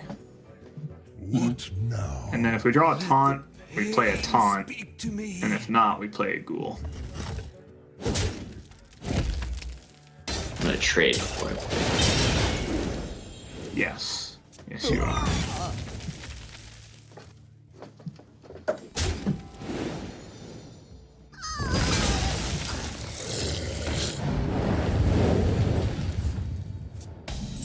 Yeah, so Love You Lots is definitely maximizing the value out of that Acolyte. Trying to draw as many taunt minions as they can, as fast as they can. And they got a pretty good curve coming up. Curator into Lich King. Definitely solid. Yeah, Misfits can't really stop too much of the card draw already, but maybe they can what to do? Threaten to stop the next one if they set up like a Doomsayer this turn. It would make a pretty clean Medivh with the coin. And then they could set up Violence Portal after that. And, I mean, everyone knows Outcast and Violence Portal are a match made in heaven. Just summon, well, I guess in this case, 2 5-mana minions. And start pressuring that way. Yep. Nothing puts on a clock like Bomb Squad. That's right. And got a lot of options. We'll see how aggressive they want to be with Doomsayers here. I mean, this mage deck does have a lot of freeze effects in it, and having double Doomsayer plus like a Nova is pretty much a guaranteed clear on any board. But I like them being more aggressive with it here. If there's a point where the Taunt Warrior has so much stuff that you need to Nova double Doomsayer it, you're probably behind enough that you've lost the game anyway. So being aggressive here, setting up the Valet, I think is definitely the way to play. Both control decks at this point are just kind of in a hurry to get their win conditions online. How do you react to this if you're the Warrior too? Because it just feels so inconvenient to try and deal with the Doomsayers, but you also want to get that extra card. Well, I think I would play Ravaging Ghoul just because you're not going to play it for a while. And I'm fine cycling it, basically. Drawing something else? Yeah. What about if you use the Curate just to draw cards anyways? That's also very viable. I actually like that play more, to be honest. And the reason is you just saw your opponent play 2 Doomsayers and you know they have coins. You can kind of expect them to be setting up a coin Valet, or sorry, a coin Medivh. So if they use the Ravaging Ghoul just to cycle, they won't have an enabler for execute anymore. So it's actually kind of important to keep the Ravaging Ghoul at this point. Yeah, who knows? Maybe they just start chaining their primordial drakes as well, depending on how this ends up coming out. Yeah, that's true. They don't have to kill the Medusa LA. They have a lot of options. Let's listen in on Love You Lots. Once or something. Nah, I don't want to take the brawls. 7 damage, right? Well, if we play 2 taunts, how is he summoning us? Meteor Bolt, It'd be Meteor tough. Valet. Here's a glyph card.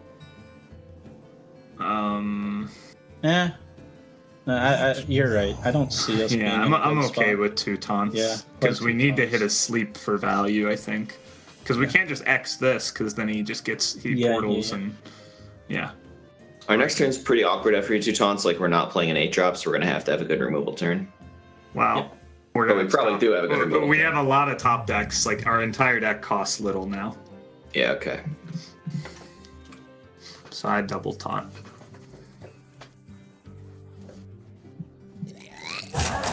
So their secret is barrier block, right? Like being It's block. realistic. It's block. It can't be barrier. It's Yeah. block or a spell bendy one. But it's Spell- never one of those, right? Because it's from his deck. Like It's from his deck. Like they'd have to. and we saw he had barrier. It'd be so whack. Right. It'd be Pretty much very guaranteed whack. block. We're not gonna play around counter spell at all. Oh, like it's still not the super bad into brawl. Yeah, like we still have like 6-drop, 7-drop, 8-drop. Wait, what about Meteor trade off Ace Ping the Tark Reaper? Yeah, that's actually good. Yeah. Yeah, I like that. Like, you just use Meteor and we'll see what he'll. Yeah. Yeah, obviously, because we could get, I don't know, something like Argent Commander.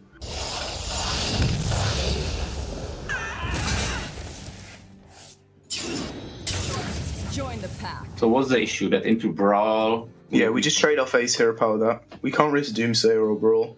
Like, you're not going to Brawl 2 minions. If he plays a minion, then Brawls. And like, what if they go Drake? Like we save the Frostbolt as well, right? Yeah, we just trade off Ace. More. Yeah, trade off Ace Ping the thing. Yeah. And we get to push 7, which is super and good. Frostbolt and for 2 draw. Oh, and Drake is die.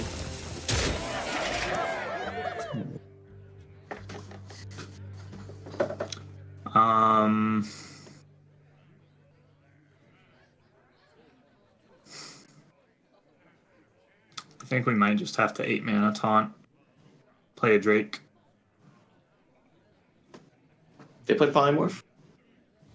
They have not played Polymorph this game, but they run it. Like I think. Yeah, I don't think we have anything better here, and we need to have.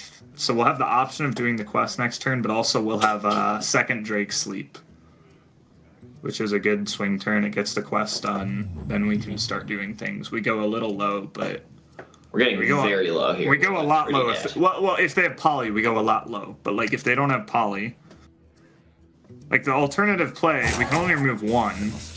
Yeah, the other plays suck. It Like I'm makes down no for sense. it. Yeah. So play the right Drake.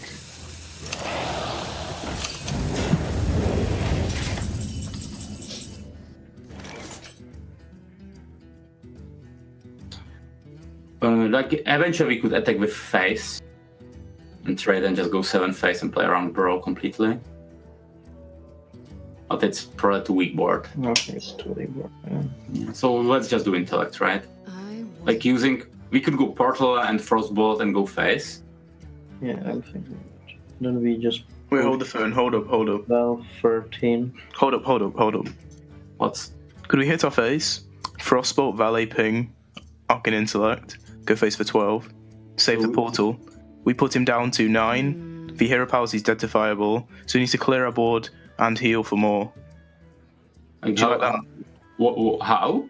So we hit our 1/1 into the 4/8, then we go Frostbolt, Valet Ping, Intellect. We save the portal, right? It's good. Yeah, we save portal and he's dead to Fireball. Because Attack with weapon, win to 4/8. Yeah. Play Valet. Yeah, okay. Valet Frostbolt, Ping, Intel, and next turn he's dead. Yeah, I see. He has to brawl, the 2/3 has to survive, and he has to go shield block hero power. Or he has to go armor smith brawl. Sleep, maybe. Yeah, this is like. If they go like Dragon Sleep right now, It's fine. then they go just what?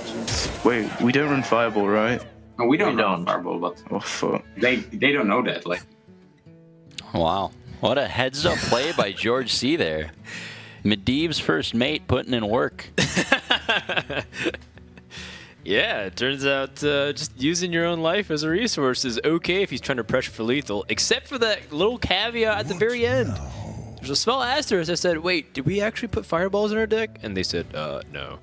But they said, they don't know that, though. And they have to play reactively.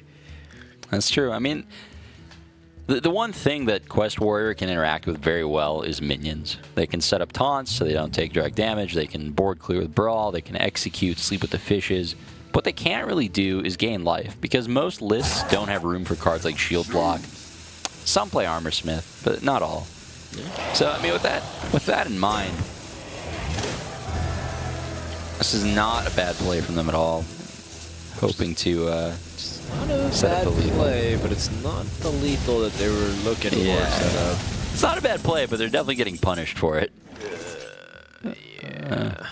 It's, well, what are you going to do? I guess you could ping your Acolyte first.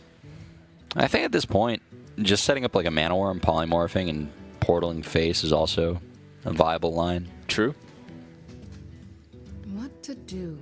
If they go down to 4, what's the max life they can gain? It's actually a very interesting turn, because if you do ping your own Acolyte and then you Fire Lens them in the face, your second Fire Lens becomes lethal all of a sudden. And they do have more of them in the deck, right? They have two. They have one more in the deck, I think. At least one more. At least one more in the deck, yeah. The one we saw was in the mulligan. And this one's off Firelands Portal, obviously. Yeah, so there's 2 in the deck. So, I mean, this is the more aggressive line, but I actually think the Acolyte of Pain play was a little better. Right, because it gets the draw out now. Right. You basically, like, triple your chances of hitting next turn.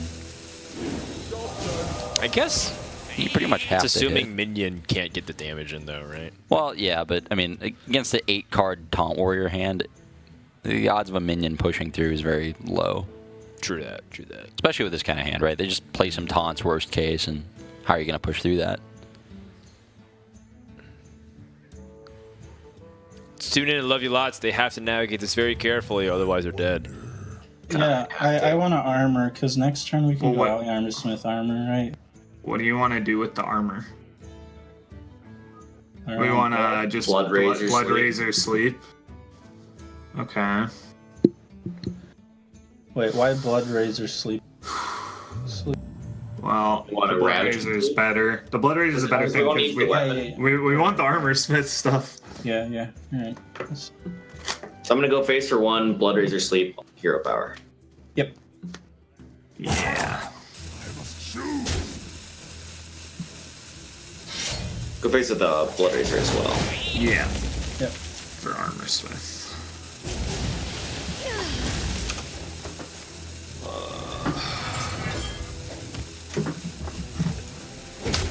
Trust me, just say it, please.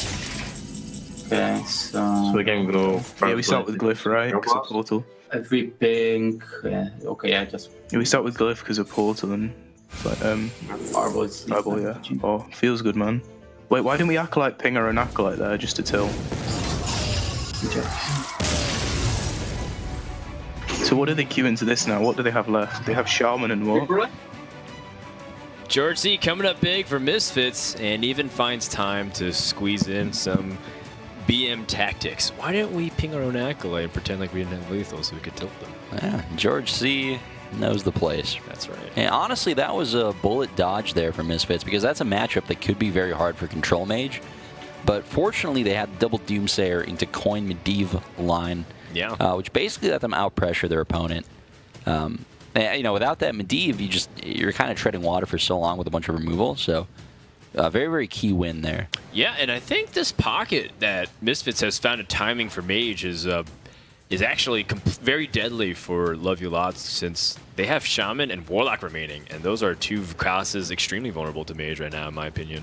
Yeah, I mean, you're absolutely right. There's basically, no matter what Warlock variant they're playing, it's going to have a hard time with this deck. So I wouldn't be surprised to see Shaman be the deck that they choose here, just to try to win off of Doppelgangster Evolve plays. But, you know, even with that, it's definitely not going to be easy. Yeah. And again, I'm trying to think if there's anything that I'm missing. Like, perhaps if there was the like Mill Warlock, you could do something. But I don't know how that fare. I haven't played that deck at all, so I don't know if how it does against like Control Mage, for example. People call it Mill Warlock, but milling's not really like the win condition usually. But yeah, just like wait till you just keep removing stuff until they run out of cards. Yeah, sometimes. I mean, sometimes you just kill them with Gul'dan too. Just depends. But true. But yeah, I mean that kind of deck. I think if it is playing the Cold Lights and the Nosferatus and just everything, I think that would do pretty well against a Control Mage, just because they're never gonna out pressure you with minions with that deck. It has too much removal. It's just the burn you have to worry about. And if everybody's cutting Pyroblast, and we heard it here, they're not even playing Fireball. So I actually think Control Warlock might do okay against this list. But yeah, I mean, lists that do play Fireball, the ones that are more aggressive, the ones that play Pyroblast, those types of decks tend to do extremely well against Warlock, especially the slower list. What is Team Levilots going to queue up next? Whether it's the Warlock or Shaman. I think I don't remember what happened last week. I think I missed that match right before it, but I want to say that there was a team. I think they were playing the Zoo Warlock as well, but they also have played like good old-fashioned Handlock. So let's see what they bring to this table right now. Oh, full-blown Zoo. Yeah. Now, I think one of the things that Zoo had a reputation for was just getting wiped by Freeze Mage in the past. And that's where a lot of people's bias in the matchup ended up going. But there was actually like small pockets where Zoo was able to beat those slow defensive mages. Yeah. Although, look at this opening hand, right? Yeah, Freeze Mage it definitely could beat. What about Freeze Mage that curves the best 1-drop in Standard into the best 2-drop in Standard into cheap removal? And then, oh, by the way, there's AoE and Frostbolt and Frost Novas and Doomsayers and a Death Knight waiting for you at the end of the Rainbow Road. Yeah, so this is going to be an uphill battle for Zoo, that's for sure. I mean, based on the opening hands, I don't like the chances of Zoo here, but if there's one deck you shouldn't underestimate, it's probably Zoo. I mean, look at the opening hand of Zoo Warlock, too. I mean, Voidwalker and Flame Imp is the original bot lane duo. It's true. Name a more iconic duo. Right there. 27. Why do you call? And now Frostbolt crushes our hopes and dreams. Let's tune in to Misfits. Do we Frostbolt the 3-2 and then bump? Do we trade? No. Because they can They can go. They can have Soulfire as well. I would just Frostbolt and not trade. Okay, sure. Because then we can Frostbolt and trade next turn, yeah. Yeah, we can. If they go like another minion, we can just Frostbolt the other minion. Yeah. Or against Coil is much better, or against Patches is better. If they go double Firefly though, it's fine. Just leave it. Just pass. Then we do what? Then we just use Frostbolt. Then we can just. And we just Frostbolt trade, yeah. Or we can go Arcanologist maybe. Yeah, we will see. Yeah, we'll see. Like it's yeah, hopefully you get Frostbolt into Arcanologist, ping into Secret Valley. Yeah, but against Coil, like most of their versions from Skull. Yeah, exactly. I mean, the worst for us is Imp into Soulfire. Imp into Soulfire is bad for us. If it's Soulfire, are we bumping? Yeah, we are. Why? Because next turn they play Secret AI. Okay. Yeah. That makes sense. Yeah. Well, the thing about bumping is it just gives them a good trade ping play, right? Right. If they bump, or if we don't bump, we take 2 to face. They play a spell, then we have to trade in with our 2/1 and develop a 1/5. I'd be fine with that. Whereas if we do bump, they can just ping and it's the same thing. So we force them to have a 3-mana spell, right? We let them play a 3-mana spell, essentially. Yeah. So we want to let them have the 3-mana thing over just ping? Yeah, I think so. Yeah, I think so too. Are the options? We can Frostbolt the Voidwalker, value trade a Firefly. For example. You can go Arcanologist. How bad is it just like hit the 2-3, ping the 2-3 pass? Because with Frostbolt trading, he gets a trade, and then we've just lost Frostbolt. So he's going to trade the 1-2, then we can ping off the 2-1 and then Frostbolt next turn. Or we can just ping it off, play Arcanologist. Arcanologist on board. I mean, I kind of like just probably good to utilize 2 pings though, right? Or to So, I like utilize ping here, yeah. So I like hitting the 2-3, pinging the 2-3. Yeah, I would just trade and ping it here. Yeah. I agree, yeah. I like that one. So we can Arcanologist ping into Secret Valley. Yeah. Frostbolt ping next turn. Yeah. I guess next turn we just Arcanologist and ping again, yeah. Yeah. Because next turn we want to play. We'll probably trade like this. It's not so obvious. We might trade with patches or... Oh, of course, with patches or a coil. Yeah, sure. I'm gonna force the ping again. What about you? I mean, it's kind of likely they don't ping next turn. There's Poly on the Councilman, Fireball if they run it. They don't have a 3-mana card. They could play a 2-mana card and ping, and that would suck. But whatever, I guess. 2-mana card ping's a big issue. Fireball Councilman's an issue. What are their plays on 4? Glyph, ping. No, I they guess would have glyphed. eventually they might just ping our 2-1 anyways, so I'd rather have the 1-2. It's only Medivh's Valet and Arcanologist if they wouldn't have played the Arcanologist last turn. But yeah, eventually they do just get to ping our 2-1, like on turn 5. But we would get an extra 2 damage over time. Yeah, but the 1-2 would be living over time, right? Yeah. So which one do we want? I think I want Play the Councilman. Which one do we want? Too.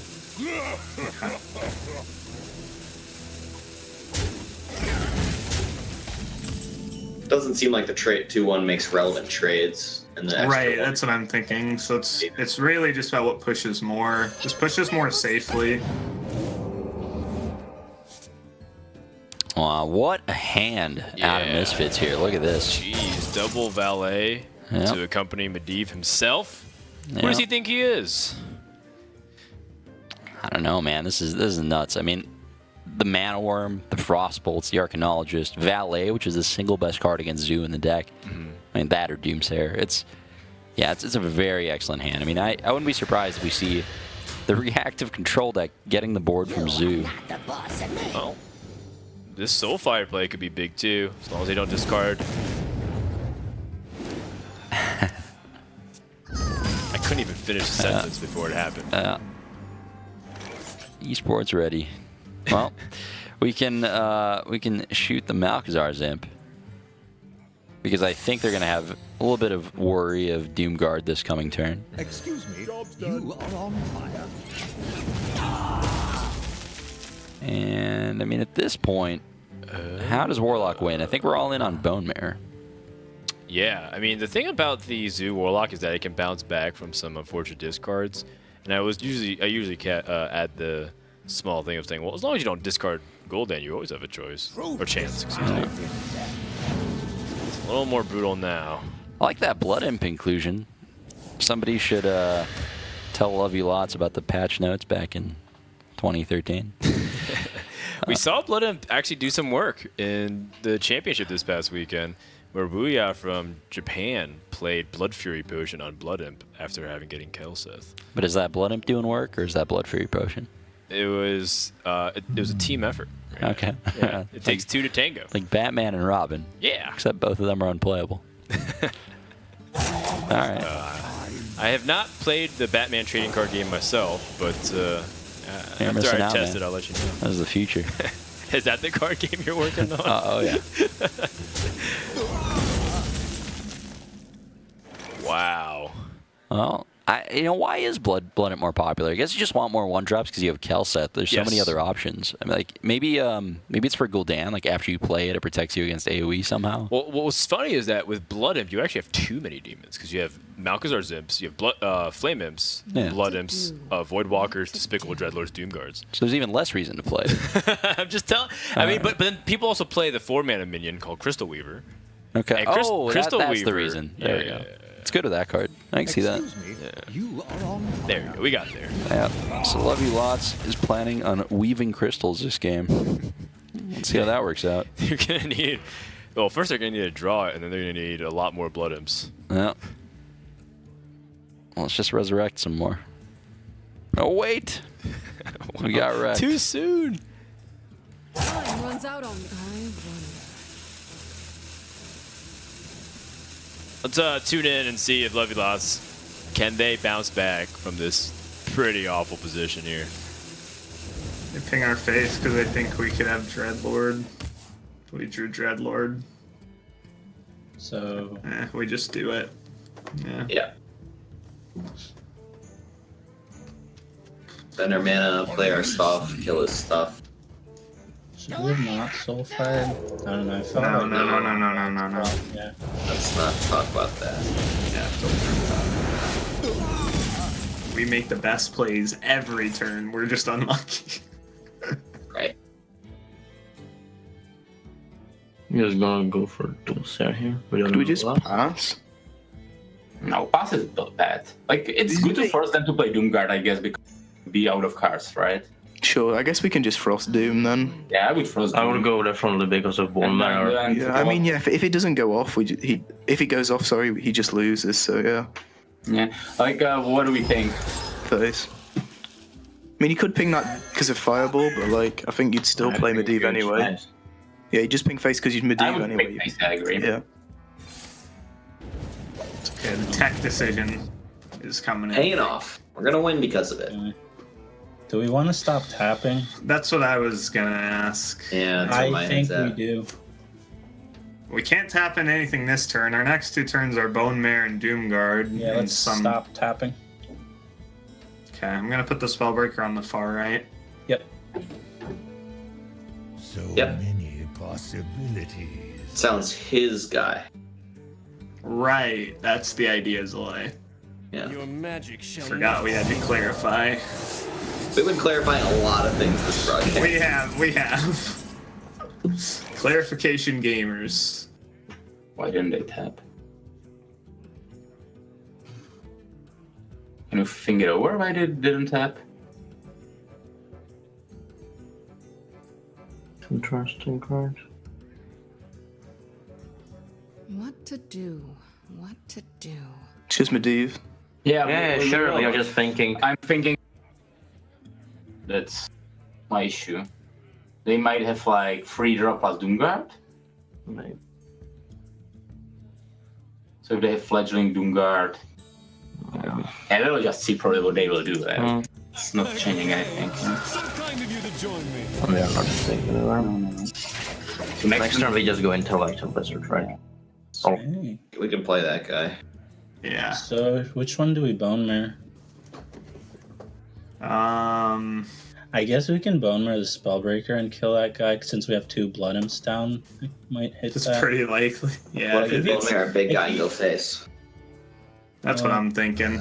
He runs Polymorph and he hasn't. There's played Meteor and Polymorph. Yeah. Well, we put him on the far outside.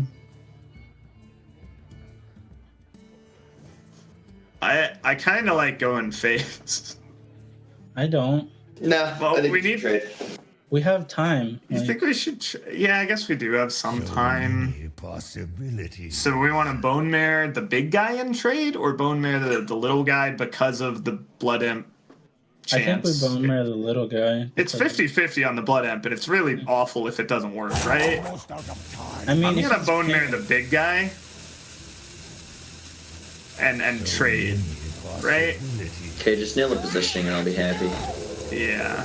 Let's do. Okay. I'm not happy about this trade, friends. Noted. But I did it. Yeah, I think missing 9 is totally fine. Okay. We do still have theoretical lethal tabled with the Doomguard, but It's just there's very good chances of those Polymorph Meteor answers, and it's very good to have made the trade against those. It's not. Man, a lot of discussion and debate between Team Lovey Lots on missing that 9 damage. Do you have any opinions right now? Whew. Ancient of Blossom is a pretty good card right now. That's my opinion. Yeah, it was some tough turns to play. I really like their decision not to life tap on the Spellbreaker turn. I think that's a play a lot of people wouldn't have made there, but you know, when you think through the next couple turns, it was definitely the way to go. But yeah, I don't disagree with that trade. I think that's a reasonable play. You haven't seen the Polymorph, you haven't seen the Meteor yet. You know your opponent plays both those cards. Wow. Do I spy a Blood Fury potion? But the Blood Imps have died. What's even the point anymore? What's the world coming to, Dan? Well, the funny thing is the sequencing too. Blood Fury potion should go on the Doom card, but you can't do it that way. Yeah, if it wasn't for that particular anti-synergy, the card would just be so good. Yeah. This is might be a case where you just play it anyway. But, well, I mean, okay, the thing is there's a Kirin Tor Mage. So if you end up Blood Fury potioning your 9/2, your opponent's still going to have a pretty clean trade into it. So either you're not playing the Blood Fury at all. Okay, they want to do this instead of tap. That's interesting. I mean, it does help against AoE like Volcanic Potion a little bit, or maybe a second Blizzard. I guess I can see it. Force the ping. The rough part here is they're just so low on cards. So the fact that they chose not to life tap this turn means they're only going to have 2 cards to work with next turn. And Gul'dan is definitely not something they're top decking. Oh man, don't remind me. The Gul'dan would be absolutely game winning, I think, from this position, considering that Misfits is just kind of hanging on by a thread right now. But looks like they're gonna turn the corner here. Yep, this is still an excellent position to be in. Oh, hey! Somebody's crystal weaving. It's not Love You Lots. All right, so I mean, I'm looking forward to seeing like a Kirin Tor ping. Easy trade, easy ice barrier, easy game. The one thing that Mage was kind of struggling with here is just, lack of cards. They played their Medivh already, but, after Arcane Intellecting, they haven't really found cards like Fireland's Portal or Jaina to really pull them ahead in the long game. Now, they do have a lot of time. That's kind of the benefit here. And as soon as they find one of those cards, they're probably going to pull pretty far ahead of Warlock. But in the meantime, Love You Lots has a lot of room to draw, like a second Bone Mare potentially, or a second Doomguard really turn the pressure on. Gotta say, Misfits really utilizing that rope timer as well. Just thinking about all the possible permutations. Look, man, esports is all about marketing, all right? That camera time is valuable. That's right. You gotta milk it while you can. Yeah. That's good branding. That's good branding right there. Saturday Night Chain Gang. Getting the benefits of Prince Kelisat. This is a card that I know Chalky loves in particular. He talks about Saturday Night Chain Gang very fondly throughout all of his ladder escapades. Ice Bear's going to deliver the bad news that Team Love You Lots is not even close to finishing off the game, and Misfits is climbing back with each passing turn. Let's go ahead and tune in. Anything? No. So we just kill both and... Yeah, we just kill both, yeah. Okay. Is it better than... We'll just trade here, and we have 2-3 versus 6-2. Yeah, I agree. And if you ping the 1/1... There's nothing. Then you end up with 5/1, right? If you just hit here and ping here... They will... Yeah, we just end up with 2-3, right? One, they can trade into that, trade this here. But they have Coil Dreadlord if we don't trade. 3-2 versus 5-1. So you can have 3-2 versus 5. Like, how do I handle the 5/1? I wonder. Like with Dreadlord. But even if or they... with patches. But even if they do, then what's the issue? Like, you will ping the 3/1 next turn. I like it's not a free one. Like, it will be 3-2. How is it gonna be 3-2? Because they will trade into this one. Okay, yeah. I guess that's a good point then. Fine. So we just hit. Yeah, control the 3/4.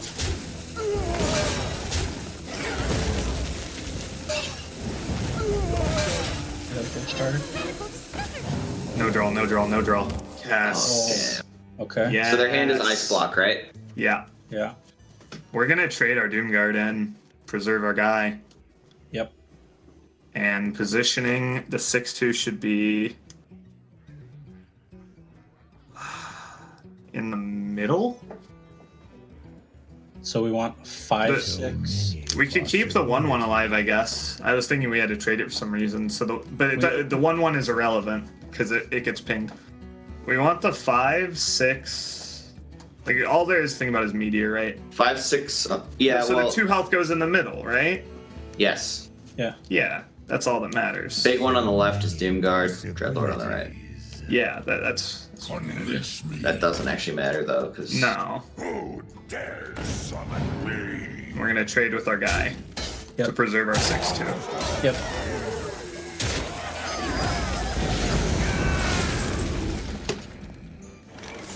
Decent, right? I can go Flamestrike and ping one of those. I should ping the Doomguard, I guess. I need Flamestrike to remove the 6. Yeah, of course we are going for Flamestrike. Yeah. Oh! That hurts.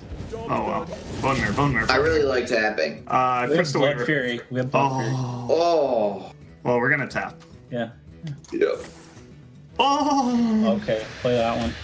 That one's bigger. So you play 5/2 that in the one. middle. 5/2 in the middle. Yeah. Yeah.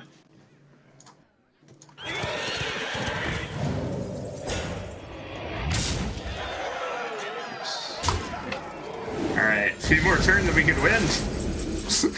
So now we need to get. Just draw, right? Yeah, just draw. Let's get Something like Nova. right? Job's done.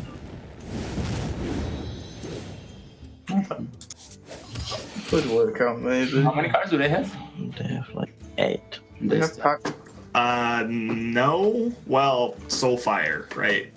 We want to hit Soulfire. So yes, I think we should be tapping. They need to piece quite a bit of burn. Well, it's So they it's could just freeze Doom, or we'll have 15 We life. can- How do they 15 us We can without never kill a Frostbolt? Frozen Doomsayer. Okay. Can tap. Okay. Remember to send So- 5/2 to face first. Right. We're gonna Crystal Weaver. No. no. No. 5/2 to face Oh, first. good point. Good point. All right. Don't This is six why. of it. This is why I keep you guys. Yeah. This is why I keep you guys around. All right. Now we're gonna Crystal Weaver. Right. Yeah. I think we play everything because we're trying to beat Jaina. Yeah. So we're gonna play Crystal Weaver. And the question is if we're gonna Blood Fury, maybe? Or if we're gonna Fledgling. Fledgling's a better reload after the Doomsayer, right? We want to keep the Fledgling around. So we keep the Fledgling in hand. Yeah. Alright. I'm gonna do some stuff. That's gonna happen. I'm gonna trade that. Yeah. Probably not the best positioning, but we got there. It's pretty bad positioning against Meteor.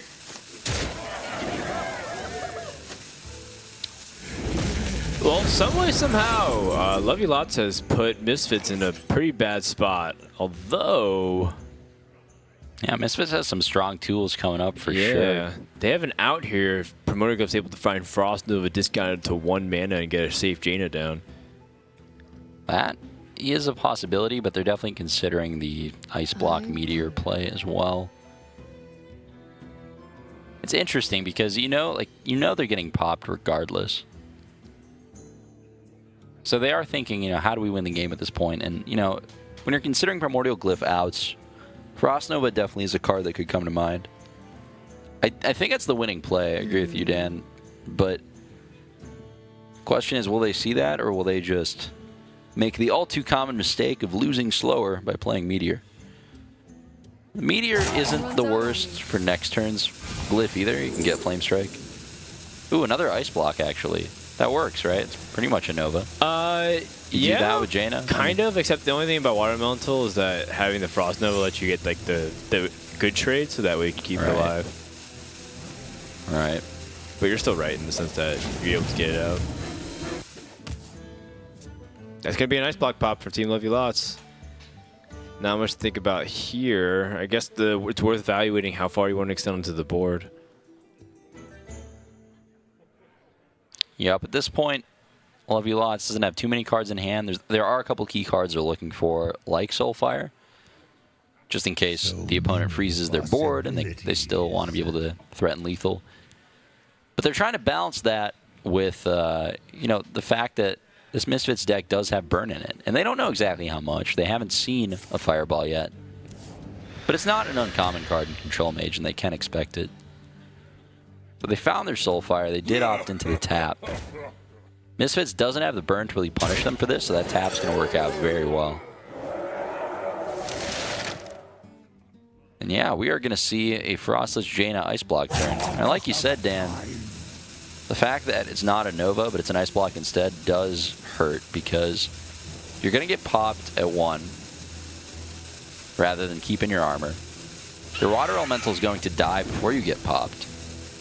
So you're not even going to regain life off of it the turn after. Ooh. Not quite on time. What's the best sequence? I think, yeah, I guess you Ice Block Jaina, and then next turn you Nova Doomsayer, lose to Soulfire. That's the play. I think that's the only thing you can really bank on at this point. There's nothing really much that you can do here if you're Misfits. All right, Dan, I have an idea. Okay. Hit me. It doesn't work, but Baron-geddon. Does that work? What do you mean? Does it kill you if you're No. You heal. It's like it's kind of like the Spirit Lash. But you also take damage. Yeah, you take 2. You also heal. You go for from like 1 to 14. -1 up to 14 and you live? Yeah, you live. Huh. You should know this. I don't know. I play good cards in my deck. Baron-geddon is solely for my Paladin list.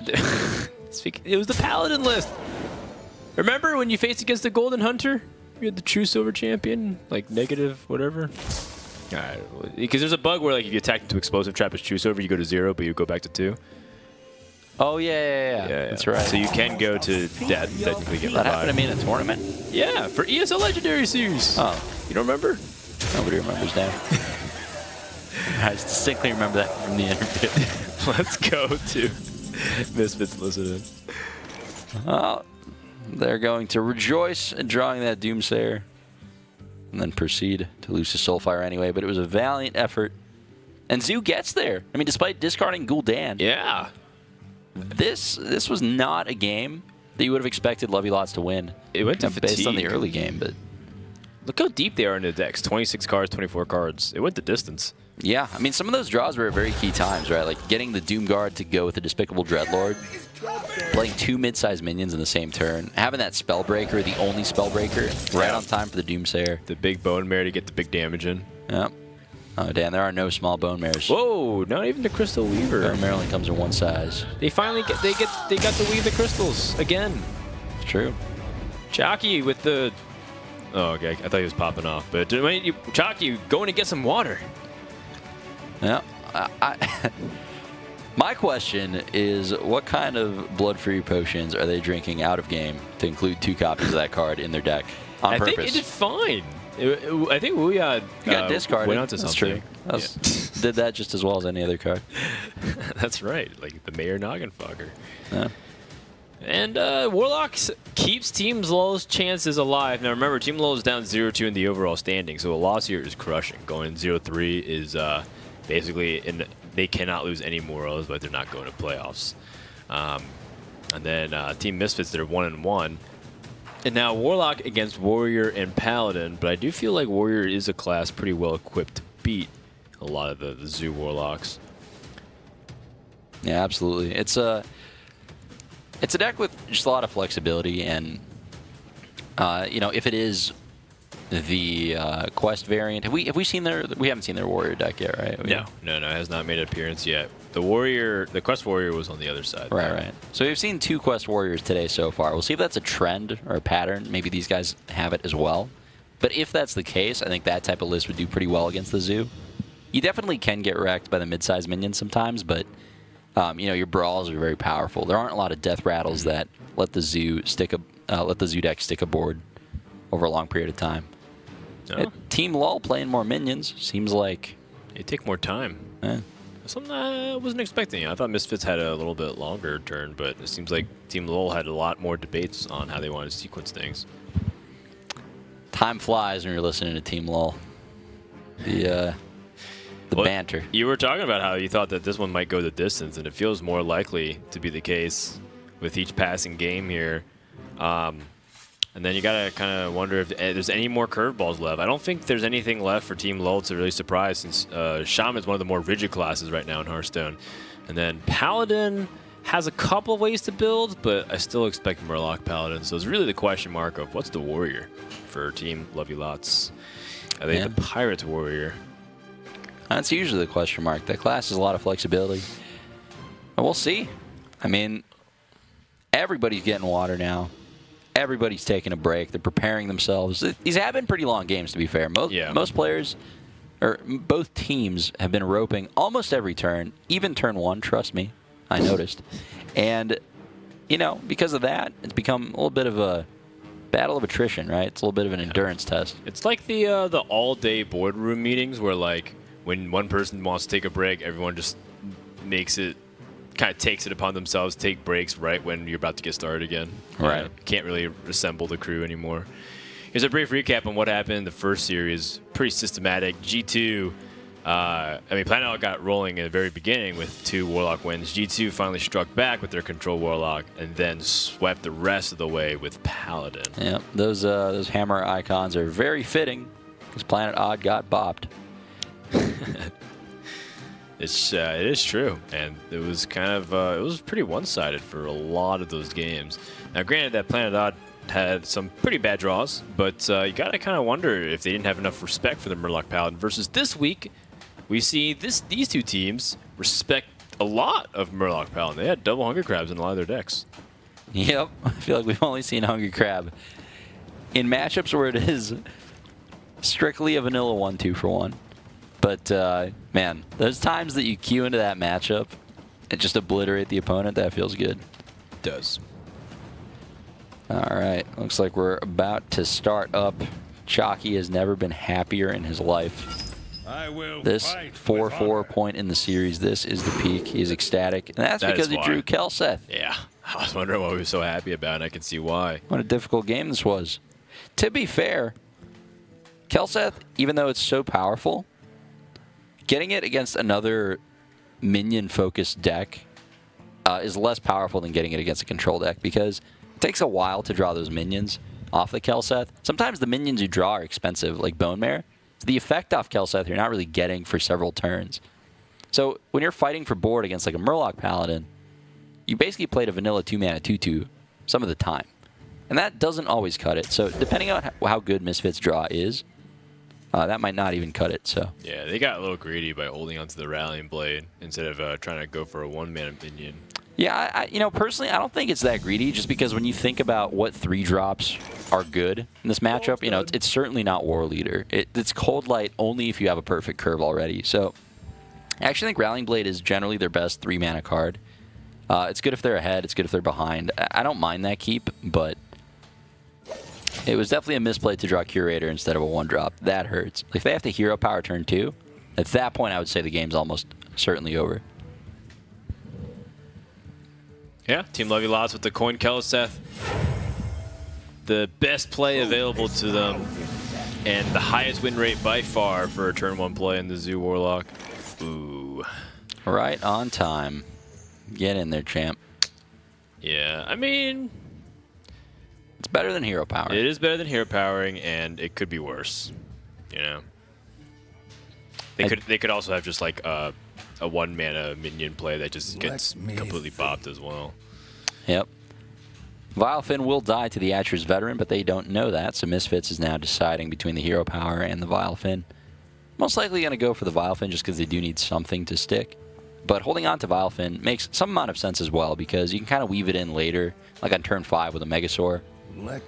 You can, I don't know, play like a 1-mana minion plus a Blessing sometimes if you have to. Yeah. Maybe they have Cold Light Oracles in that deck, and they're trying to, or sorry, Cold Light Seers, and they want to play that the same turn they activate one of those. Let's go ahead and tune in and see what these teams are debating about in these early turns. Turn. I'm happy. I'm very happy. I am gonna. How many 3-1s do we want, right?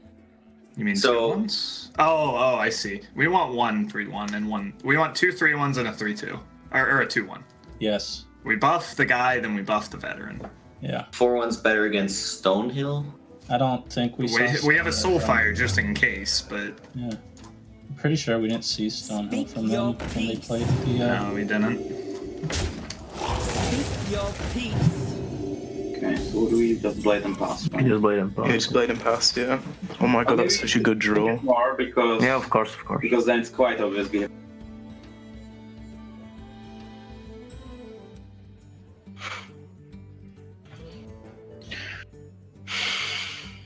I don't think we hit it. I think the value's more important than the bait, right?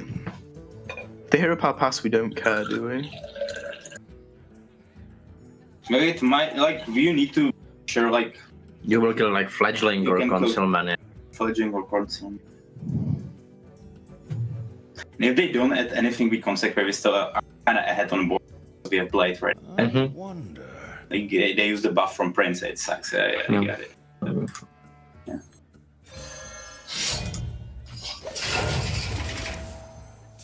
They have Consecration. Struck hard. Yeah, I mean, I want to think about it to act like we have little dudes that die to Consecration that we're thinking about playing. Because we don't actually have that. We've got this garbage. So many possibilities. They're also sort of playing around. No, I mean, they have the Consecration, right? Every time. Voidwalker, Malkazar Zimp. Yeah. Well, I don't know. We wouldn't yeah. play Malcolm, yeah. Yeah. Voidwalker, either one's still a really nice hit. Yeah, that one. Not playing that one. Not playing it. Oh. Is there any way they're debating us? No. I mean, whatever. Who cares? Yeah, It's still worth it. Take 8. So it's 14 burst. Well, not necessarily, Muzz. I'm not seeing the 4. We're gonna play the 6/5, not the 5/4. Yeah, 6/5 is a 6/5. It's bigger. It's better. Right. That's what I'm getting at. I like it. Total corruption, total power. Can go war leader with token or go live with token, right? So next time we're gonna go. Sorry. And I guess the war leader is better because then we can kill it. Is the war leader better? Like they can play Dreadlord yeah. 1/1 and just trade here, right? Pretty sure it's hero power seer. Yeah. I also think it's hero power here because then we can go like double. Maybe we hit that dude. No, we don't hit that Do dude. we go the war leader like ever? Like we can. Like if Like, they, I get a if they fight go for like sure, face. Yeah, just play your parents here. And I guess we always play your parent. I guess. Do we hit? Probably not, right? No, how do you trade? Then you just Also, they can go like Doomguard and hit face for. Die. So I'm thinking tap. Malcolm. Well, we could Malcolm Soulfire. I don't want to tap. Yeah. I want to go Malcolm, Soulfire the 2/3. See what we draw. Well, I want to keep this Blood Imp, but I guess the other cards are more important. Yeah. Blood Imp Yeah, sucks. because we could draw a 3. Yeah. Okay. A lot of 3s. You are not the boss of me. We got a 3. We're the best. Nice. Cool. We're gonna trade. Yeah. VT. So if he goes Tarum,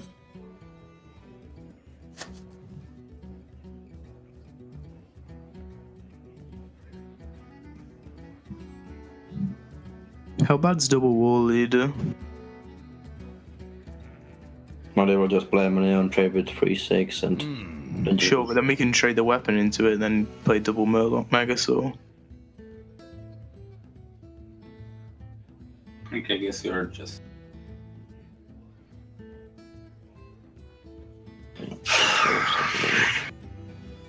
Like Megasaur plus Marlock has to be better, right? If you get I mean, like, multiple Divine Murlocs. Well,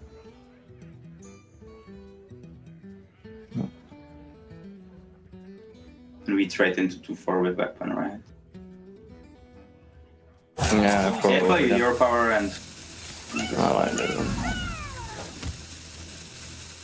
Poisonous, probably. Divine Shield. I guess Poisonous is better. I would pick Divine Shield. Yeah. I'll pick Poisonous. Pick Divine Shield and protect you for. I don't know. Like, This die to 5/4 like, if you pick Poisonous simply. And... Oh my. Yeah. Oh me, oh my. I love you lots. Just running away with the game here. I feel like that draw spells doom for Misfits. Yeah, the Doom Guard is just so potent. They didn't necessarily need the Malchazar's in, but it's nice reload. Just to draw, what, 4 cards? Honestly, I wonder if the Doom Guard's even the best play. It's possible the Soulfire is just better. Because the Doom Guard, if you play it, you're probably trading into the... Well, actually, you're trading the Councilman into the 5/4. That's a really tough call. You draw 4 cards if you go Doom Guard, as opposed to only 2 if you do the other play. So I guess the Doom Guard plays better. Malchazar's Imp gets buffed, so you're summoning a 6/5 and a 3/5 plus a 1/1 on the Malchazar's Imp. And it's pretty close. Yeah, they're both very strong plays. Total corruption, total power. All right, they did opt for the Soulfire play. I do think this is better for the board. The other advantage here is you get to just hit face for a bit more. They got the Blood Fury potion. It's over. Yeah, that's why they win this game. That is 100% locked. They've drawn their win condition. See? They just knew. Misfits made the read. Well, that was, we've seen Zoo doing pretty well. I mean, that's pretty dominant. I mean, to be fair, the Paladin deck did not draw a good curve. No 1-drop turn 1. On turn 2, no 2-drop. They had to play Vilefin that they top decked. And, in the meantime, Zoo had a Kelseth game. So, pretty straightforward, one-sided game there. But would have been interesting to see how a Kelseth draw interacts with a good Murloc curve.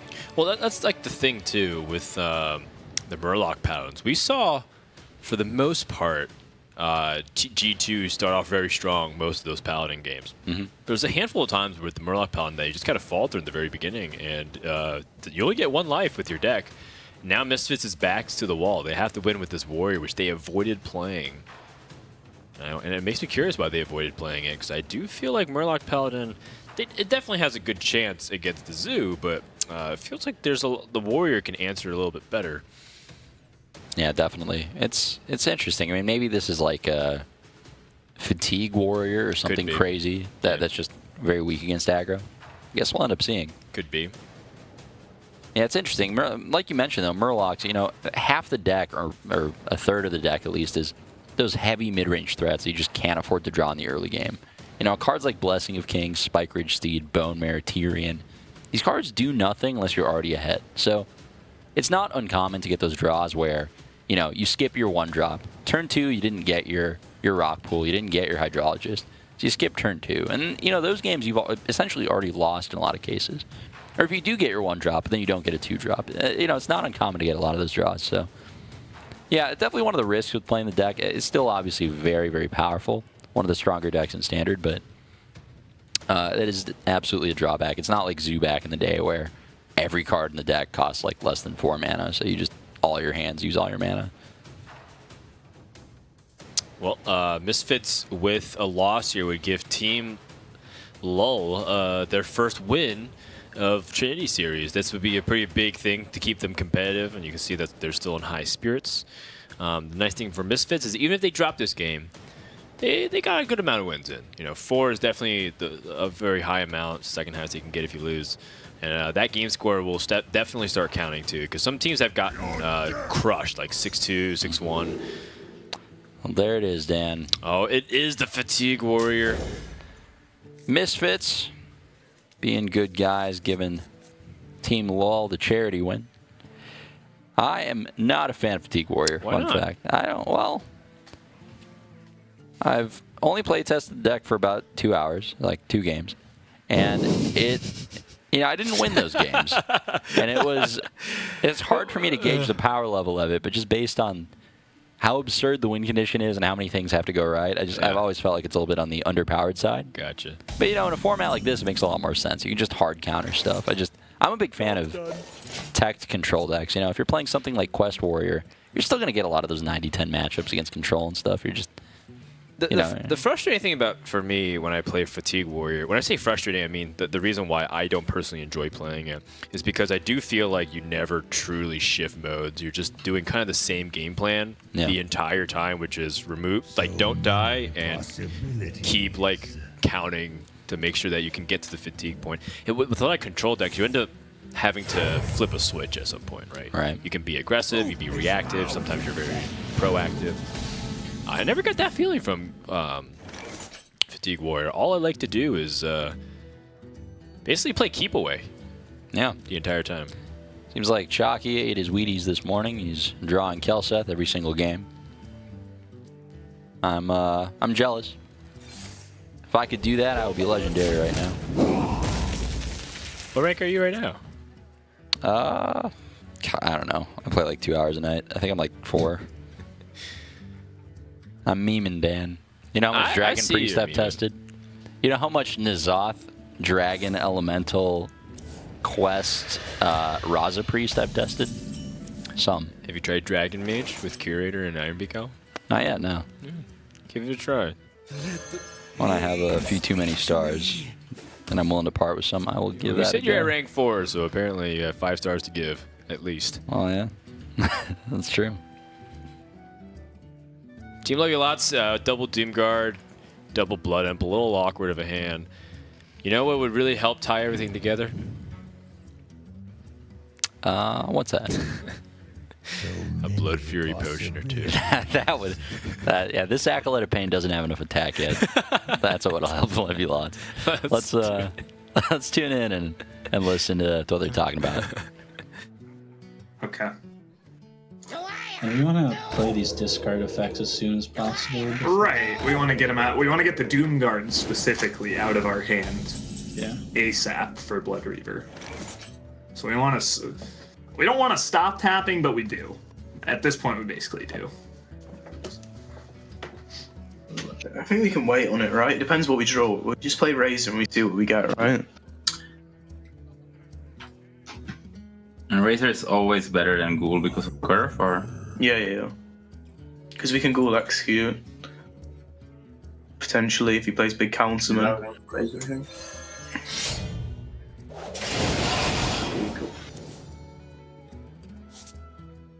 They will just play the 5/4 here, right?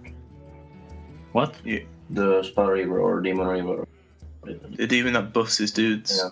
And they will trade into our Acolyte. I think that's why we go face. They have it, like it's. Yeah, of course, like.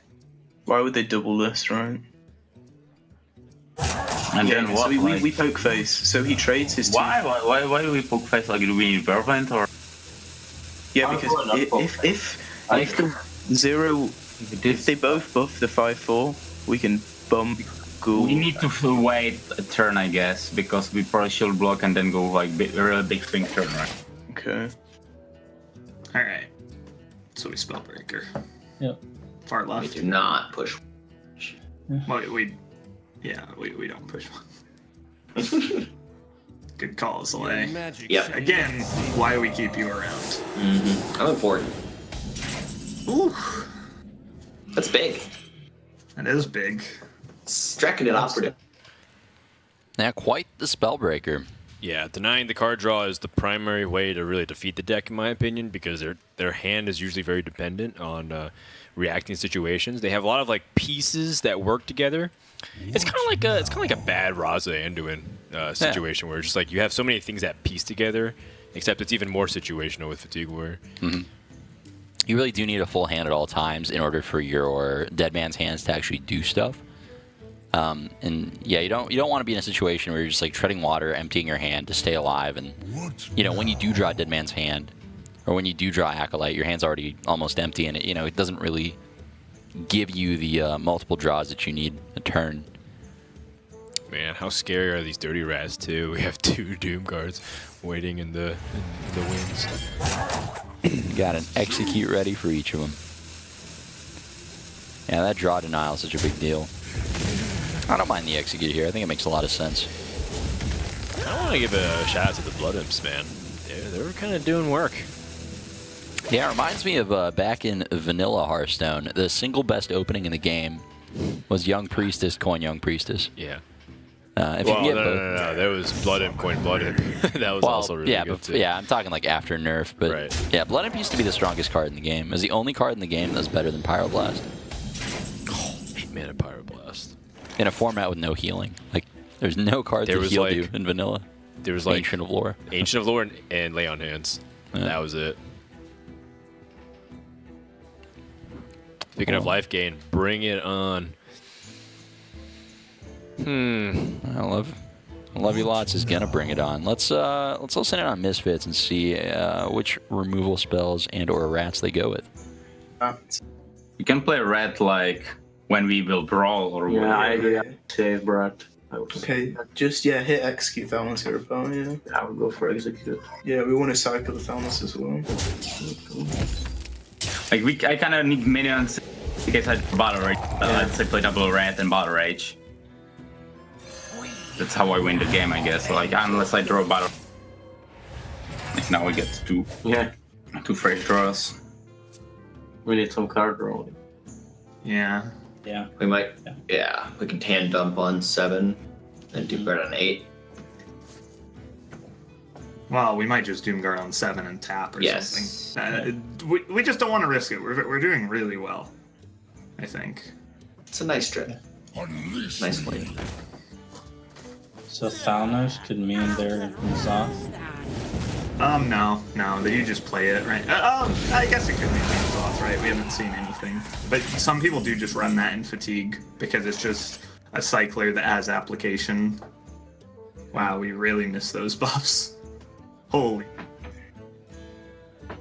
Or now it might be good time to play their threats eventually, but probably not.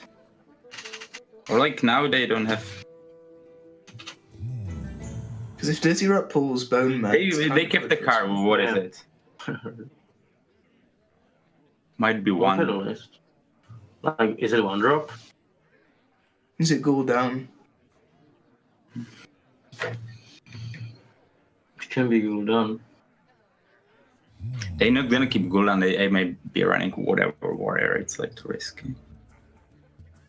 Like they might have Bone Mare now. Like how play, but it would be good to play their threat because we avoid the Bone Mare, right? Yeah, just play one. Wait, do we ever hit first before Dirty Rat? I can cancel, man. Okay, so should I play another one? Or not, right? I don't think so. I'll play this, and Shield Slam this one, yeah. We could have Shield Slammed the 1/5 and hit the 4/3. Why would you Shield Slam 1/5? Yeah, sweet. So which one do we Blood Fury? Probably the Flame Imp, right? What if we put it on the Blood Imp? Yeah, we put it on the small, the 1-attack Blood Imp. Trade with our 2 guys. That makes us a little weaker to just the Whirlwind on board, but that's whatever. That's whatever. Okay, so we'd push the 4/7 to face, 5/7 to face. Yeah, that's what I want to do. Okay.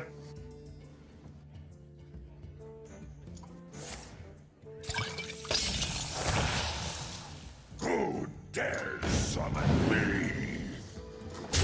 Like, he used double axe. Blood Imp has entered the battle. And he is big. You can have that removal left. If you They have 15 on board. Well, can I do like double Whirlwind, triple Whirlwind? Triple Whirlwind is doing nothing. Like, we can go Bad Razor to cancel mana. No, I should save everything. Like if I draw like fishes, then. So we're just gonna pause here. Probably bring it on.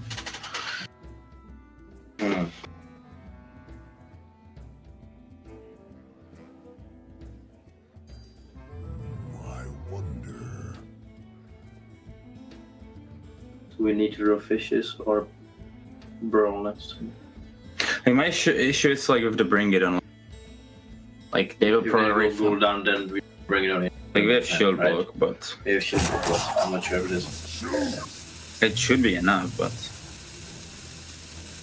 I feel we are in super desperate situation now. So like, my issue is like they will tap and they will so they will tap and they will 3 minions like then after. I will just play bring down here. Wait. We need to rock fishes or roll. Man, that is a fierce blood imp if I've ever seen one. What if I told you right now that Blessing of Kings exists for 3 mana? What if I told you? I would not believe you, Dan. I would not believe you. But I would encourage you to play such a fictional card in your deck list. Because hopefully one day I'll cue into that. Well, good news! For only 3 mana, you too can have Blessing of Kings in your Warlock deck, as long as you have demons. I miss the days of blood imp attacking. It's he used to have 1 attack. He used to get in there. Yeah. But now he's reliving his glory days. Used to get 1 attack, and then maybe 2 if you had Shattered Sun Cleric, maybe 3 if you had Defender of Argus, or Dark Iron Dwarf gave permanent buffs as well. Blood imp was laughed at in high school, but now he got buff. Yeah, he got real buff. He's laughing now. He aged real well. This battle rage has to be big for the warrior. Yeah, I think they're debating swinging first in order to get an extra card, go for that sleep with the fishes. Sleep would be... It's the only way they win. Massive. So. Even then, there's no insurance they win from that. Right. Because it doesn't even clear everything. It's actually kind of interesting, because if they only draw 2, they're less likely to get the sleep, but if they get the sleep, they keep their 3/3. So it's a little bit of interesting board tension. You can also double Blood Racer and kill off just a couple of minions. Yeah, that is a line of play.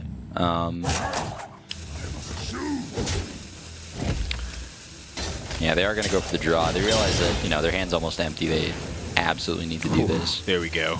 They hit, but now they're killing their Ravaging Ghoul. But they get a card to make up for that a little bit. So. I don't know. Dead Man's Hand is... it's kind of like drawing patches at this point. It just sits there doing nothing. Yeah.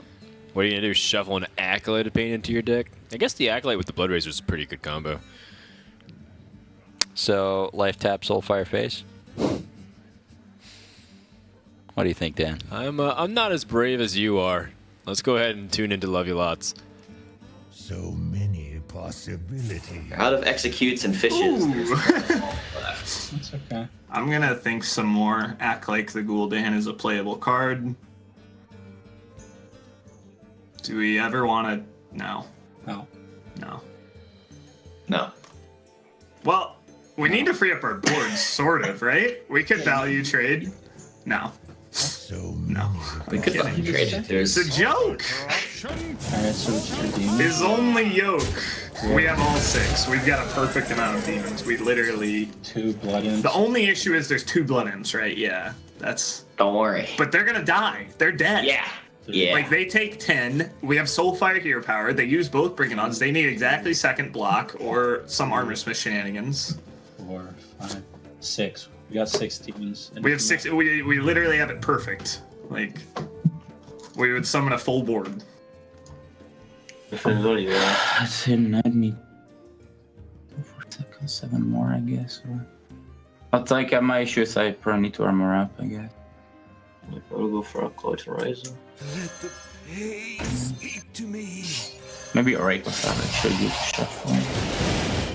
You slow into Doomguard. Yeah. Would it? They gonna get double Doomguard, so we take 16 face. Yeah, but like, can we really beat Gul'dan this game? If they go Gul'dan right now? It's fine, probably. I can go face with this, right? Yeah, we'll go face. What now? Yeah, Gul'dan like. Yeah, Gul'dan. Please no Gul'dan. Yeah, no. Play Gul'dan. Oh, yeah. Suck. Get both Doomguards. Suck. So we deal 11 to his face. He's at 6. We need to care about Armor Smith and Shield Block number 2, but mostly Armor Smith with Ruins. I think you should put him to 1. Put him to 1, then Brawl is worse because he needs to Brawl and gain some armor. Yeah. Okay, we're gonna put him to 1. Yes. Good. That way he's closer to being dead. Suck. You can have your cards.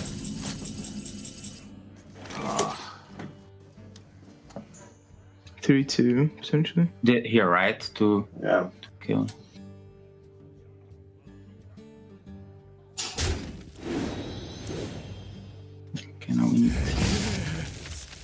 Now we need to draw and draw. Can we need to draw Shield Block? I don't know how we win after that, but Yeah, it's GG. yeah. Well played. And play like no games of Zoo, show up and draw Peliseth every game. Bring back We won! 0 games on that. We won! Team love you lots. You heard it in their voices. They won, and a little surprised, perhaps, at their own victory, or maybe how easy that last game felt, considering that Fatigue Warrior, as expected, did not do well there. Yeah. People keep bringing it, man. Why is that? Well, what are the good matchups? It has good potential, and if you talk to Fatigue Warrior experts who are on their 10th game of experimenting, they tell you that it's much better than people think it is because people don't know how to play it. It's actually, in my opinion, probably the second, if not the number 1 hardest deck to play in Hearthstone history. There's just so many ways you can play a lot of the lines and how you remove and how you hold and how you also calculate draw probability with like, do I want to shuffle this extra card in or two, and does it affect my percentages? To be fair, it would be hard for the deck to be worse than I think it is, so I'm sure it's better. Do you think it's... Well, okay, here's the thing. According to a lot of replays, it is like the worst deck because those win percentages in the 30s. And to have a win percentage over a large sample size to be in the 30s is astoundingly bad. Just for reference, like Priest in its worst when like during the Karazhan meta when all the cards were free, it was like 40%. So even the worst class, which had the worst stats across the board, Fatigue Warrior loses more than that. Yep. Well, things to keep in mind. Didn't work out that time. Maybe we're just not seeing how it fits in the lineup, and maybe it's there to counter one specific deck. But Unicorn Warrior not getting there this time. But I'm happy Quest Warrior did good. A lot of cool decks we saw today.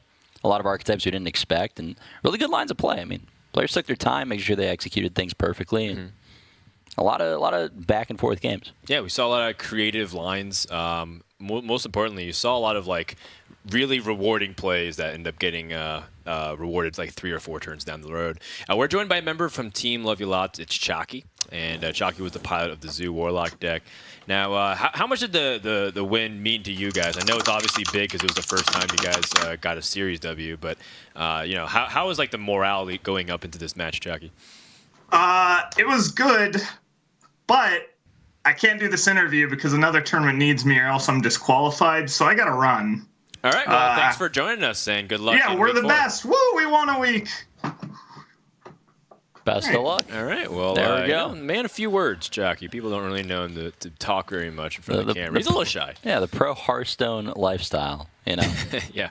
He claims that it's another tournament he has to get to, but really he's got to take care of the army of fangirls outside his door as a result of winning this game of Trinity Series. I think you're projecting a little bit. But I think I realized why Misfits brought Fatigue Warrior, so they can get Chalky to make a really difficult choice. Do I keep playing Trinity or get disqualified from my next tournament? So it was actually in their best interest to rope every turn. That does make sense. Or Chalky paid them.